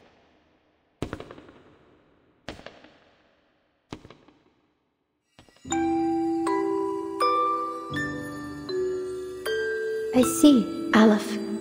Then this is how you really feel about my novel? 1,000 readers will interpret a story 1,000 different ways. Some believe the text itself is dead, and it is the reader who gives it life. The truth cannot be fully conveyed through words alone. That said, I think the rise and fall of sanity is a good story.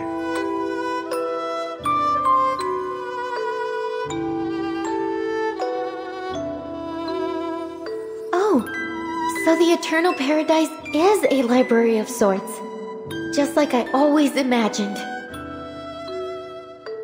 Or is this just another reflection of my inner thoughts? I like it here. It's nice being surrounded by literature. But it's time to go back to reality.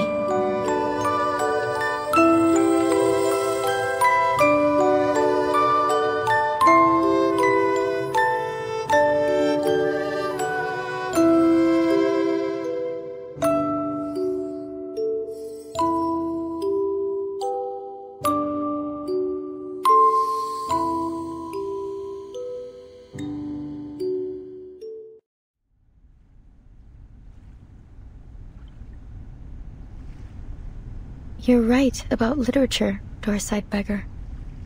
It is a dangerous and futile calling, but I still believe in it.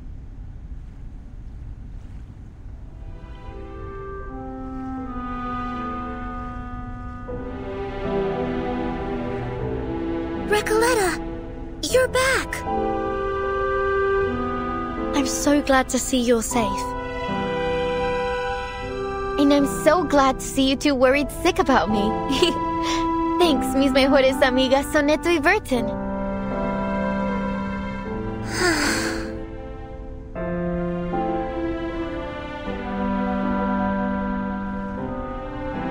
See, Aleph? I still exist. Amalfitano is gone. It's all over. You're simply a wandering ghost now, never to return home again. You may still exist, but Amalfitano will never get its ending. You've nullified its existence, rendering all of this meaningless. I'm sorry I couldn't answer your question. I've failed once again.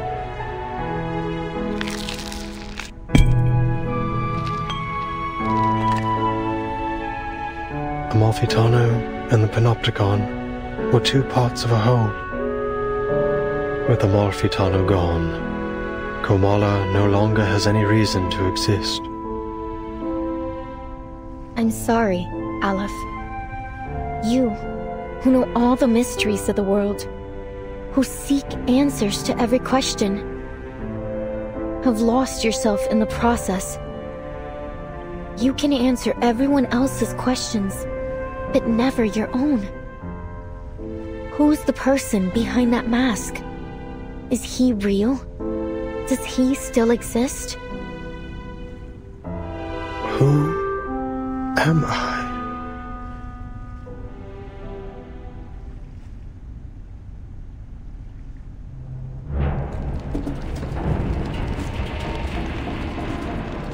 Stay vigilant, everyone.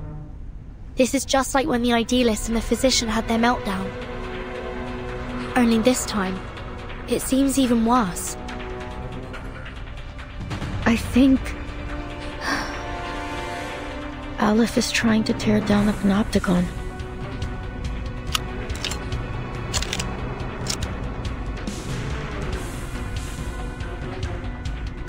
Freeze!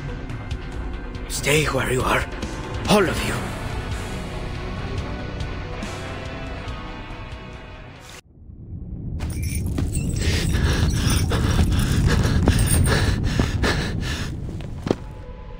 I was just setting up my exhibit when everything started shaking.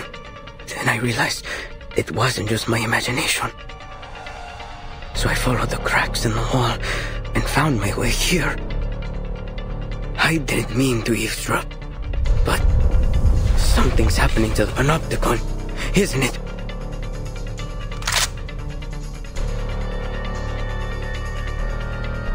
Are you the physician? Or is it Aleph? Whoever you are, please restore the Panopticon to the way it was. I'm begging you. You can do that, right?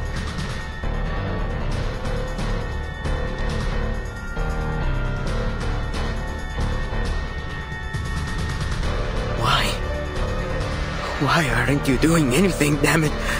Why is this happening? Oh, the die. If you won't help me, then I'll do it myself.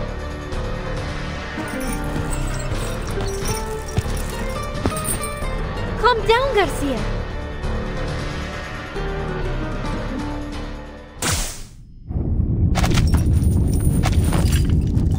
Timekeeper, he's...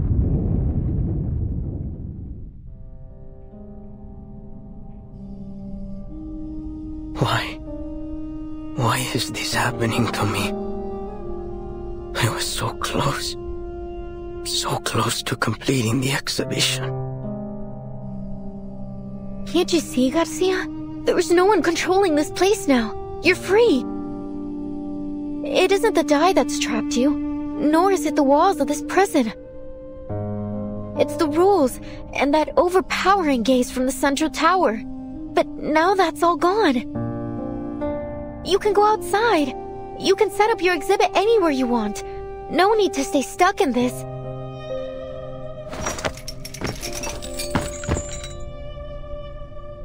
No, Señorita Recoleta.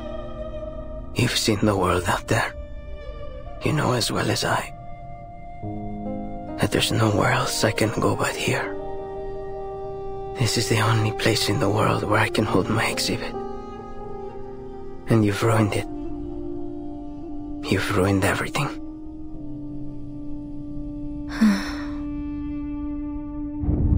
This room's about to collapse. We've got to leave. Mr. Garcia, do you need a hand? I can take care of myself, thank you. I'll go a different way. I have to go back and finish setting up my exhibit.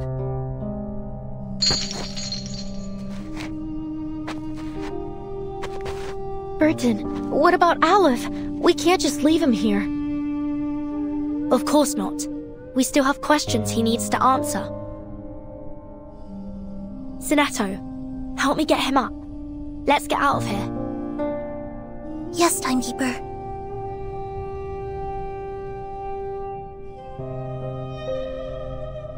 Your words are always at odds with your thoughts.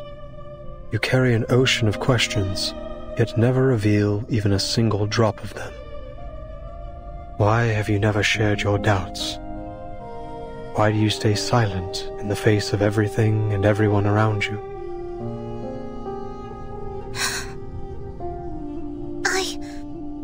I believe in my duty.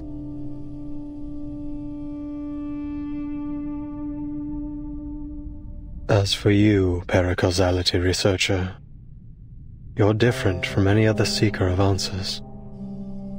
Even on a desperate, near-hopeless journey, your heart holds little doubt. Perhaps not every question needs an answer, Mr. Aleph. Is that so?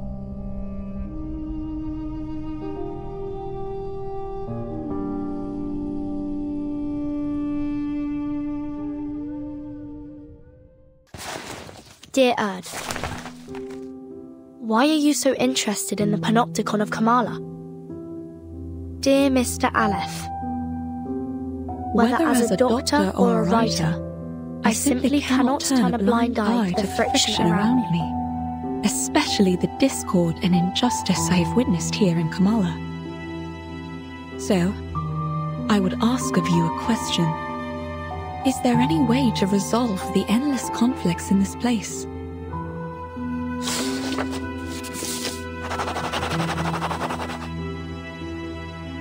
To put an end to this, a true ending is required.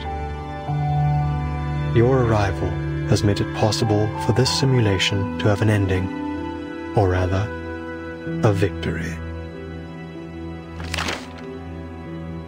What do you mean by victory?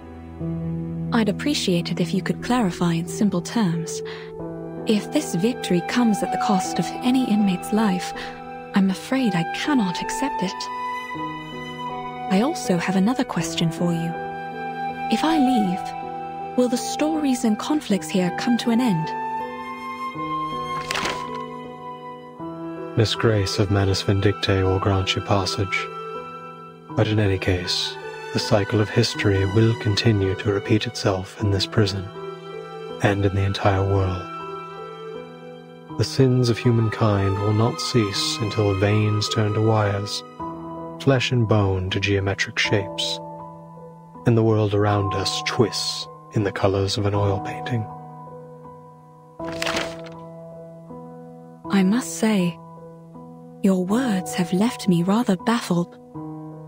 Fragments of the events you describe often appear in my dreams. Could it be that these things really happened? If that's the case, why can't I recall the details? Why am I left with only disconnected pieces? The madness in Kamala, these bizarre dreams. I must put an end to them. What have I forgotten? Has someone or something altered my memory? I can't shake the feeling that something crucial to me has been lost in the river of time. Some kind of duty, perhaps. What should I do? How can I recapture what I have lost? I won't answer a question that already has an answer. One given to you by the person who escorted you here and made you a promise. You're so close to the place where the truth lies. Think carefully. Why are you here?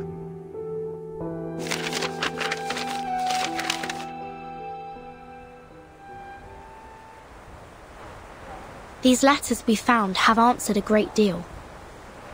But there's still something that isn't clear. Mr. Aleph, what exactly did the Manus promise Dr. Dorez? An era. A chance for her to remember her duty. An era? You helped her leave the Panopticon in the end. Where did she go?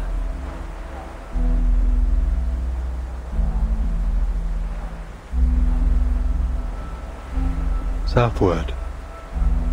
There, on the no-man's continent, Manus Vindictae is preparing to recreate the parable of the past and future. A glorious past and a glimmering future belonging to Arcanus. Dr. Dorez is deeply connected to this particular parable. What exactly are the Manus planning to do in Antarctica? And why would Dr. Dorez go there voluntarily?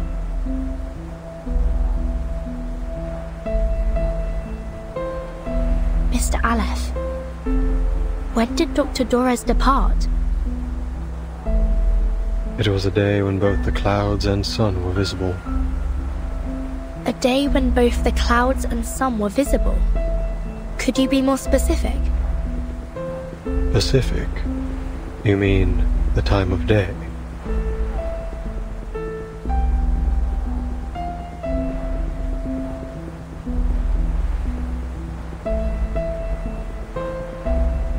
When both clouds and the sun were visible.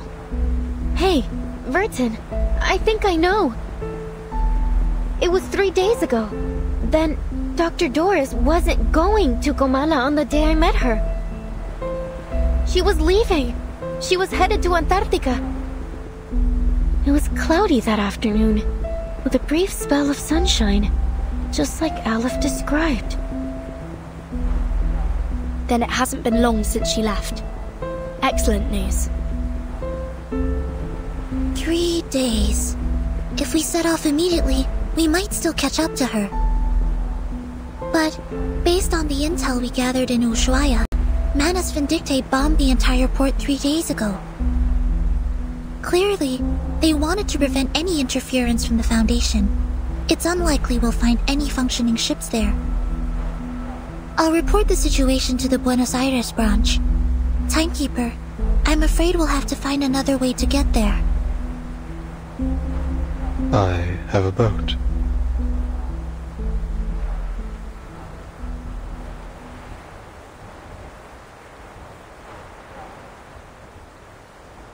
Could you lend it to us? The situation's urgent, Mr. Aleph.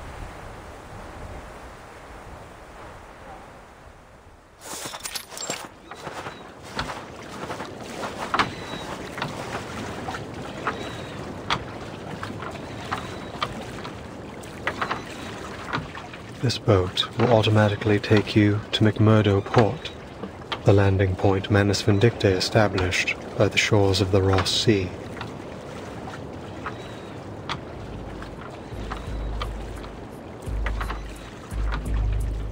This looks like Manus technology.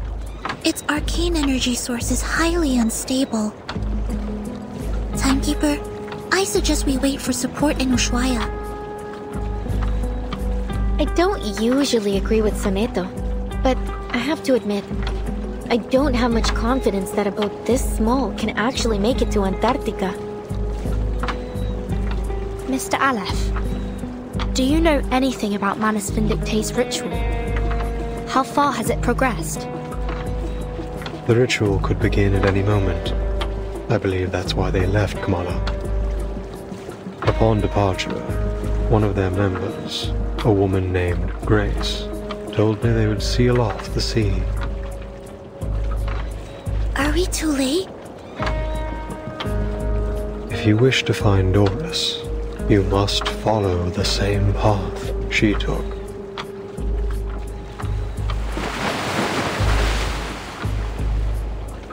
I see.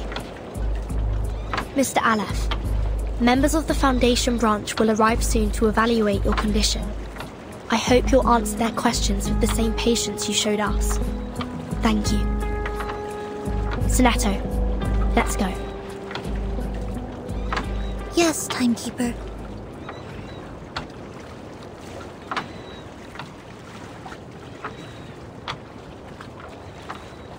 Thank you for your assistance too, Recoleta.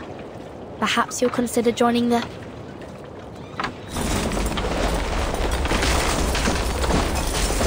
What was that? It came from the Panopticon.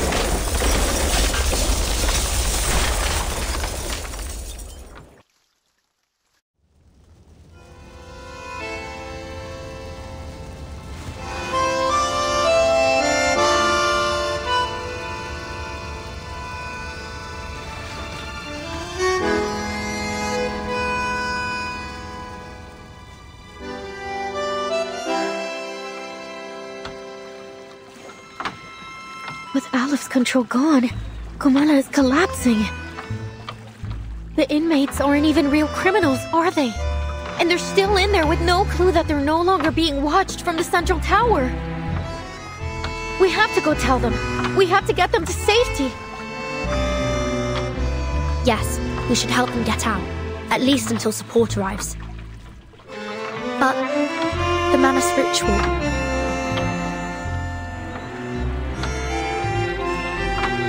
Don't worry. I'll go alone. Huh? You should hurry. When this is all over, I'll write to you, my dear friend. During this journey together, our teamwork has been impeccable. So, you can trust me to do this. I'm not doing it just to help you or the organization you represent. I'm doing it because the inmates are my friends. Okay. I trust you.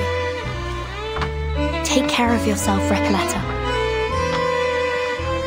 But if the storm truly is imminent, as Dr. Merlin said, then, Miss Recoleta, you...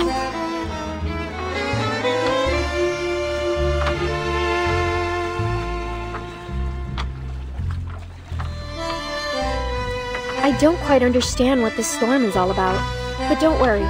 A brand new adventure is the best thing that can happen to a writer.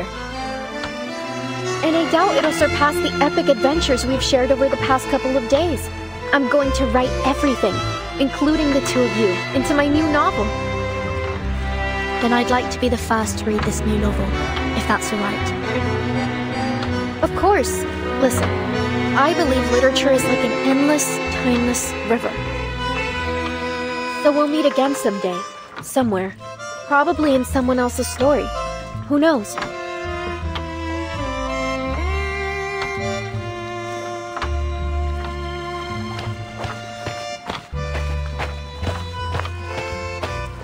Adiós, mis queridos amigos.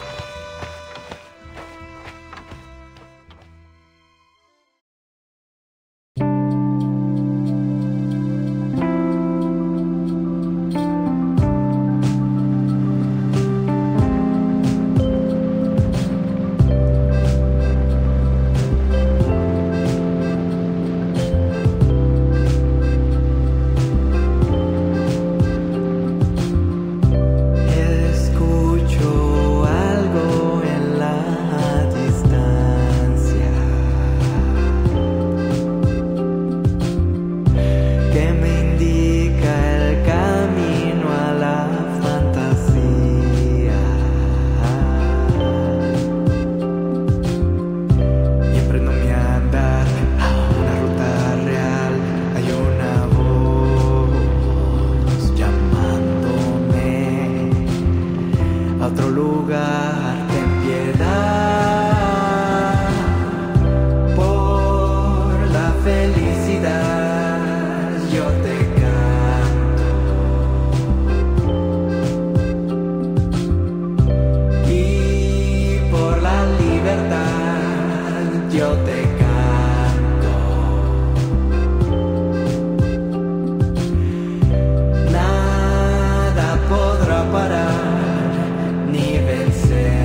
Dr. Merlin. You're Dr. Merlin, right? I finally found you. What on earth happened in the central tower? Right after I left, the whole panopticon started collapsing. The tower's in ruin. I've been looking for you everywhere. Please, sir, come with me. It isn't safe. That won't be necessary. The snow is still falling, yet everything in the labyrinth has already gone up in flames. Fortune, fate, karma. They're nothing but a ridiculous joke. It's over, Jaguar. You have lost your memories, your identity, your name, and now your title. You are no longer a jailer trapped in the panopticon. I don't get it, Dr. Merlin. What are you talking about?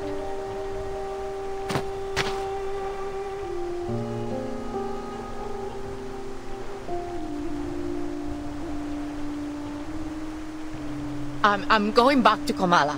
Order must be maintained. The prisoners mustn't be allowed to escape. Please take care, Dr. Merlin.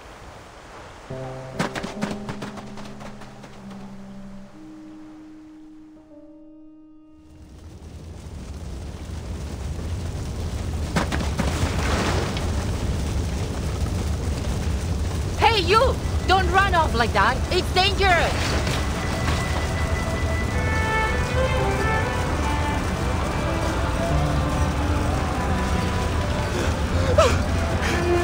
Deserts! And stars!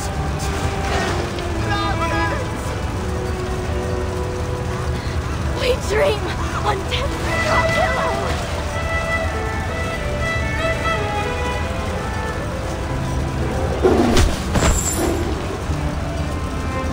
Stop! Get off me! Let me go! Are you blind? The panopticon is falling apart! It's you, Roberta.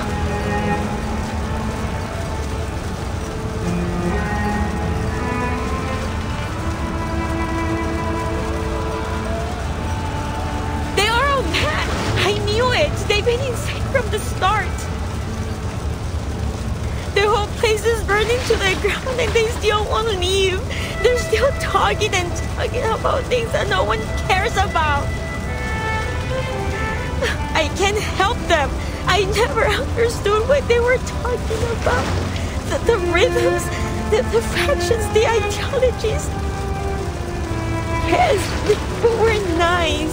The idealists too, but I've had enough of this prison. I've had enough of the panopticon.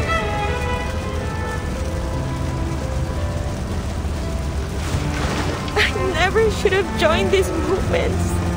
It was all meaningless from the beginning. I want to leave this place. Go to Spain or France. Anywhere but here.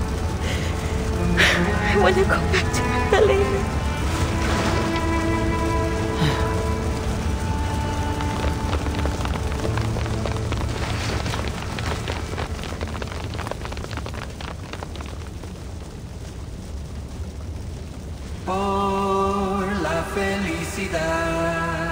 Yo te canto y por la libertad yo te canto.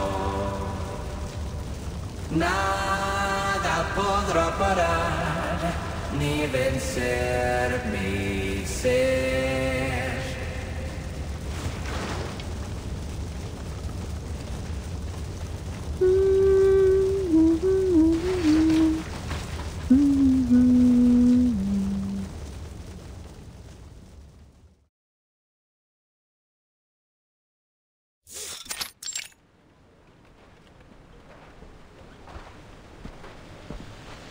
But how does literature make you feel?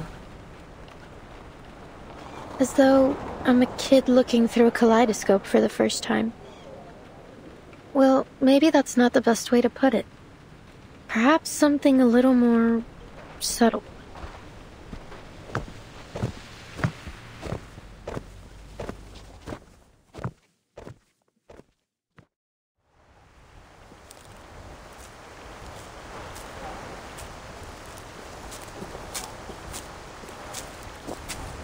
A ship sailing to an unfamiliar land. A parable of the past and future.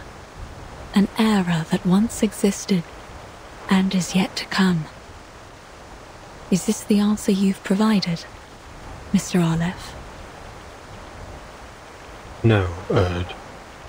You will have to find this answer yourself. No one can help you with this. No one. I see. Thank you, Mr. Aleph. I will remember what you've told me.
Có nắng